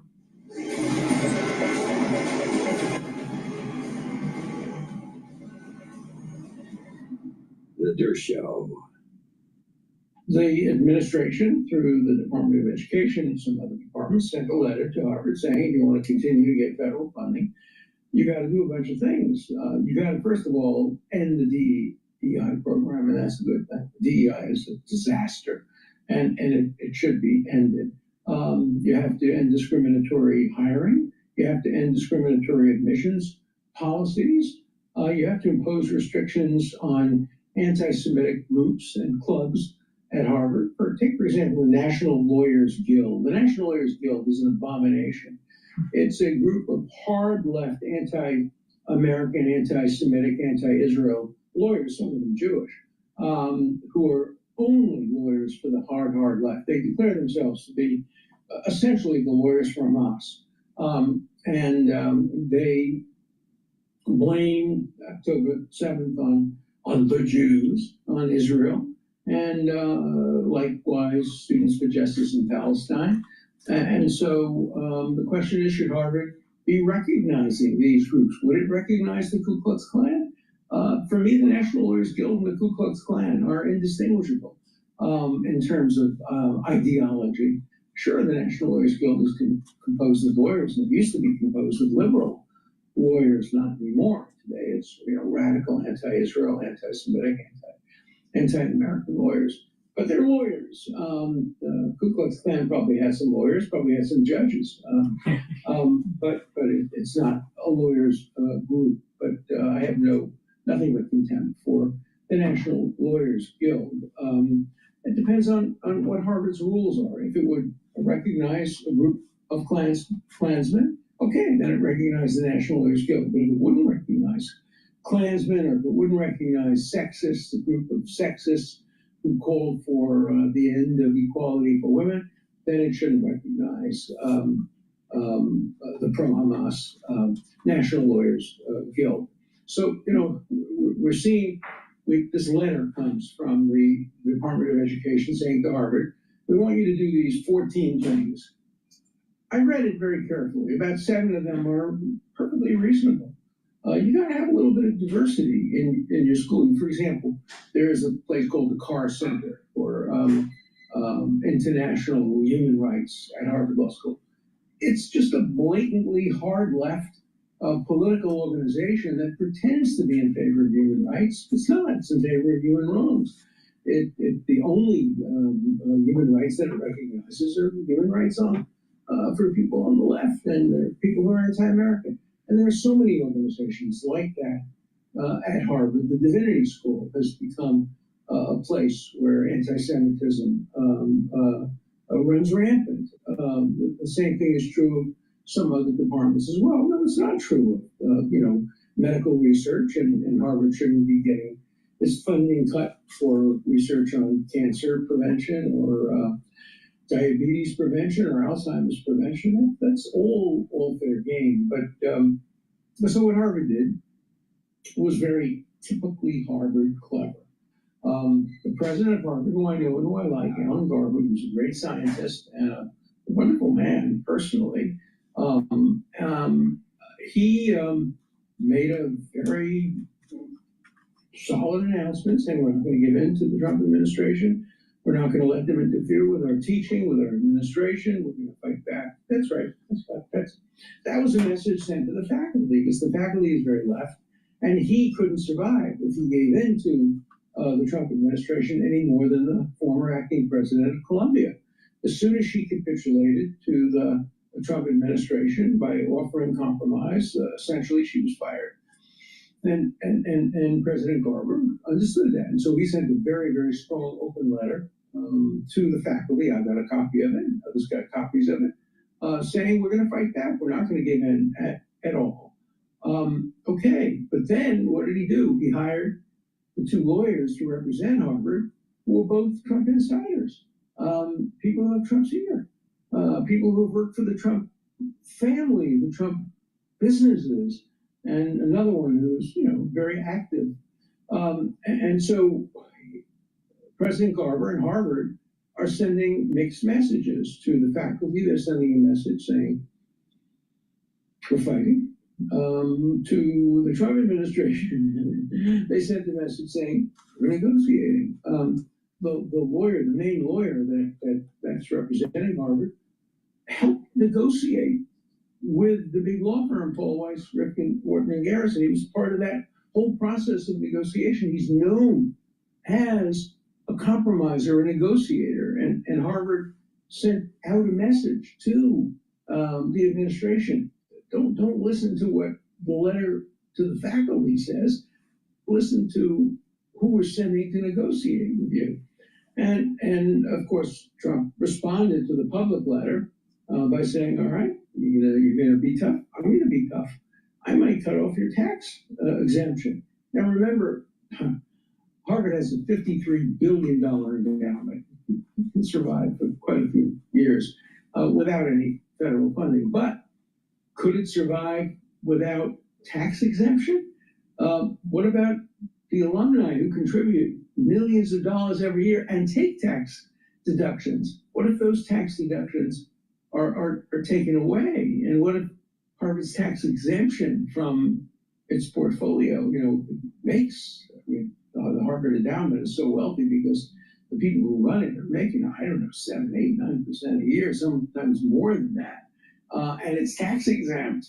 And the federal government has the power to take away tax exemption.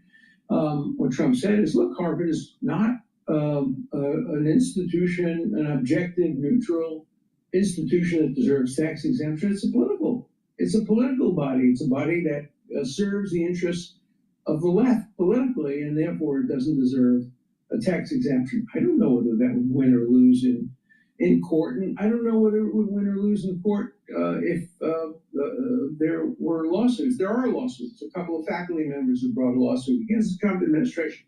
I know the leading person who brought that lawsuit, virulently anti-Israel, virulently hard left, and he's leading the lawsuit. And then there was a guy on CNN today who was kind of speaking on behalf of Harvard. I don't think he was an official representative, but he's the person CNN picked to speak on behalf of Harvard. And here's what he said. He said Trump has no interest in preventing anti-Semitism. It's just completely a cover. In fact, he said Trump is himself an anti-Semite. He likes Nazis. He supports Nazis. He said dinner with Nazis and anti-Semites. Therefore, don't believe that this policy has anything to do with stopping anti-Semitism.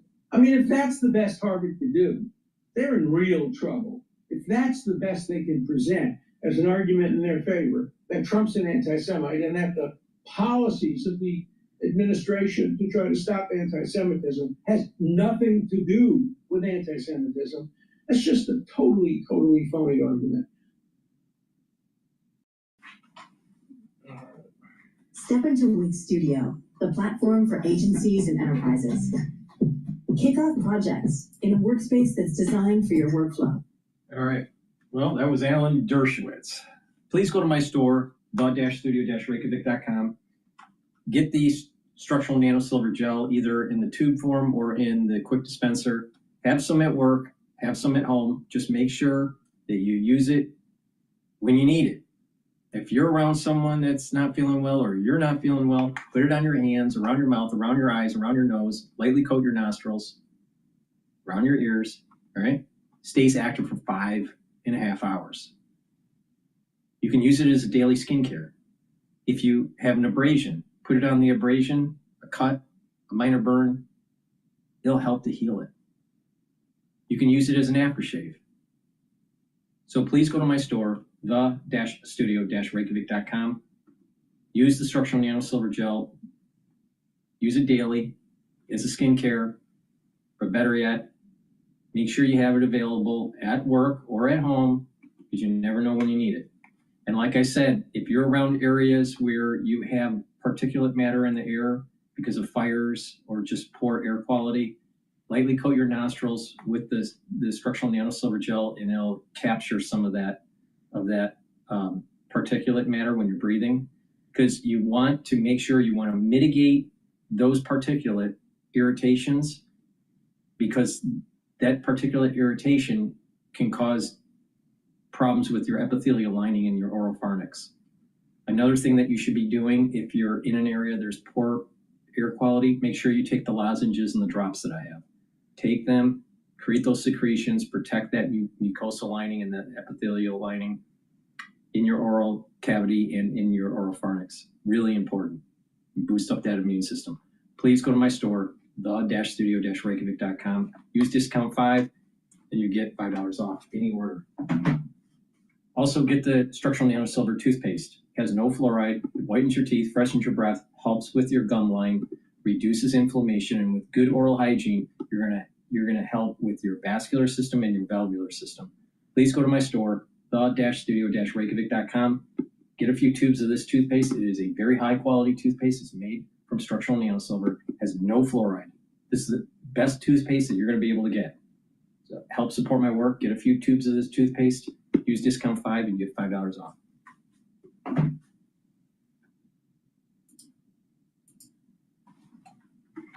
Actually, I want you to take a listen here. He was in the Oval Office yesterday, and he said that South Korea in particular was moving much faster than he expected, and said that we could get some technical deals on a framework sometime next week.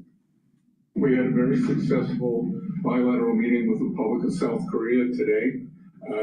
We may be moving faster than I thought, and we will be talking technical terms as early as next week, as we reach an agreement on understanding as soon as next week. So South Koreans came early, they came with their A game, and we will see if they follow through on that.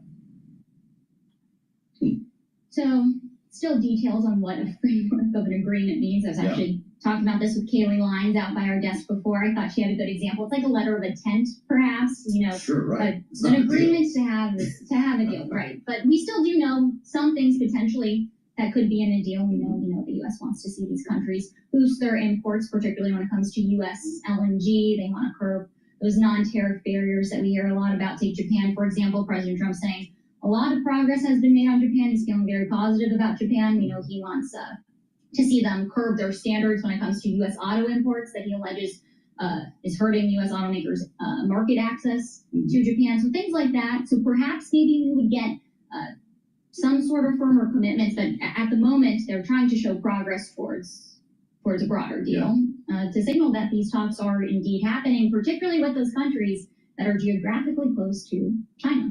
You're knee deep in this, though. Like when you back off, I mean, that was an amazing, granular, comprehensive update on all of the rhetoric we just heard in the last 5 days. When you pull up to 30,000 feet, not that much actually has changed. Maybe we get a couple of framework deals the next couple of weeks. Markets seem to be pricing that in, but you wonder when the real stuff starts. I mentioned the Pope's funeral. You covered the White House. What's the plan here? Because it looks like he's not going to be on the ground for very long. No, it's going to be a very quick trip. Joe, he's going to land, attend with, of course, the First Lady, Melania Trump. She was with him today when they were heading out to Marine One, and then he's turning right back around and coming back to the White House. It's going to be a very quick trip. There is a lot of speculation that potentially there could be a meeting with Zelensky. That's really the one that we're watching closely. Besides for the trade front, of course, as you well know, Norway's Prime Minister was at the White House that yesterday, I think. So much news has happened between then and now, but of course we had seen our own Bloomberg reporting that the U.S. is getting ready to demand that Russia make some concessions here, including recognizing Ukraine's right to build up its military, its defense industry, considering we know Russia really wants to see Ukraine disarm, see a halt of Western military flows into the country. So that's potentially one theme that we could be seeing as he moves abroad. Of course, he'll be in Italy, and there will be many European leaders who are going to be trying to vie for some time in front. And if we want to see this 4 o'clock in the morning, it looks like, right? You're getting up early to watch this process. Third tier seats, the words that I'm hearing for the Trumps. He's going to deal with this. Remember, he made fun of Joe Biden at Queen Elizabeth's funeral because of the way the protocol works here. Catholic royals are seated in the front row, followed by non-Catholic royals, including Prince William. World leaders, heads of states, other foreign dignitaries then sit behind them. So Donald Trump is going to find himself with Melania in the third row. I wonder how that's going to go. If that is what the protocol is. President Trump was asked if he had any words while he was going towards Marine One, and he had some very nice things to say. Originally, we saw a very short statement from him. He did lower the flags to half-mast at the White House and all federal buildings in honor of the late Pope. So we'll have to see what the optics look like there. I'm just putting you in an uncomfortable situation. Now, here's what I want to know with a minute left with Tyler Kendall. You heard the news about George Santos, the former congressman, 87 months. You spent months of your lives running through the halls of Congress, chasing him with a gaggle of reporters trying to get him in front of a camera and on a microphone. And you saw him running into his office. He took great lengths to hide from you guys. As you look back on this whole escapade, what is the lasting memory of running around the world trying to find George Santos in the throes of his controversy? And he was on Capitol Hill for less than a year, yet we have so much tape of him. There is one lasting memory, I will say. It was a viral moment when he was running out the front steps of the Capitol, straight into a car, slammed the door in us reporters' faces because he did not want to answer the questions. At the time, he was just under some allegations. He had not been found guilty. He did plead guilty in August to 2 counts of wire fraud and identity theft just weeks before his trial. I mean, keep in mind, he was considered to be a rising Republican star. Absolutely. At one point. A fleeting moment. So your enduring memory is a door slam when it comes to George Santos. It's not necessarily unique to him. We run that's after a lot of lawmakers on Capitol Hill. Seems pretty appropriate for him, too, though. Tyler, thank you. Reporting for Bloomberg here in Washington, D.C. We'll catch up with Tyler a little bit later on at the White House. I'm Joe Matthew in Washington. We'll bring you to the IMF in our panel with Lee. Please go to my store, the-studio-reykjavik.com. Get the Boomer Boost. Boomer Boost has 68 nutrients in it. It's a very comprehensive compound profile. You can see on the screen there. Go to my store and take a look at the label closely. This stuff works really well. Once you start taking it, you're going to start noticing the benefits within 72 hours, maybe even a little bit earlier, but usually it's about 72 hours and you start noticing it. You'll start losing weight. You're going to have lots of energy. You're going to have more vitality. You're going to think better. You're going to be able to sleep better. It targets multiple systems. It targets your heart, your vascular system, your musculature, your strength. It targets your brain function. So take this every day. You get a big scooper, take it every day, mix it with soft foods or with filtered water. or make a smoothie, mix it with milk. It's up to you. I take it with soft foods like hummus or yogurt. Take it every day. Take it for your breakfast or for your lunch. Not both, but breakfast or for your lunch. You're gonna start losing weight. You're gonna have lots of energy throughout the whole day. Your energies it's not gonna be a spike and then a crash. A steady burn of energy. You're gonna be able to sleep better and you're gonna be able to concentrate. You're gonna have that extra energy level where you're gonna want to move around and you're gonna want to be an active person. Now, what I also noticed for me was that by taking Boomer Boost, it alleviated my migraine headaches, all right? For the ones that know, I've been suffering from migraine headaches ever since I was like 8 years old, all right? I'm a lot older than 8 years old now. So throughout my whole life, or almost my whole life, I suffered from migraines, and I just learned on how to deal with it. So how I adapted was if I had a migraine, I couldn't like really do schoolwork or anything like that and concentrate well. But when I didn't have a migraine, I used to be able to do lots of stuff, and then I'd have another migraine again. All right, and it would last 1 or 2 days, and then I'd be fine. And then so what I did was I chunked all my schoolwork in those periods of time when I didn't have a migraine. That's how I learned to learn stuff quickly. All right, now, and I have a lot of degrees. All right, so but the point here is that I adapted because of that issue. Now, by taking Boomer Boost, and I don't know what the compounds that are in here that actually allow to mitigate migraines. I don't know. All right, I'm still looking into it. You know, it's probably several of these compounds that mixed together are beneficial to me. The point I'm making is that when you take this, you're going to start noticing something else that will be beneficial with your body. Maybe an ache or a pain, or just something that you've had most of your life, and then all of a sudden it kind of like is a lot better. Such as headaches, right? Whatever, right? So I wouldn't be surprised if you, after taking this, that you're going to notice something additional as a benefit for your own biochemistry. All right, everyone's slightly different with their biochemistry. No one is the same. All right, unless maybe you're twins or a triplet or whatever. But the point here is that most people's biochemistry is slightly different, right? So you're going to probably see some other benefits with this, right? For me, that extra benefit was mitigating and reducing the number of migraines that I get. And if something does start to, if a migraine's starting to develop, the severity is much less. So it's this stuff's this stuff is magical in a way, all right? But again, you can take a look at the label on my store, and this stuff you should be taking every day. Another great part of this product is that if you're an athlete, younger or older, take this as your pre or your post-workout fuel source, and you're going to be able to recover and build up strength. Really important. I wish I was taking this when I was doing triathlons. So, all right. So with that, please go to my store, the-studio-reykjavik.com, and take the Boomer Boost every day for breakfast or for lunch.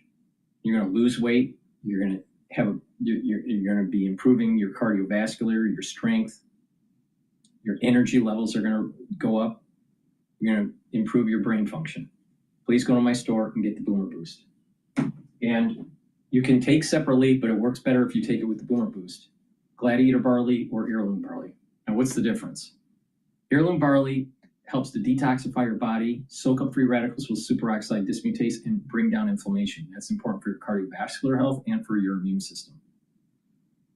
So it's very powerful. It's a high-density protein. Take a scooper or a half a scooper a day, mix it with soft foods, the same way that you would do it for the Boomer Boost. You can take it separately, or better yet, take it with the Boomer Boost for breakfast or for lunch.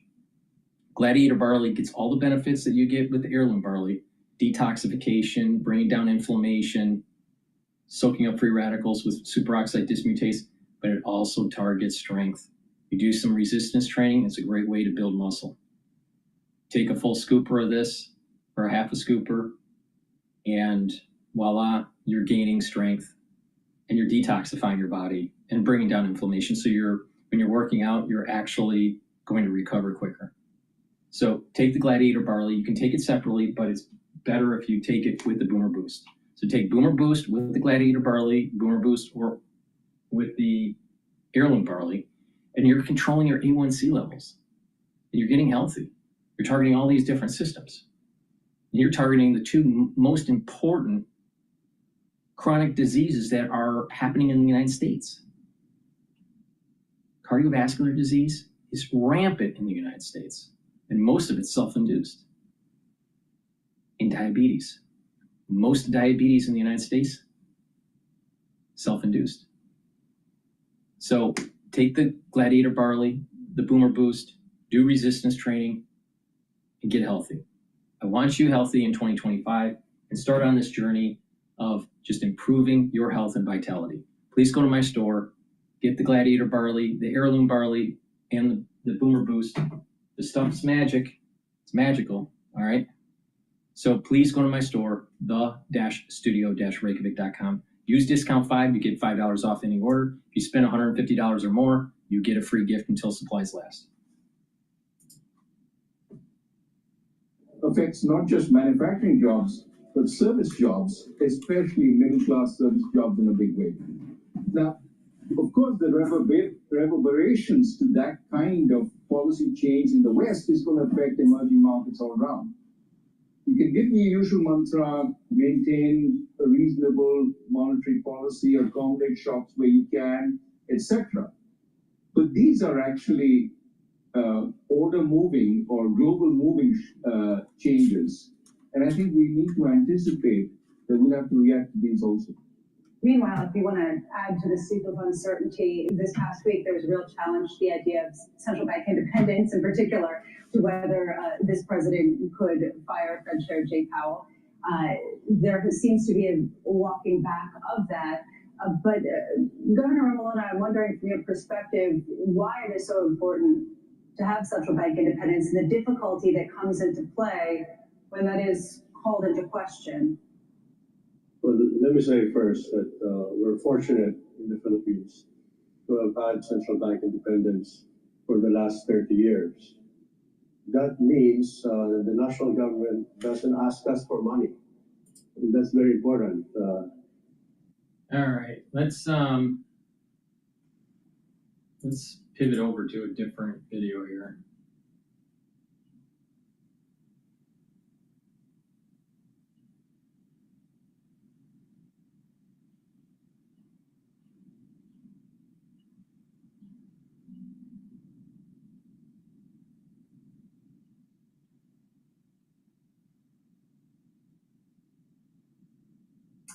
Let's go to the Hill. I haven't seen anything from the Hill today, I don't think.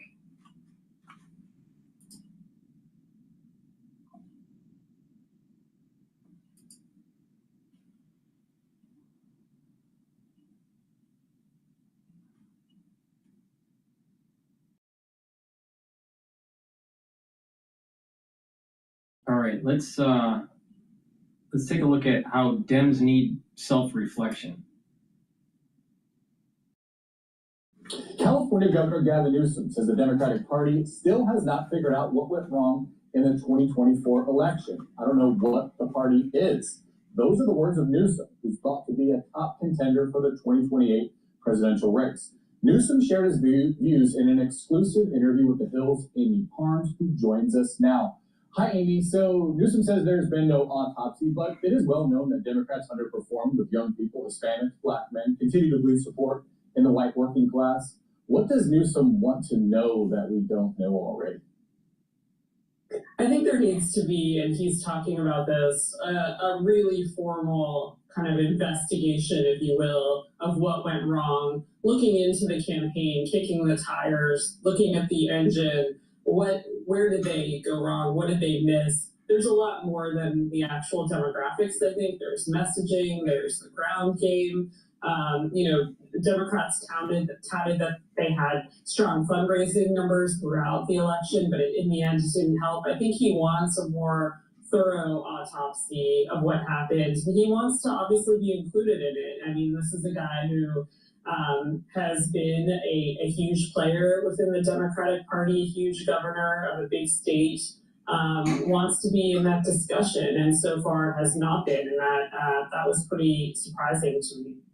Does he think there needs to be a purge of consultants, officials, maybe from like the Biden era? Reading your book, one of the big takeaways that I got from it was just the level of dysfunction inside the Biden camp, and the conversations that weren't had about possibly having someone else on the ticket.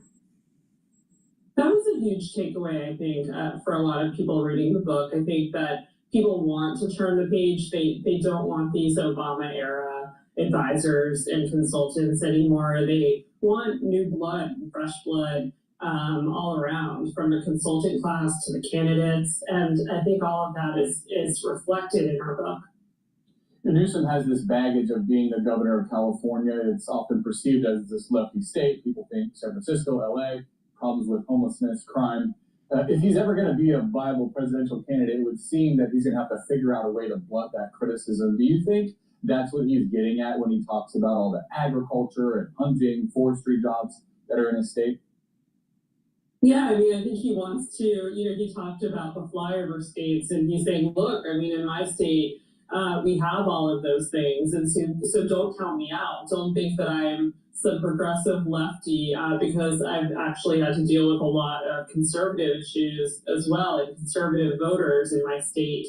And I would assume that he would continue to play up that line in the coming months if he's looking at running. It's certainly kind of a cue that he wants to appeal to a broader swath of voters than these Hollywood Silicon Valley types. Newsom has this podcast where he's been interviewing a bunch of right-wingers. It's not just right-wingers. I know you're going to be on here coming up soon to talk about, I assume, your book, which is Fights about the 2024 election. Incredible read, must read for political junkies. But anyway, Steve Bannon, Michael Savage was on there. Those were some of his first guests. But then he got a little bit of criticism for not offering enough pushback against them. Has he given up on that kind of let's hear them out attitude? It's been all kind of anti-Trump guests since then. No, I think he wants to do everyone, and that was sort of his point to me, that he doesn't want to ignore the right. He wants to include them in conversation because he's saying, look, they did something right. They won this election, so why wouldn't we hear from them? And that is sort of an anomaly right now in the Democratic Party. I think people want to speak amongst themselves, but there are Democrats like Newsom who think that he needs to appeal to more voters and listen to people on both sides to hear what they're saying, to hear, glean what strategies he might be able to get from these people who are speaking to him. And, I think there's some people who think that's a smart approach, especially if he wants to move out of California and talk to voters in these swing states and start appealing to them. So I think he's trying to lay the groundwork for that kind of thing. All right, we'll leave it at that. It'll be interesting to watch and see what happens with the California governor. Amy Parnes, thanks so much for your time. Thank you. Let's see what France 24 has to say here. When you hire a local registered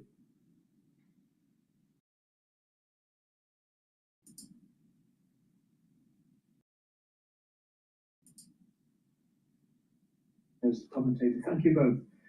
Meanwhile, Donald Trump separately has signed a new executive order ramping up deep sea mining in American and international waters. According to the president himself, the initiative would pump hundreds of billions of dollars into the American economy, he says. The International Seabed Authority is working right now on a rulebook for new industry, trying to balance its economic potential versus the risks to the environment.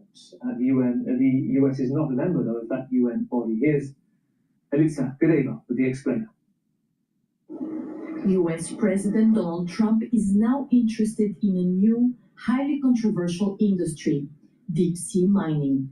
US waters contain more than 1 billion metric tons of nodules, deposits rich in minerals including copper, cobalt, and nickel, used for the production of batteries, computer chips, and solar panels. On Thursday, the American president signed an executive order to expand and speed up US deep-sea mining in domestic and international waters.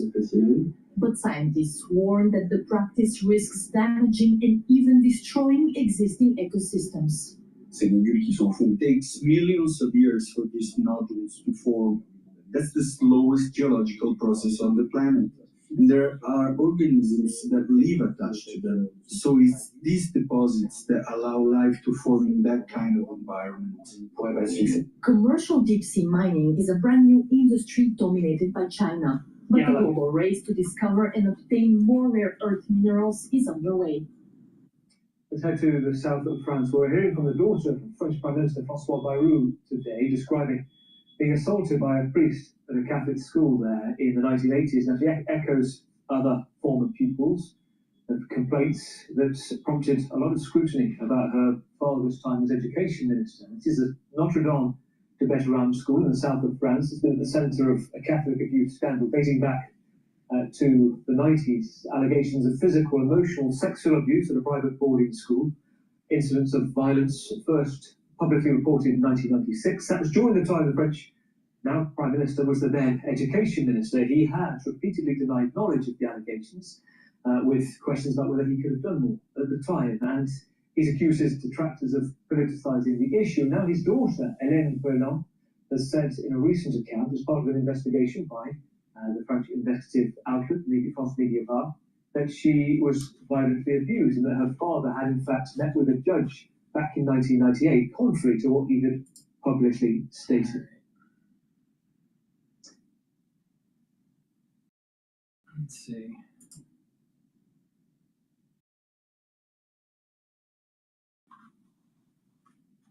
Might go to Times Radio about Putin here. Please go to my store, the-studio-reykjavik.com, and get the Max 35 or the Max 14. Max 35 is 35 parts per million. Max 14 is 14 parts per million. Or the Cleanse, which is 30 parts per million. But you use them the same way. Take a teaspoon a day, every day, swish in your mouth, gargle, about 20-30 seconds, and then swallow. It's going to help boost up your immune system. If you're not feeling well, take a tablespoon or two a day, and then once you start feeling better, go back to your maintenance dose.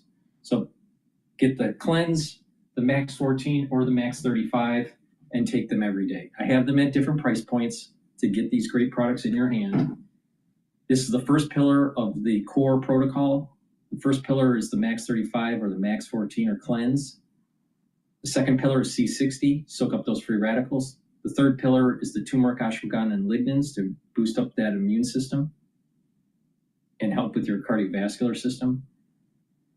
And the fourth pillar is the Boomer Boost that boosts up your energy levels and your metabolism. So please go to my store, use discount 5, you get $5 off. If you spend $150 or more, you get a free gift until supplies last.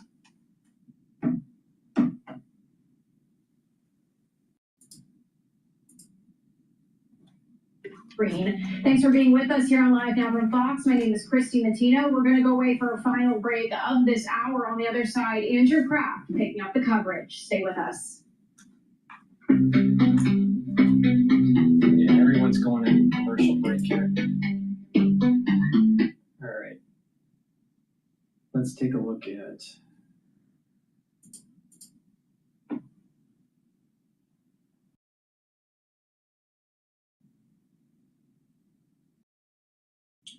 well, this is interesting. This is the U.S.-Iran nuclear talks. And that's how you use CRMs. Questions? Or you can just move to Monday CRM.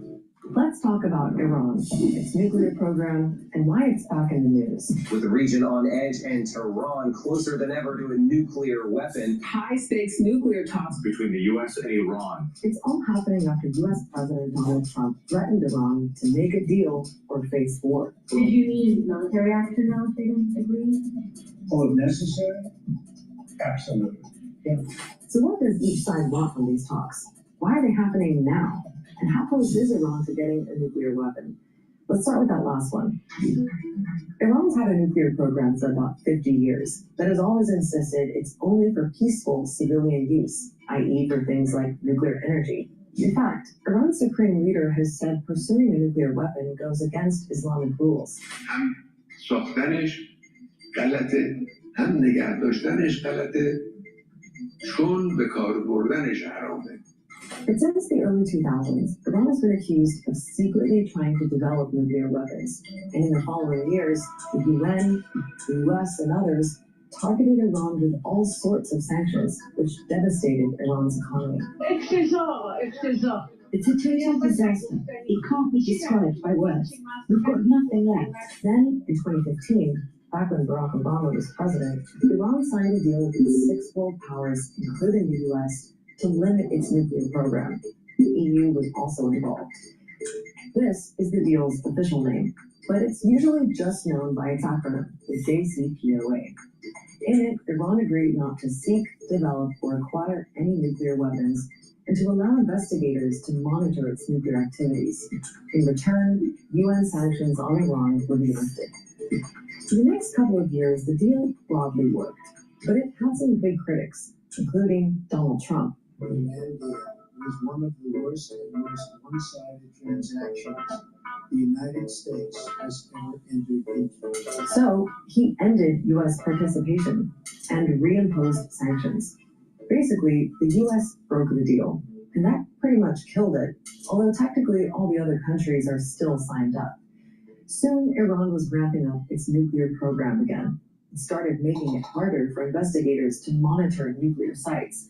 And last year, the world's nuclear watchdog said Iran has been dramatically accelerating uranium enrichment. Strengthening of their capacities is underway. To get weapons-grade uranium, which you need to make a nuclear bomb, you've got to get to 90% enrichment of the uranium. Now, Iran's got to 60% right now. That seems like there's quite a little bit of a gap there. Actually, there's not. It's a terribly small technical step, I'm told, to get from 60 to 90%. Iran is very, very close, and the experts think they could, if they wanted, do it in just over a week or so. Now that would be a major step, but Iran would still have to build an actual weapon to carry a nuclear device. And there are various estimates about how long that could take, from a few months to a couple of years. That said, a recent U.S. intelligence report concluded that currently Iran is not building a nuclear weapon, and that would need a political decision from Iran's supreme leader Ayatollah Khamenei, who has not reauthorized the nuclear weapons program, though pressure is probably built on him to do so. Well, the Iranians still contend that their nuclear program is purely for peaceful purposes. But there are increasingly loud and louder voices in Tehran talking about the fact that they have to consider weaponizing their nuclear program. It is no secret that we have become a nuclear threshold state, and this is a reality. It is also no secret that we have the technical capabilities required to manufacture a nuclear bomb. Okay, so here's what's going on now. The latest U.S.-Iran talks started in mid-April. The U.S. side is led by Steve Witkoff. He is a former real estate developer and a close friend of Trump. The Iranian side is led by Foreign Minister Abbas Araghchi. He was also involved in the JCPOA negotiations. The Gulf state of Oman is mediating. But in between the high-level meetings, then, there are technical negotiations. And these are very detailed subjects. You're not just talking about high-level diplomacy, you're talking about nuclear physics. But what explains all the momentum we're seeing at the moment? And who wants what? Well, first, look at the current backdrop in the Middle East. We've seen some big shifts in the balance of power in the last year or so since Israel's war on Gaza. We've seen Israel, a major U.S. ally, go after Hezbollah, a major Iranian ally in Lebanon. We've even seen direct attacks by Israel and Iran on each other for the first time ever. Some analysts think all this has left Iran in a weaker position and more keen to strike a deal. Iran wants the threat of war lifted. The military threat against their nuclear program and against their country is now much more palpable and credible than it has been in years. Remember, Iran is also struggling with the impact of sanctions, especially the ones which were imposed by the US when it pulled out of the JCPOA. Iran's economy is in really bad shape. They're literally struggling to keep the lights on. There are frequent blackouts in Iran. Okay, so what about the US side? Donald Trump was the person who backed out of or ripped up the previous nuclear deal with Iran. Why is he so keen on getting this done in this second term? I think one of the things you have to do is listen to exactly what President Trump said. And I may be picking up on what seems like a small detail, but repeatedly, numerous times, the president has said he wants to win the Nobel Peace Prize. And I think he feels that this is a place that he can do that. It also looks like Trump may have softened his demands. When he pulled out of the JCPOA, Trump's position was that Iran shouldn't be allowed to have a nuclear program at all, not even for civilian use. But that may have changed. The Trump administration this time around has taken the same position on that as the Obama administration. The negotiations with Mr. Witkoff, it seems, and we're not in the room, but it seems right now that they are saying to Iran, yes, you can continue with a nuclear program, but capped at a certain level of enrichment. There's something else hanging over all of $1,000 to the first person to make an SOP for the new hire. 1 hour, go. An hour? There's something else hanging over all of this, which could also explain Trump's apparent urgency to strike a deal now. A crucial part of the JCPOA expires later this year, in October. It's called the snapback mechanism. Basically, any of the 5 countries that are still signed up to the deal can call on the UN to reimpose or snap back all the old UN sanctions if they think Iran is not complying with the limits on its nuclear program. It's kind of like the last remaining bit of leverage they have over Iran. That's how the UK, France, and Germany see it anyway. And they've said they are willing to trigger the snapback to stop Iran getting a nuclear weapon. To the US, even though they can't do it themselves, they can call on their friends, they have in this negotiations, which is one of the reasons why Donald Trump wants to get this moving as fast as possible, because he's going to reach a point where he won't have that snapback, that extra pressure on Iran. So what are the chances of the US and Iran actually getting a deal? Well, it's probably going to be a long and drawn-out process. These are tense negotiations that could easily collapse at any moment. Keep in mind, there's also pressure on the US side from Israel, which says that even a civilian nuclear program in Iran is a security threat. I think one thing we have to say, though, every time we mention Israel, is Israel has a nuclear weapon. Israel is not signed up to any of the international conventions. Israel doesn't let IAEA, that's the UN body that covers these things, it doesn't let them look at its nuclear program and its nuclear weapons. It doesn't admit it has a nuclear weapon, but everyone knows that it does. For now, though, it looks like both Iran and the US are pretty keen to make some kind of progress toward a deal. The fact that they're actually talking is more than we've seen for the last few years.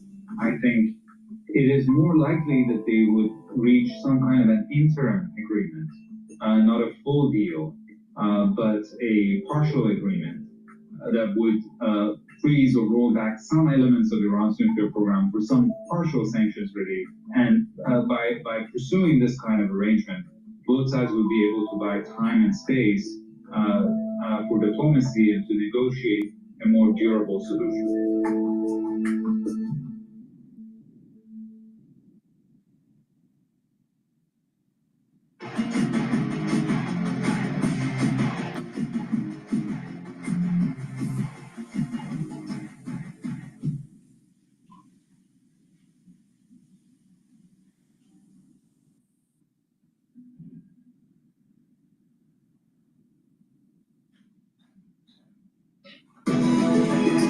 Russia's biggest attack on Kyiv in months after a day of chaotic diplomacy ending with the US president accusing Ukraine of prolonged.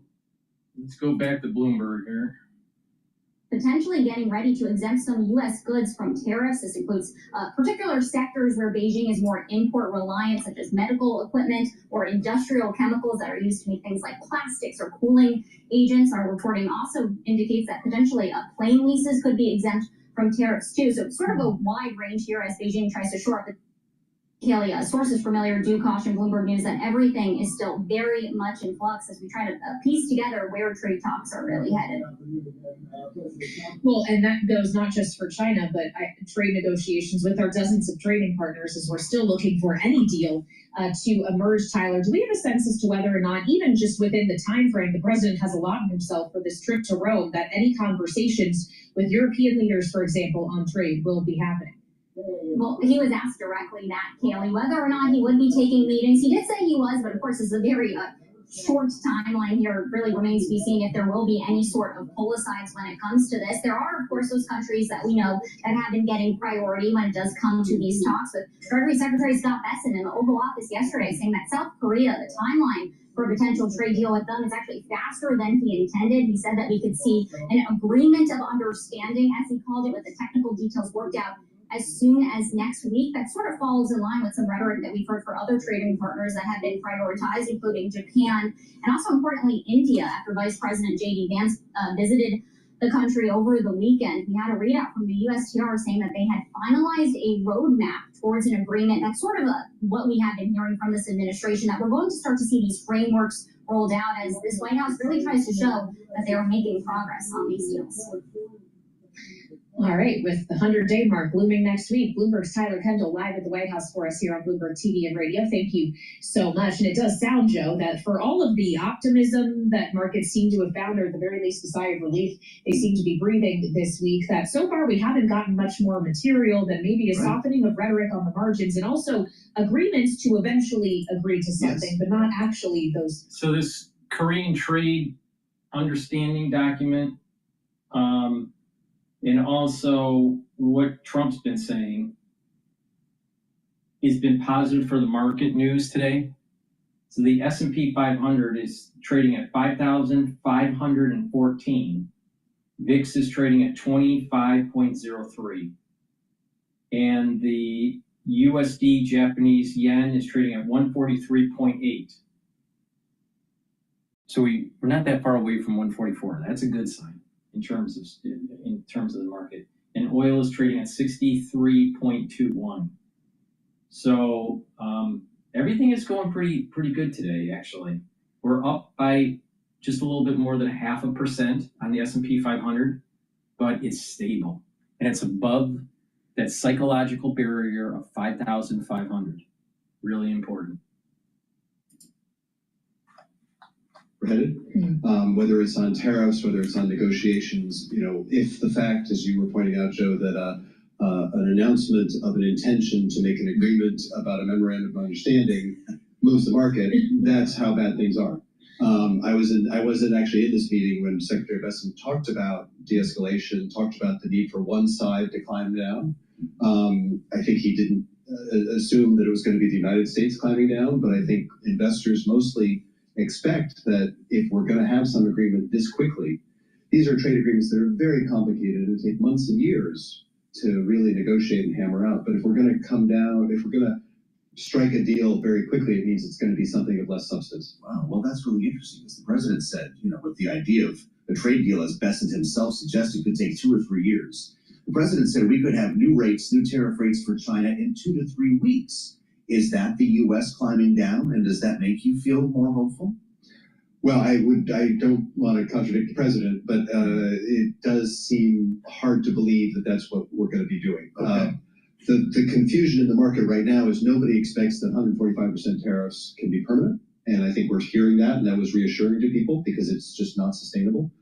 It is an embargo, effectively, as Secretary Bessent said, but the real question is, will we have more certainty on the other side of things? And, there is a world in which you look through the fall and there's a budget deal and the debt limit is behind us and we have half a dozen of these framework agreements in place. And so what kind of range we're dealing with. And that's a much better world. But the question is that the new steady state, or do new things get put on the table? Well, and as you suggest, this idea that no one thinks we're going to stay at 145% forever, I wonder how much can change, though, even if that no longer remains the rate in terms of our fundamental relationship with China. Knowing already there was an effort to diversify supply chains away from China because of the scars of the pandemic. You have news today, Apple is going to look for all of the iPhones it sells in the U.S. to be made in India by the end of next year. Changes are already underway. Can we ever really revert back to any kind of, at least what was the norm? No, I think the old norms have been broken, and I think we are moving into a new kind of arrangement. What that really looks like in the end is hard to predict, but I think it is, a decoupling of sorts. We used to tell companies that you need a China plus one strategy, so you should build a factory in China and then one outside of China. I think companies are now looking at a U.S. plus one strategy where they have to, the India deal, the India announcement at Apple is to bring product into the U.S. from India rather than from China. Well, this is all happening with financial ministers and leaders from around the world coming to Washington for the spring meetings of IMF, World Bank. This is a peculiar moment for all of this to be unfolding. We're talking about what Scott Bessent said behind closed doors this week. There are a lot of conversations happening behind closed doors. And I wonder what you can share with us. What are you hearing that didn't get into the front page or onto the Bloomberg terminal? When it comes to concern, when it comes to uncertainty, what is the general feeling with world leaders this week? Well, I think the measure of how grim things are is that the session that I was in on the Middle East is the most optimistic.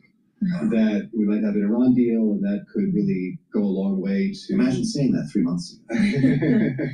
But it gives you a sense of the uncertainty about everything else, whether it's Russia or China or U.S. policy, or indeed a lot of our foreign friends are really looking at what's happening in the court system, what's happening in the regulatory system. Lots of questions about the Fed until the president backed off on that. And a real sense of, is the United States the same business model that we've all come to love and invest in over the last several decades? Those things don't change overnight. It takes years for things to change dramatically, but the things that made the U.S. so consistently innovative, dynamic, and able to grow so quickly people are questioning. I'm glad you raised the Fed too, because as we consider what changed this week, we didn't start the week not knowing if the president intended to fire the Fed chair, and then he said he had no intention, never had any intention of that. So maybe clarity on that issue, at least for now, Christopher. But he still maintains, even if he's not going to try to oust Powell, that he thinks Powell needs to move now, that he risks being too late. And I wonder, with the economic picture you are seeing, if you think there might actually be some merit in that argument, that monetary policy simply isn't going to be able to react quickly enough to whatever it is we're heading into. Well, I think my view, and I think the view of a lot of investors that I talk to, is that the best thing you can do right now is to sit tight. You probably you certainly don't want to think about raising rates right now, but you want to know where the steady state is going to settle. I mean, if you could sort of start knowing where tariffs will be and start modeling that and sort of thinking through where that will feed through to either inflation or slowing growth, that's one thing to do, but you don't know where that's going to settle, and the president isn't helping things, unfortunately. Would it do damage to the Fed's image if we did get a cut right now? I think it would. What if Jay Powell said, okay, 25 basis points, stop calling? What would be the market reaction? I think it would probably be positive for a day and a half, but overall negative. Who do you trust? I think it starts to undermine the Fed's credibility, because we've had the Fed. It's been remarkable through all of our political discord. I don't think anybody credibly attacks the Fed for being politically motivated one way or the other over the last several years. The unfortunate thing right now is whoever is nominated to replace Jay Powell next year is going to come with sort of a shadow of suspicion of what kind of a deal did they strike to get the job. Not a shadow chair, which we talked about before. Yeah, that's certainly an idea that has been floated at this table by the now Treasury Secretary, Scott Bessent, actually, of all people. To this notion of credibility, though, it's one thing to consider the Fed's credibility. It's another thing to consider just the credibility of the United States. We have a new story out on the terminal today looking at the dollar. Could be the worst first 100 days the dollar has seen since the Nixon administration. We all have been paying attention to what's been happening in the bond market. We haven't even really started the debt ceiling fight yet, Christopher, which we have to look forward to in the next few months. Do you see a serious risk of an undermining of the creditworthiness of the United States, or the view of creditworthiness of full faith and credit? Well, as you know, creditworthiness is incremental, and Sure. there are shades of gray. I don't think things are, I don't think things are about to fall apart. I think the dollar is still the world's reserve currency for a long time, given the lack of alternatives. But like I have been saying for a long time, all right? If you look at a 10-year average for the DXY, the dollar index, the dollar has been elevated the last 4 years. Well, what happened the last 4 years? It's been elevated above 100. And it hit as almost as high as, I think, 114. It's the aftershock of the crisis of 2020. And what's the most stable economy around the world? The United States. What major event happened in the last 4 years? The crisis in 2020.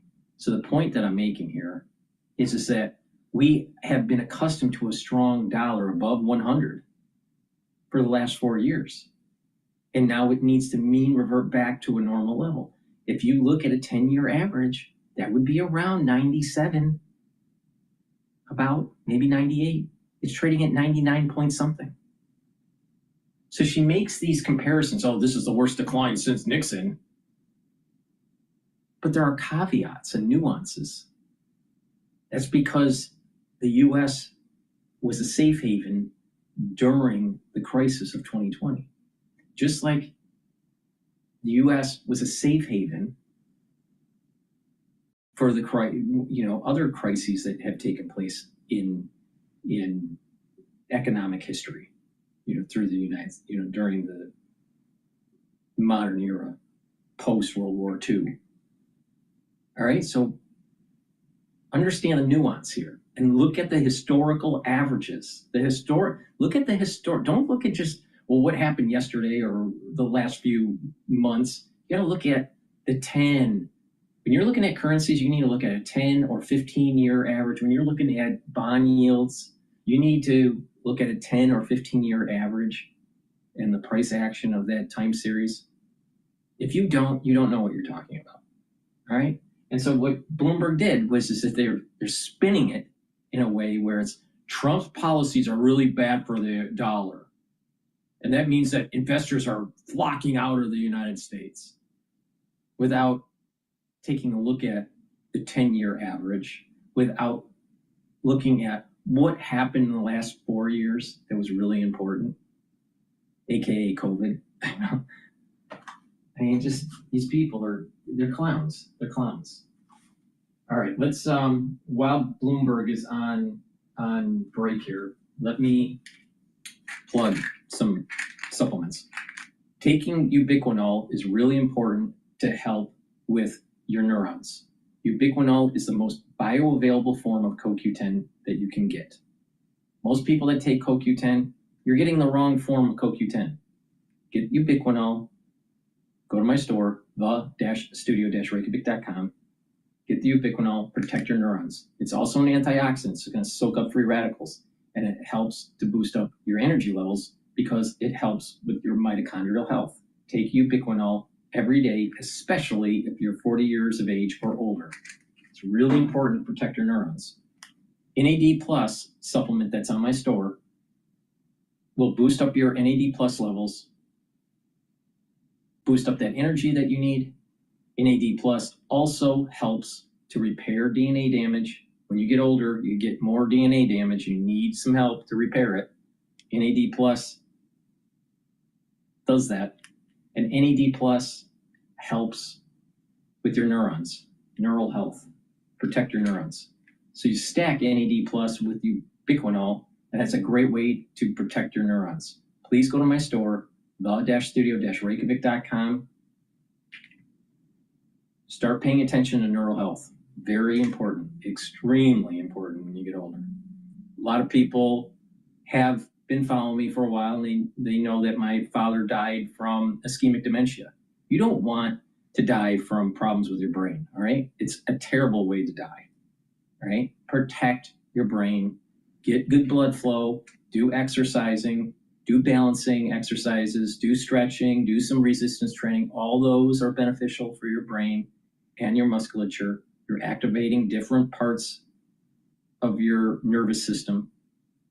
Take the right supplementation, drink filtered water, stay away from processed foods, get proper sleep, learn new things, talk to people in the real world. All these things will help holistically to improve your brain function.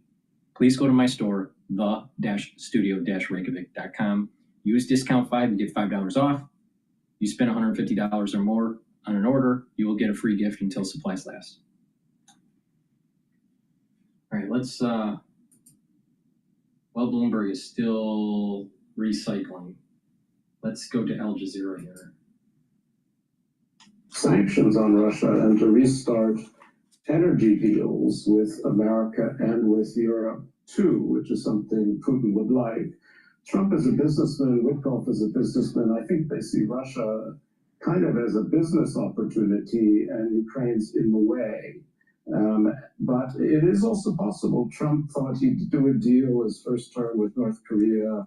It was frustrating. He just gave up and walked away. And the Europeans are considering that this is a real possibility, and they are gearing up to help Ukraine. Now, they don't have to be as strong as the United States. They just have to be stronger than Russia. And Ukraine, after all, has agency. It has 900,000 troops. It's a big country. As long as it's getting aid, it can hold on, I think, to pretty much what it has. I mean, I think Russia in the last years gained about 1% of Ukraine's territory only at a huge cost in money and in soldiers. So, you know, it's not about to collapse. I mean, the war can go on for a while. But Stephen, very briefly, of course, the US has threatened to walk away from this. And can Europe then fill that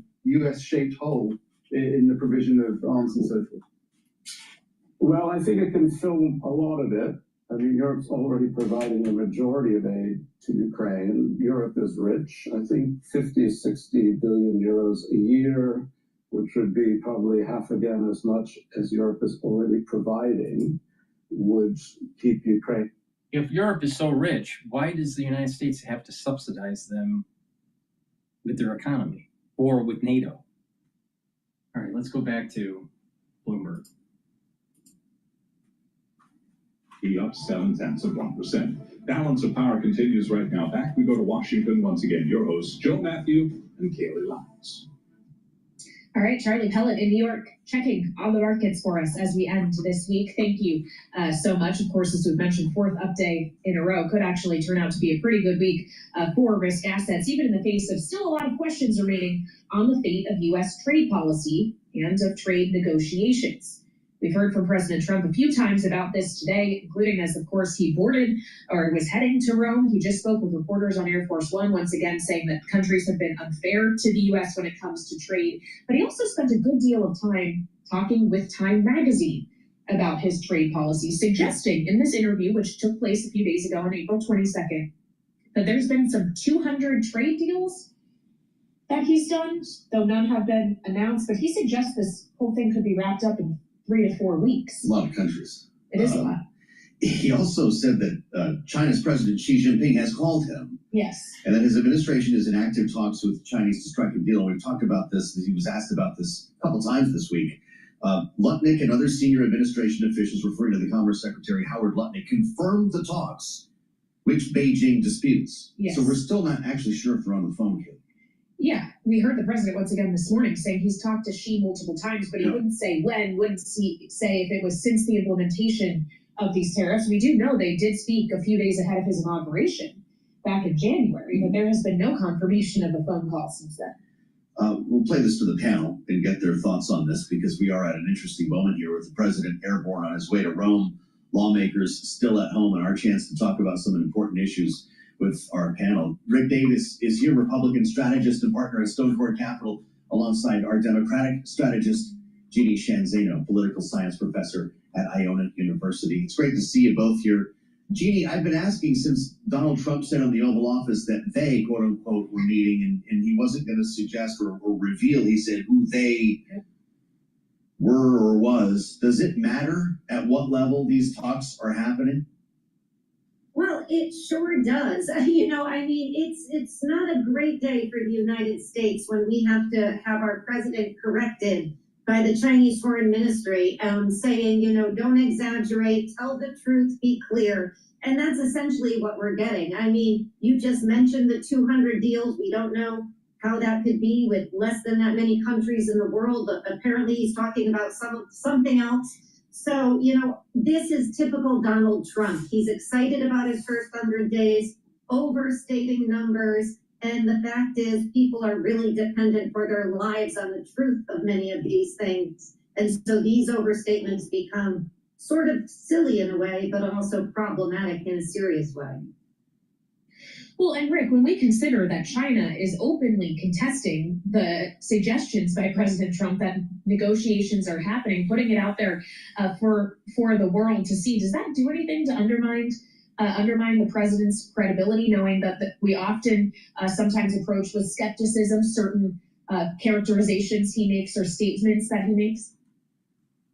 Yeah, look, I mean, we've learned for a long time that you have to take everything that Donald Trump tells you with a grain of salt, right? He even admits to hyperbole on virtually every issue that ever comes out of his mouth. So it's pretty dark days when you have to rely on China, known for its propaganda and use of distraction as a foreign policy tool, to get the straight dope.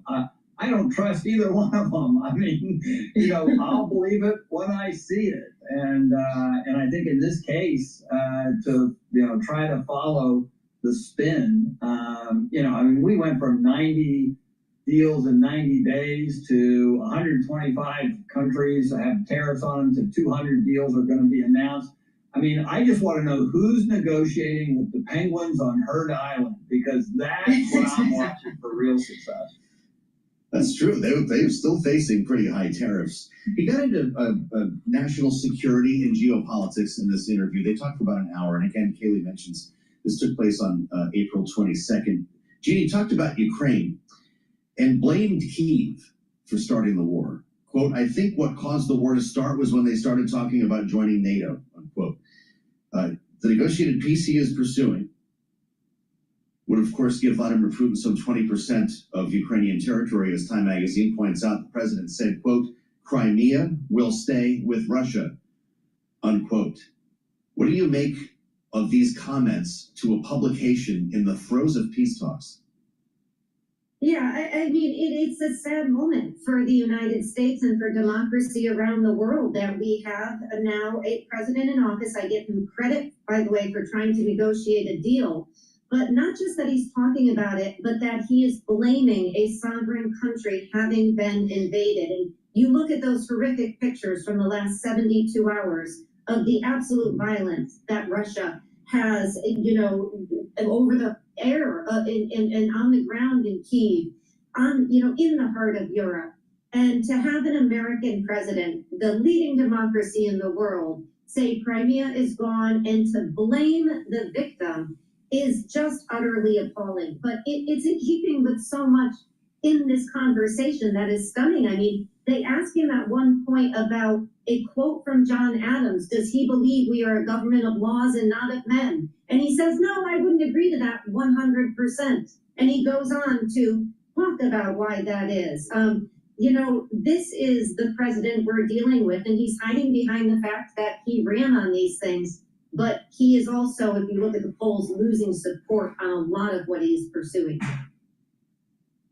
Well, and when we consider the geopolitical part of this interview, Rick, when he was talking about a deal with Ukraine, the journalist questioned him on his repeated insistence on the campaign trail that he could end the war in a day. And he suggested in his answer that he was just exaggerating, that no one should have expected him to end the war in a day to get back to kind of what we were discussing about his rhetoric here. But is that also an admission that this particular negotiation, with Steve Witkoff dispatched again to the Kremlin today to meet with Putin, is much harder than he thought walking in?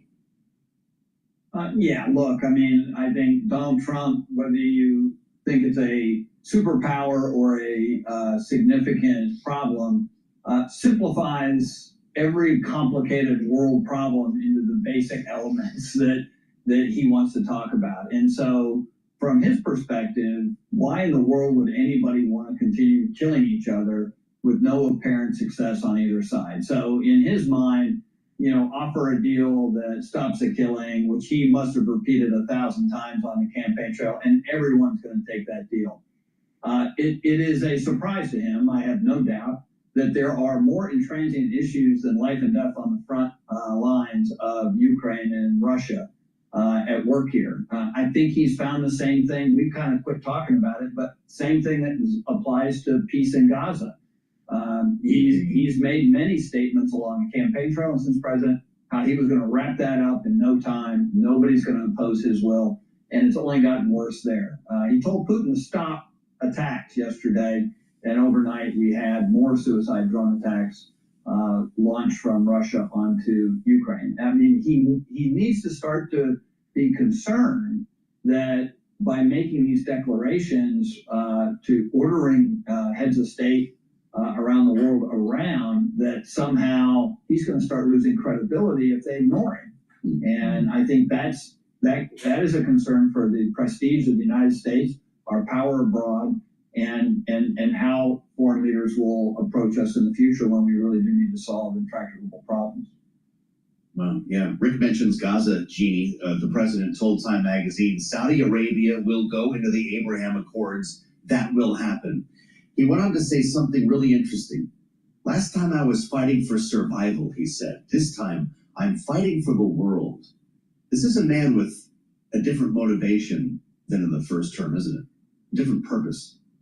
Yeah, I think actually his purpose is the same. I mean, this is somebody who believes in executive power. He is somebody who believes that he should have more of it constitutionally, and if not, he's going to do everything he can to take it. What I think has changed in this Donald Trump 2.0 is the people around him and the fact that they had 4 years to make these plans. We're going to use an act from 1798, and we are going to take these steps. Just what happened with this judge in Wisconsin today is exemplary of where the administration is. And so that has changed. And I think the other thing that has changed is very much a story about the first branch of government that, for me, is very sad, which is the Republican Party and the first branch of government, more importantly, have said, we are not going to challenge this attempt to amass executive power. And so those things coupled together have given Donald Trump this runway to do what he's done in the first 100 days. I think it's going to get harder as we go on. And if I could say, I think one thing he gets credit for, which Democrats should learn from, is announcing he's going to talk to Jeffrey Goldberg from The Atlantic yesterday. This is somebody who famously will talk to anybody at any time. He's got to come right over to Bloomberg and talk to you guys. And that is one thing Democrats should learn from. Talk to everybody, because he says, I'll just try to change their mind. They're going to write about me. I'll go into the lion's den. And Democrats have to learn from that. It's one mark of what a good politician he is, but I don't think he's proven to be as good of a policymaker or governor. Rick, we have less than a minute left here, but when asked about the expansion of executive power, the president repeatedly suggested in this interview, he's just doing what he was elected to do. Is he necessarily wrong on that? Yeah, I think his point that he's just making good on these campaign promises is not wrong. He talked about most of the things that he's doing, and at the time we kept saying, "Wow, what a crazy idea that is." And yet here we are. Rick Davis and Jeannie Shanzano, our political panel, joining us throughout all of it as we approach the 100-day mark, and of course on this Friday. Thank you for joining us here on Balance of Power, and we'll dig more into the war in Ukraine and the efforts to end it next, right here on Bloomberg TV and Radio.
Please go to my store, the-studio-reykjavik.com, and get the resveratrol. Resveratrol helps with your mitochondrial health.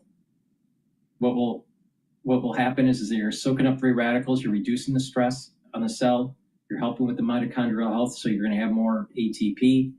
Resveratrol also helps with youthful gene expression, and it helps to get rid of cells that are in senescence.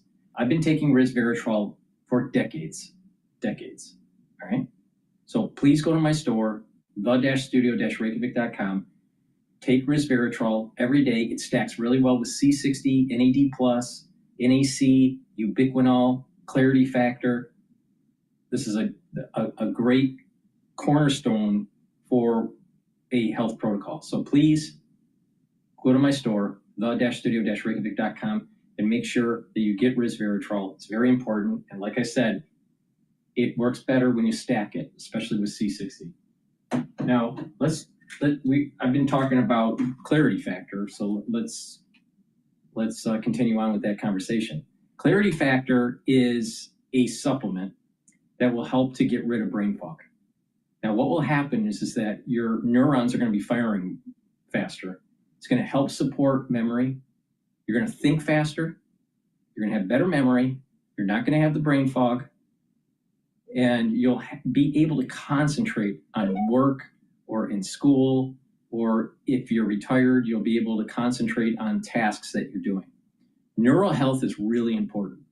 So take clarity factor every day to improve those neurons you want to improve those neural connections, all right? So there's something called neuroplasticity. And the plasticity of your neurons can be negative or positive. Positive neuroplasticity, as I define it, is when you have more connections, neural connections, the dendrites that are on your neuron, your dendritic connections will increase. That's positive neuroplasticity. So you'll be thinking faster, you'll be able to consolidate memory, you'll be able to retrieve memory better, all right? Negative neuroplasticity is when those dendritic connections start to recede and you slow down with your thinking. Memory recall is slower or non-existent, and you're in decline. Well, you don't want that, all right? You want positive neuroplasticity. To get positive neuroplasticity, you need to do a few things. One, you have to make sure your body is not inflamed chronically.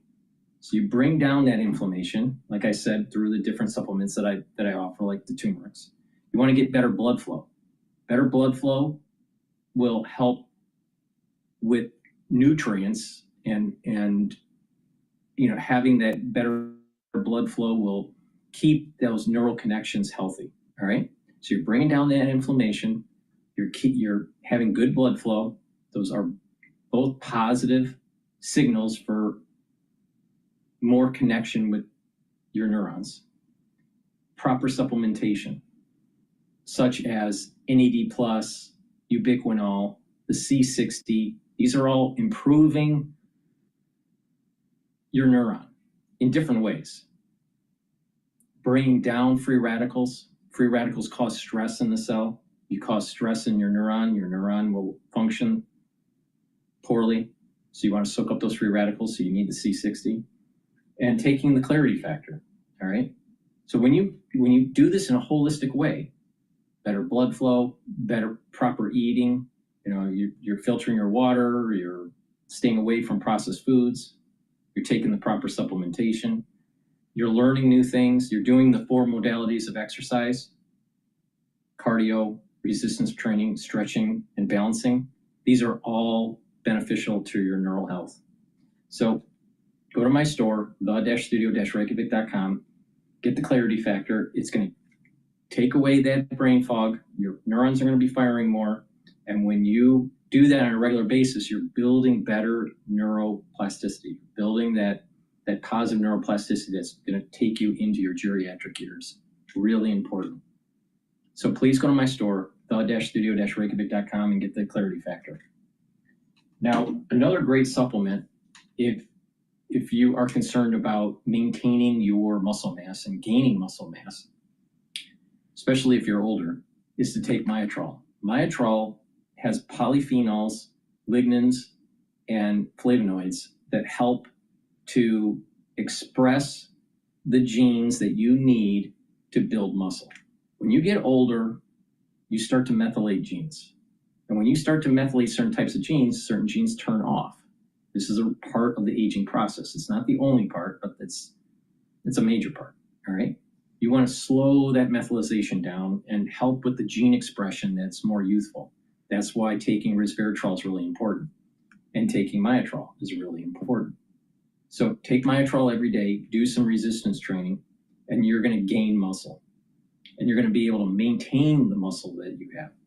So atrophy, musculature is atrophy of your muscles and a decline of your musculature is a major problem with aging. You can slow that down with proper diet, proper exercise, and proper supplementation. Get the Myotrol. It's going to help with the gene expression to build muscle. If you're an athlete, younger or older, taking Myotrol will help you with your sport. The best way to take Myotrol is to take it with Boomer Boost and Gladiator Barley. You'll get all the nutrients that you need to build muscle and gain strength for your sport.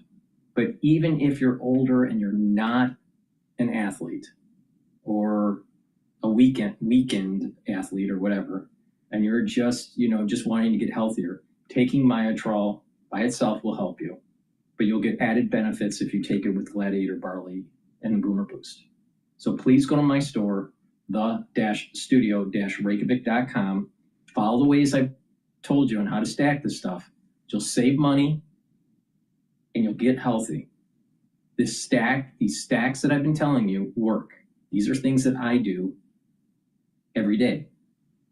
So please go to my store, the-studio-reykjavik.com.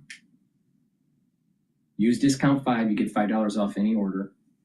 A great stack that I just told you was the Myotrol, the Clarity Factor, and the resveratrol. You're helping with your musculature with the Myotrol. You're helping with your brain function with Clarity Factor, and you're getting youthful gene expression with the resveratrol.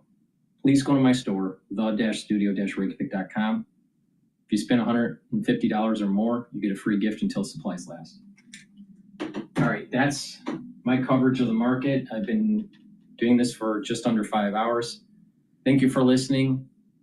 Please help support my work by going to my store, the-studio-reykjavik.com, and get the supplements, stack them the way I've been telling you to stack them. And by the way, if you listen to what I've been telling you about the financial markets and you've been watching my telemetry dashboard on YouTube, I'm telling you how to benefit from the market volatility. And if you follow my advice, you're going to be benefiting from it.